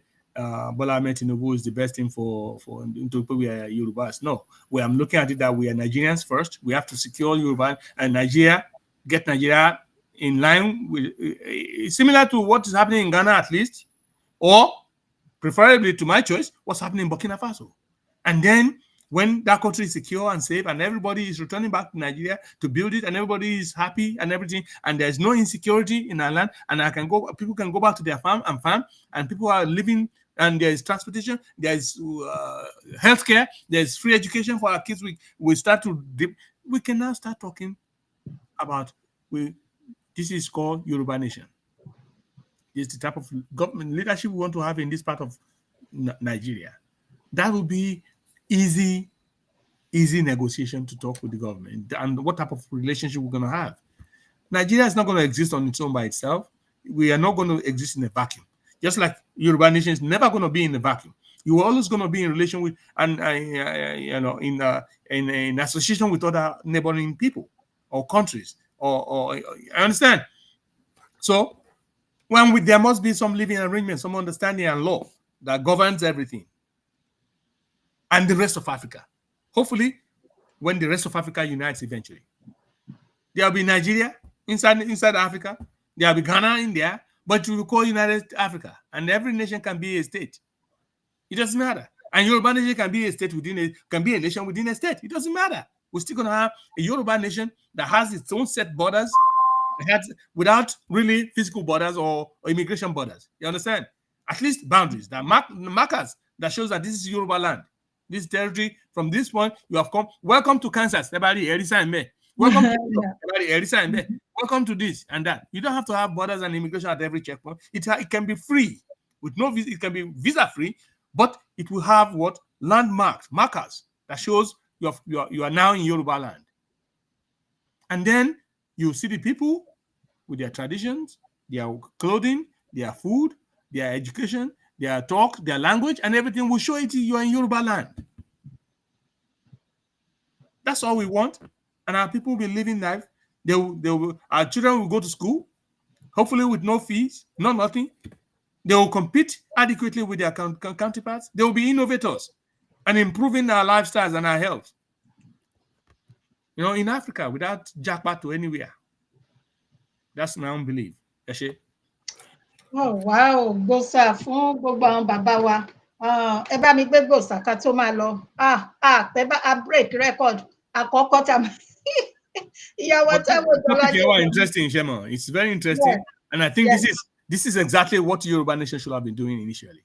Like look at the reality that we face and talking truth as to how we proceed. What do we do? What are the things we can sponsor to change the direction of this government?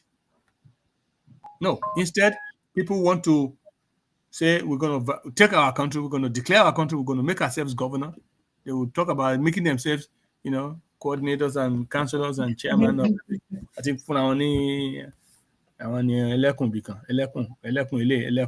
you know, all about power, all about juggling for opposition, juggling for relevance.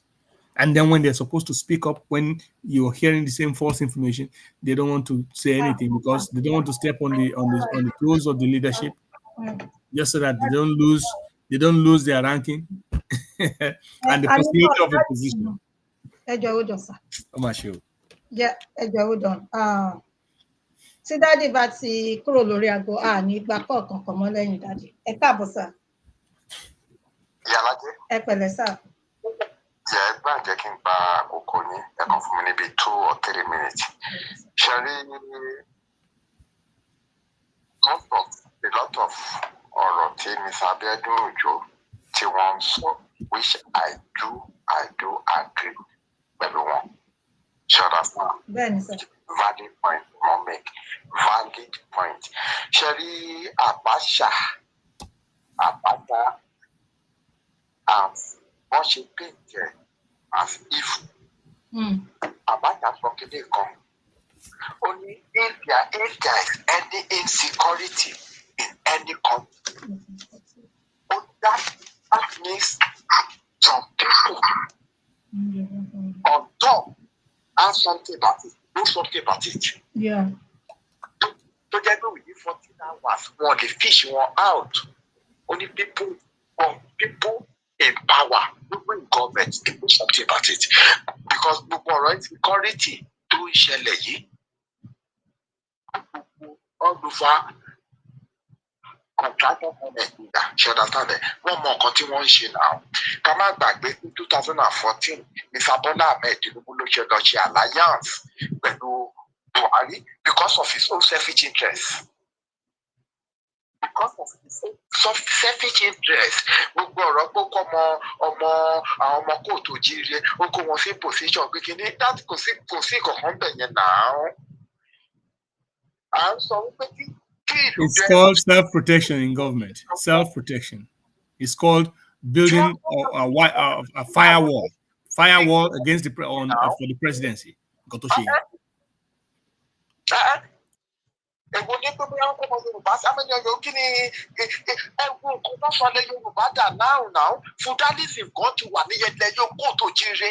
Wọ́n ṣàtọ̀ kọ́ ọmọ Yorùbá síbẹ̀ kọ́ṣẹ́ ẹ má bínú pé mi náà interrupt mọ́ ẹ kí ni nǹkan tí kíkọ́ ọmọ Yorùbá yẹn sí kí ló fi change ilẹ̀ Yorùbá.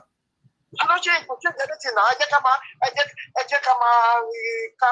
ní kì í ṣe pé ká máa wà wọ́n ká máa dàbẹ́ torí pé èèyàn wà ní gẹ́gẹ́ bí ABIODUN bí wọ́n ṣe sọ lẹ́ẹ̀kan it's not about ẹni tó wà níbẹ̀ kẹ́nìyẹn ṣe the right thing fún àwọn masses. Wọ́n ṣe the right thing not about ẹni ó láti jọmọ Yorùbá that is ṣẹ́rí Délé Fárótìmí I keep on saying it ara kan tí mo ní Fárótìmí ara kan tó dá àti ṣe nìyẹn ó fẹ́ kí olùtọ́mọ ní gbogbo kọ̀ọ̀tágbọ́kọ̀ Nàìjíríà kó di ilé ayé pé ìtọ́jú ìbátan ọmọ Yorùbá nìkan that is the reason mo notice nípa Délé Fárótìmí jẹ́ nǹkan tó jáde ṣe nìyẹn tó jáde ní wọ́n Nàìjíríà. Ǹjẹ́ Sàngó ní sà mo ń kọ àwọn nǹkan kan sílẹ̀ bẹ́ẹ̀ ṣe ń kọ àwọn fún ìṣẹ̀ṣẹ̀. Ẹni tó bá wo ojú ò tó ṣe lọ́jọ́ Sunday yìí the triumph of evil. Ẹni tó bá wo tó ṣe mo sẹ́ndẹ̀ sí ní dájú. Ó sọ̀rọ̀ nípa àwọn legislation, ó sọ̀rọ̀ nípa àwọn executive, ó sọ̀rọ̀ nípa àwọn judiciary tó jẹ́ pé they are all things. Ọ̀rọ̀ wọ́n ní Bọ́lá Ahmed Tinubu ó ti sọ gbèsè wa it's just a formality gbèsè olóṣọ internet gbèsè olóṣọ tó ń yáwó bí nǹkan bíi tó lè jẹ́ pé àwọn legislation wọ́n àbọ̀pẹ̀tẹ̀ owó fún wọn gbogbo àwọn Délé Fárótìmí sọ náà nípa àrọ pé wọ́n sọ pé wọ́n ṣe ọ̀nà fún Calabar tó kí lórúkọ ìpínlẹ̀ Lagos ó lè ṣe ọ̀nà wo ni wọ́n ṣe Délé Fárótìmí Nàìjíríà Èkó bẹ̀yẹ̀ ló ń gbé is on ground all the time. Tó bá kọ̀ wá sí ìlú bí ìbò ṣe padà sílé mi ṣé òkan tó ṣe lọ́jọ́ Sunday yìí kan ló wò ṣe nílé ó ní kì í ṣe nílò òun wà ó lóun wà níbi kan ní ó dà kó kẹ̀ wá láti kan gbà yẹn. Délé Fárótìmí èmi gẹ́gẹ́ bí èèyàn kan ní not about sentiment tabaro òtítọ́ ká sọ I saw him the only voice in the wilderness kòtò jíire lédè nìyẹn. Ó sọ nípa àwọn àgbààgbà tó wà nílẹ̀ kòtò jíire náà tó jẹ́ pé wọ́n fẹ́ ní tì tó jẹ́ pé gbogbo kan bàjẹ́ lójú wọn. Ó ní àwọn tó bí ẹni tó bá ti over 70 years tí ó lè sọ̀rọ̀ ó ní àgbàyà ni wọ́n ó ní gbogbo nǹkan bàjẹ́ lójú wọn. Ẹni tó bá ti over 70 years of age tí wọ́n ní gbogbo nǹkan bàjẹ́ tí gbogbo nǹkan turn upside down tí wọ́n lè sọ̀rọ̀. Tí wọ́n lè sọ̀rọ̀ ó ní àgbàyà ni wọ́n. Ó sọ̀rọ̀ nípa legislator sọ̀rọ̀ nípa executive nípa ó sọ̀rọ̀ nípa àwọn ṣáàrì pé ṣe mess jẹ̀bọ́ Ọbásanjọ́ kan ìjáde láìpẹ́ yìí àdìbò Ọbásanjọ́ náà ní tiẹ̀ lọ́wọ́ jẹ̀bọ́ tó kàn dẹ́kun judiciary system náà àbí lórí nǹkan tó sọ náà tó sọ pé. Délé Fárótìmí ló lọ sí prison náà ó ní àwọn tó yẹ kó wà nínú prison tó jẹ́ pé kò tẹ̀ wọn ò ní kankan ṣe láti wá sí prison nínú ẹgbẹ́ wá sí prison ó ní àwọn tó yẹ kó wà ní prison kan wọn ò sí ní prison ẹ jẹ́ ká máa sọ reality náà kì í ṣe pé ká máa take side. Torí pé bóyá ọjọ́ ọmọ Yorùbá ó jẹ́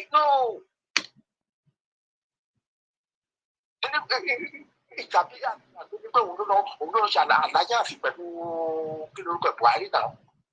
Buhari bẹ̀ ti sọ pé ibi tó bá parí nǹkan fún ẹ tó bá tẹ̀kọ̀ wà lọ́hùn ló máa continue.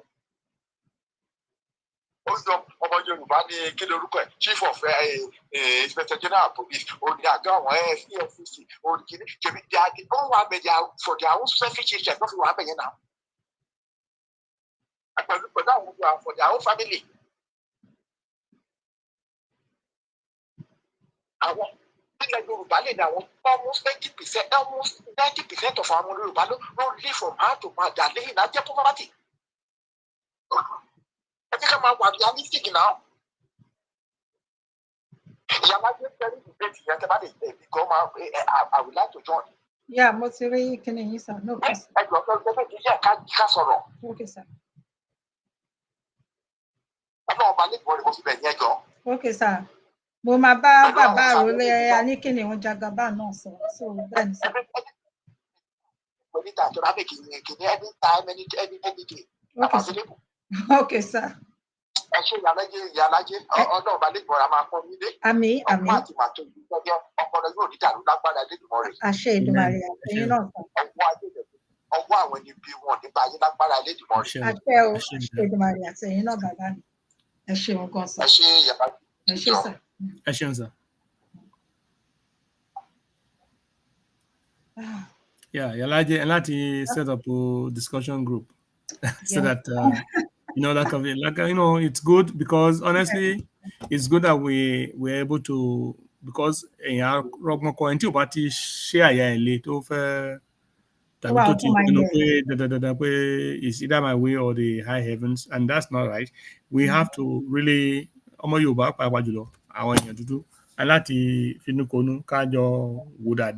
not from as a point of sentiment, but from a real point of view. Like, okay, ṣọgbọ́n wà nù nǹkan tára kùnrin sọ, òdodo wo ló wà ń bẹ̀, kí ni nǹkan tá lè wò, àwọn ìròyìn wo ló ṣàtìlẹ́yìn nǹkan tá à ń sọ yìí. We can take a view. And then the public that is watching us, I'm sure will be interested. And the comments will actually show what they believe as well. I meant to menti ole tó lè ṣalábàpàdé irú ètò bẹ́ẹ̀ tó dẹ̀ máa ṣe gbogbo tá sọ ìrìn àjò tá sọ di pé kó ṣe rìn ní kíákíá. Look at somebody like Ibrahim Traore, 30-something-year-old. Look at just recently he gave a whole mansion to his teacher. Pẹ̀lú ọ̀pọ̀lọpọ̀ owó. Kéèyàn kọ́ odidi mansion ó dẹ̀ gifted to one of his teachers. Ṣé àpé láti ìgbà tó ti wọnú orí oyè tó ti fipá gbàjọba ló ti máa ń sọ pé the teachers are ṣe mọ̀ ní orílẹ̀-èdè Nàìjíríà nìyí àwọn teacher yẹn gan kò sí ọmọ nǹkan tó fẹ́ ṣiṣẹ́ teacher torí wọ́n ṣe ń treat àwọn teacher ní orílẹ̀-èdè Nàìjíríà. Meanwhile, these are the ones that are impacting knowledge on the children. These are the ones that are building the future of that country. Because they're teaching the children as to become leaders of tomorrow. It doesn't matter whatever profession you are, you're supposed to be brought up and you're being trained and equipped with that knowledge to be leaders in your own right. A wise leader understands the importance of teachers. A dark man, teacher. It is the truth. Àwọn orílẹ̀-èdè tó mọ́kè náà tẹ́ bá wò irú orílẹ̀-èdè ń wáyé. Gbogbo ìgbà táwọn ọmọ iléèwé bá wà lọ́lídé tí ò sí ọmọ iléèwé ní school kankan. Ṣówó wọn dúró. Kò dúró sọ. They pay them full salaries. Ẹ fẹ́ gbọ́ iye táwọn san fáwọn tíṣà iléèwé. Tá tó fakọ́ sí. Àwọn tíṣà iléèwé tó níṣẹ́ mi o lẹ́yìn ìgbà tí iléèwé bá tó lọ gba ṣiṣẹ́ ń bò mí. Opportunities though. You need to see the lives they live, you need to see the houses they live, you need to see the cars they drive, and the quality of life and the type of retirement plans, Tony, life plans, health plans. These are educators. A country that does not take care of the teachers is a wasted country. Nigeria, Mama Jewo teacher, oṣù mẹ́rin, oṣù márùn-ún. Oṣù mẹ́fà. Ẹ wá ní pé Bola Ahmed Tinubu is doing what is he doing? I don't understand what he's doing. I don't care. Tó bá pọ̀ ọmọ Igbo ló wà ńbẹ̀ tán ṣe dáadáa fún ọmọ Yorùbá ṣé kò dáa ni? Tó bá ṣe Fúlàní ló wà ńbẹ̀ tán ṣe dáadáa fún Yorùbá ṣé kò dáa ni? Ṣèbí ká gbélé ayé yìí ni nírọ̀rùn láìsí wàhálà láìsí ìwà ipá tàbí ìbẹ̀rù bójú. Kádẹ̀ má gba ẹ̀tọ́ wa kó lọ́wọ́ wa. Ilẹ̀ bàbá wa kó jẹ́ ilẹ̀ bàbá wa. Àbí? Àṣà wa kó jẹ́ àṣà wa. Kẹ́ mọ́ gba àṣà tí àjèjì wá sínú kẹ́nípẹ́ nìkan ò ní mú mímọ́. Kẹ́ mọ́ sọ pé ẹ̀yin nìkan ni àfipá àfẹ̀yìn gangan. Kẹ́ lọ́mọ jíyàn gbé láti ibì kan lọ bòmí kẹ́ lọ́mọ tìmọ́lé ní lọ́nà àìtọ́. Irú rán dandan wo là ń sọ yìí náà? Will that thing happen in Burkina Faso today? Hell no. Hell never. That is why Moses Abiodun Ojo, I'm strongly advocating for violent change in the leadership of and the direction of leadership in Nigeria. to something similar, as to what's similar to what we're seeing now in the Sahel. That's where I stand. If we have any other person that has a better way of handling our problem in Nigeria and across Africa, I will be glad to know about it.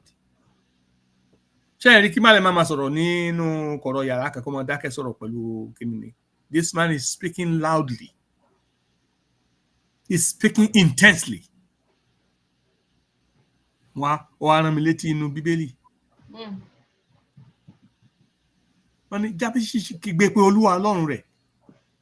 If you see people that prayed and their prayers answered, especially when you talk about humans that one, and he cried out to his Lord. I mean, share last and all the word cried to his Lord. Ọlọ́run dá mi lóhùn o báwọn yẹn wá ṣe ń ṣe báwọn àwọn irọ́ tán pẹ̀lú àwọn leaders àwọn náà pẹ̀lú àwọn èké leaders in churches, all this clergy, fake clergymen, CGO, Baba GO, this nonsense in Nigeria. Wàá gbàdúrà ọṣọ lẹ́kan àjẹlẹ́kan wọ́n ti gbàgbé ìránṣẹ́ Ọlọ́run ní gbogbo wọn. Ẹni tó yẹ kó lọ sí interview tí ò lọ sí tó ń lọ tí ò lówó tí ò wọkọ̀ lọ síbi tí ó di interview wọ́wọ́ fún o ẹni wọ́n máa pariwo gbàdúrà wá kígbe Jésù gbòòṣó lọ́jọ́ ní kíní kan àwọn tán gbẹ́bọ́ lọ níwèé àti òsì kíní kankan tán ṣe nítorí ẹ̀tẹ̀ kan pariwo lórí irọ́ Ọlọ́run kan máa wò wọ́n báyìí pé ènìyàn àwọn èèyàn pípì wọ́n dẹ̀ ń ṣègbè lọ.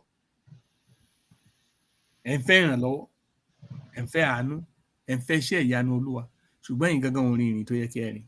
Ṣé Ọlọ́run kó bá yín rìn? Ta ló múra ìlékè? That's the same thing with Yorùbá nation.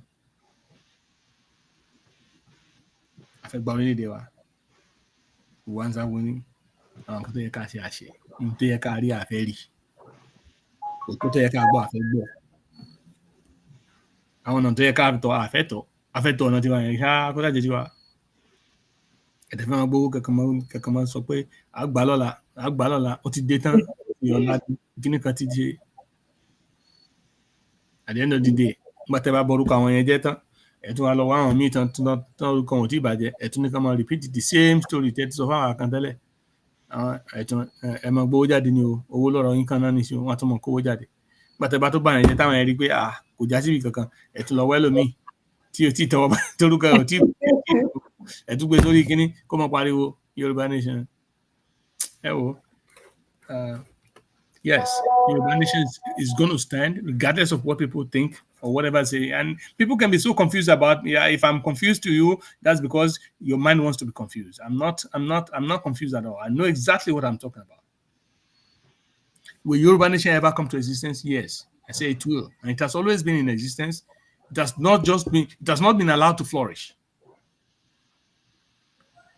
Are we going to get it like these people are talking? Hell no, not these people. I'm convinced 1,000%. Now these people will get Yoruba nation for us. Because they've lied for years to us, they've deceived us, and now we see them retracting. They're retreating back into what they've always been. The key figures have retreated out of Yoruba nation. You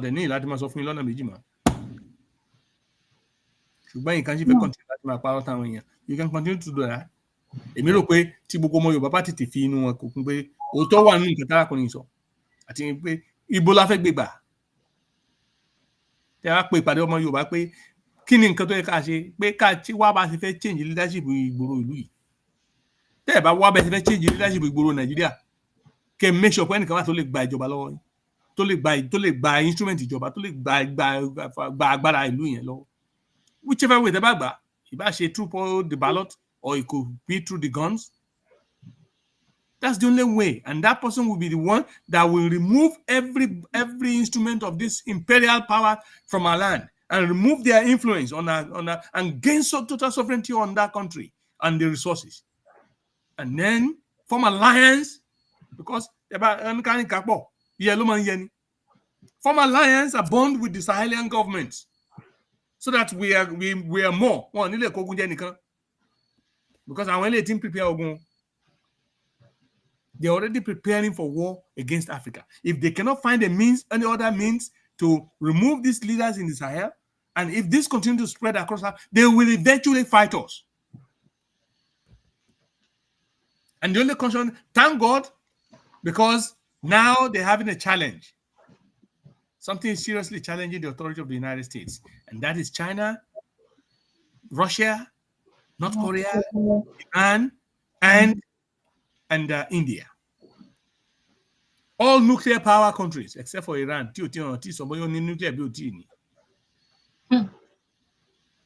And these people are already saying what? There is another new world order. And when it's happening at the perfect time, when America is tariffing the whole country, the whole world, putting tariffs and eliminating and alienating friends. Everybody have to look for alternatives, and everybody looking for other places. When is Nigeria going to smell the coffee and turn quickly to where it's supposed to and do the right thing for its own people, our own people? But Nigeria to fẹ́ du orí ara ẹ̀ kó nínú irọ́ ọkọ̀ tó fẹ́ ṣègbè ọkọ̀ France àti Britain tó fẹ́ ṣègbè tó catapult. It is a sinking ship. It's not going to survive. What I mean, the nation itself, the people will survive, but the neo-colonial instruments and their architecture, their neo-colonial architecture on our land is going to collapse. It's sinking. It will destroy. And Africa will be free by God's grace. So I'll be looking forward to the debate, so that we can learn from each other, and hopefully our people will benefit from it. Hopefully, it will bring forth fruits.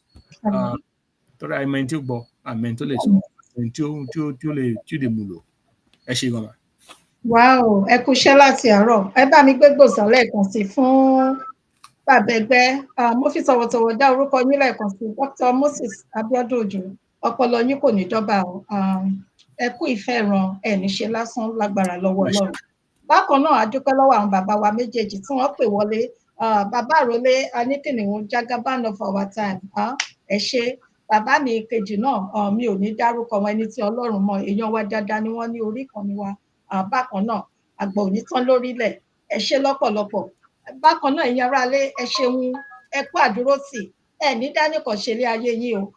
Ó yà mí lẹ́nu pé ìyá wa Títí Aláyọ̀ ẹ ṣì wà pẹ̀lú wa. Ọ̀gá mi Dr. Michael Ajile Ọpọlọ, ẹ̀yin náà ẹ kú àdúrótì. Ẹ ṣé gidi. Ẹ ṣé gan-an, thank you. Rẹ́kọ̀dù àtìgbà tí mo ti ń ṣètò mi ò rò pé mo pẹ́ tó báyìí lórí èyí tó túwọ̀ sí pé ó lárinrin, agbádùn ẹ̀ lọ́pọ̀lọpọ̀. Mo máa kàn sí bàbá àròlé Aníkìnìún Jagaban láti jẹ́ kán mọ̀. Bí a ṣe máa ń sọ ní orí ìkànnì wa níbí báyìí, ẹnìkan kì í jẹ́ àwádé. Gbọ̀ngàn dẹni. Wọ́n ní àwọn ṣe rí bí bàbá àròlé Aníkìnìún ṣe rí. Ó yàtọ̀ sí bí àwọn bàbá mi méjèèjì ṣe rí. Ó dà bẹ́ẹ̀. Káfọ̀ tún wọ́wọ́, káfọ̀ tún wọ́wọ́, kọ́wọ́ fi mọ́ náà ni. Ìdí ẹ̀ wọ́n máa sọ tiwọn, àwọn náà sọ tiwọn, àwa máa dìjọ wò ó. So bó ṣe yẹ kó rí nìyẹn, pẹ̀lú ìfẹ́, láìsí ìkùnsínú, bó ṣe yẹ kó rí nìyẹn. Tá bá ń sọ pé Yorùbá, àwa kan ṣì wà tó yẹ pé Yorùbá òde òní, àwọn ò ní jẹ́ kọ́tẹ̀. Àwọn tí bàbá wa ti ṣe síwájú nígbà tí wọn. Ṣùgbọ́n Ọlọ́run á ràn wá lọ́wọ́, ó máa fún wa ní agbára láti lè jẹ́ kí ìfẹ́ ó wà láàrin wa. Ẹ ṣé gidi gan ni lọ́pọ̀lọpọ̀, mo dúpẹ́ o. Lẹ́ẹ̀kan sí Dr. Moses Abiodun Ojo, mo fi tọ̀wọ̀tọ̀wọ̀ kí yín lé. A máa rí yín pẹ́ lágbára lọ́wọ́ Ọlọ́run. Àtẹ̀yìn náà. Kò ní sí yín láéláé. Ẹ má jèrè gbogbo àwọn ọmọ yín, ẹ ní ṣe wàhálà lásán. Ọ̀tá wọn máa ṣe lásán ni. Agbára ọ̀tá, agbára àwọn ẹni òkùnkùn kò ní ká yín, kò ní ká ya, bẹ́ẹ̀ kò ní ká àwọn ọmọ yín o lágbára Èdùmàrè. Ẹ máa tẹ̀lẹ̀ pẹ́ o lágbára lọ́wọ́ Ọlọ́run. Ẹ ṣé gidigidi gan, ìkúnlẹ̀ mi rè lẹ́ẹ̀kan sí. Ẹ ṣé. Thank you. Ẹ ṣé Ìyálájé, mo kí yín. Bẹ́ẹ̀ ṣe gbàdúrà yẹn bẹ́ẹ̀ náà ló máa ṣe fún yín náà àti fún àwọn ọmọ àti fún gbogbo ilé. Gbogbo ilé ìtẹ̀lẹ̀ wí síta, Ọlọ́run lè máa dùn yín nínú agbọ́ àdúrà yín. Gbogbo èmi kan lẹ ọkàn yín pátápátá, Ọlọ́run lè máa jẹ́ kẹ́ ní ẹnu ọpẹ́ lórí wọn pátápátá láláì ṣe ẹ̀kọ́ ẹ̀yọ̀kan. Ẹ ṣé ẹ kúṣẹ́ o. gbogbo bẹ́ẹ̀ ṣe ń ṣe Ọlọ́run ló máa kó máa fi a máa jẹ́ kó máa ju yín ṣe ẹ ní ṣìṣe lágbára Èdùmàrè ẹ sì ní sí ọ̀rọ̀ sọ torí àwọn míì wà tó wá ní pé àwọn fẹ́ máa àwọn tó ń ṣọ́ni lóhùn mú wọn ní lóhùn náà ti mọ́ fẹ̀fà orígi náà ti máa ń bà ṣùgbọ́n bá ṣe pé bí tiyín ni ẹ ó sọ ẹ ó mọ̀ sọ ayé ò ní ṣọ́ni lóhùn mú o wọn dẹ̀ nípa lórí yín lágbára Èdùmàrè àfinisùn ò ní ohun kan tí ó lè fi sùn lórí yín tẹ́ bá ń dìde tẹ́ bẹ́ ṣe ń wọlé tẹ́ ń jáde tẹ́ sì ń jókòó tẹ́ ń dìde ìdáláre àre lẹ́jọ́ yín ò mọ̀ jẹ́ níwájú Elédùmarè ẹ kúṣẹ́ mo kí gbogbo àwọn ẹlẹ́rìífẹ́ ètò yìí pàtàkì jùlọ mo kí àwọn bàbá tó ń bá wa dá sétò I really thank you bí kò bá sí ẹ̀yin ṣe rí pé ètò yìí kò ní akàn tún dàbí another show ni that's why we encourage ourselves let us ẹ jẹ́ ká jọ fọwọ́sowọ́pọ̀ that I thank you deeply really appreciate you for shedding bringing new ideas new views new opinions gbogbo lè ta gbọ́ lẹ́ni náà èmi náà tún lọ padà ronú sí máa lọ padà máa wo ibi tí nǹkan tẹ́ ń sọ bóyá mi ò gbọ́ àwọn nǹkan tí mi ò gbọ́ yé ẹ̀yin náà mo mọ̀ pé ẹ̀yin náà lọ tún wò pé bóyá ọ̀rọ̀ tọ́mọ yìí sọ tárákùnrin sọ dáhùn pé báyìí ni ṣùgbọ́n bóyá tá a bá gbé gbà báyìí nínú èyí ní ọ̀nà wa yóò ti làjù èmi gbàgbọ́ bẹ́ẹ̀ àwọn tó sì ń gbọ́ a lè ṣe gbogbo ní àǹfààní torí àìmọ̀ orí tí Ọlọ́run lò a ò mọwọ́ tọ́lọ́run lè lò a ò mẹsẹ̀ tọ́lọ́run lò a ò mẹnu ẹni tọ́lọ́run lò láti fi ṣe iṣẹ́ ìyanu yìí ṣùgbọ́n èmi mọ̀ pé iṣu atẹnumọ́ràn ni bàbá wa ní kì í jóná so bá a ṣe ń tẹnumọ́ yìí tá a sì ń sọ ó lè ṣe Tinubu gan ni bóyá wọn á gbọ́ nǹkan tá a sọ yìí wọ́n lè ronú pọ̀ àdá pé òótọ́ làwọn ọmọkùnrin yìí sọ òótọ́ lárábìnrin yìí sọ lórí iṣẹ́ ẹ̀ ayé ìgbà tí mo wà ń dẹ ní àdẹ́kò nǹkan báyìí sọ mo mọ àwọn tán rinú igbó tán fi ẹ̀mí wọn wéwu lórí ọ̀rọ̀ nàdẹ́kò tí Tinubu tán jíṣẹ́ fún tán lọ ṣiṣẹ́ fún tán jíṣẹ́ fún Tinubu crossing countries borders kẹlẹ̀ pé bàbá Tinubu mọ nǹkan tó ń sọ èmi Abíọ́dún Òjó ló sọ bẹ́ẹ̀ I was at certain meetings I have a military man somebody ex-military officer who so Bola Ahmed Tinubu knows exactly what he's saying, but these imperial powers have our people, in bondage. They have them all tied up. Bola Ahmed knows that if he misstep, the threat of not being killed or being removed from power is all that is wrong with him. That he doesn't know what to do or how to free Nigeria up from this barbaric people. He knows, but he's afraid. That's my disappointment with him. When a son, somebody who is old enough to be your grandson in Burkina Faso, is bold to confront the same threat with courage. Courage, where art thou? It only takes one person with the support of God and the grace of God to free the whole of Nigeria. It takes one courageous man. And God is not looking for a chicken. He's not looking for somebody who's fearful, somebody who's afraid. Only I have not given you the spirit to fear. He's only looking for one courageous man who will seize power and who's tọ́lọ́run náà di inú ẹ̀ tó dẹ̀ rí inú rẹ̀ pé eléyìí yóò ṣe ó ní ká tó bí Ọlọ́run ti mọ̀ ọ́ ẹnìkan bá tọ́lọ́run mọ̀ ni. Kò sí sà.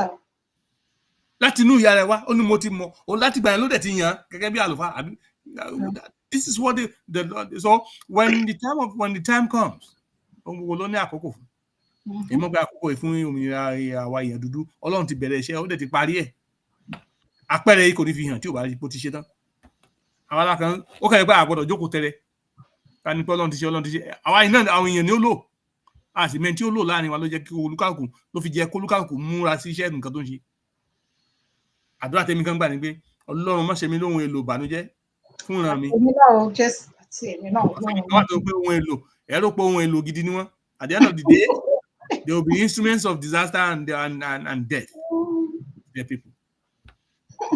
by the things they say, the lies they tell, and you know, and their evil intentions. So Ọlọ́run lè máa kó ló wá àtẹ̀mí àtẹ̀yìn tẹ́jọ́ ń wá yìí mo gbà ládùúrà ohun èlò tó wúlò fún ìran wa lọ́lọ́run á ṣe wá lágbára Èdùmàrè. A ò ní ṣiṣẹ́ o, a ní fi ọ̀rọ̀ ẹnu wa àti ayé wa àti ìṣe wa a ní fi bà ọjọ́ ọ̀la àwọn ọmọ wa dé lágbára Èdùmàrè. Àmín.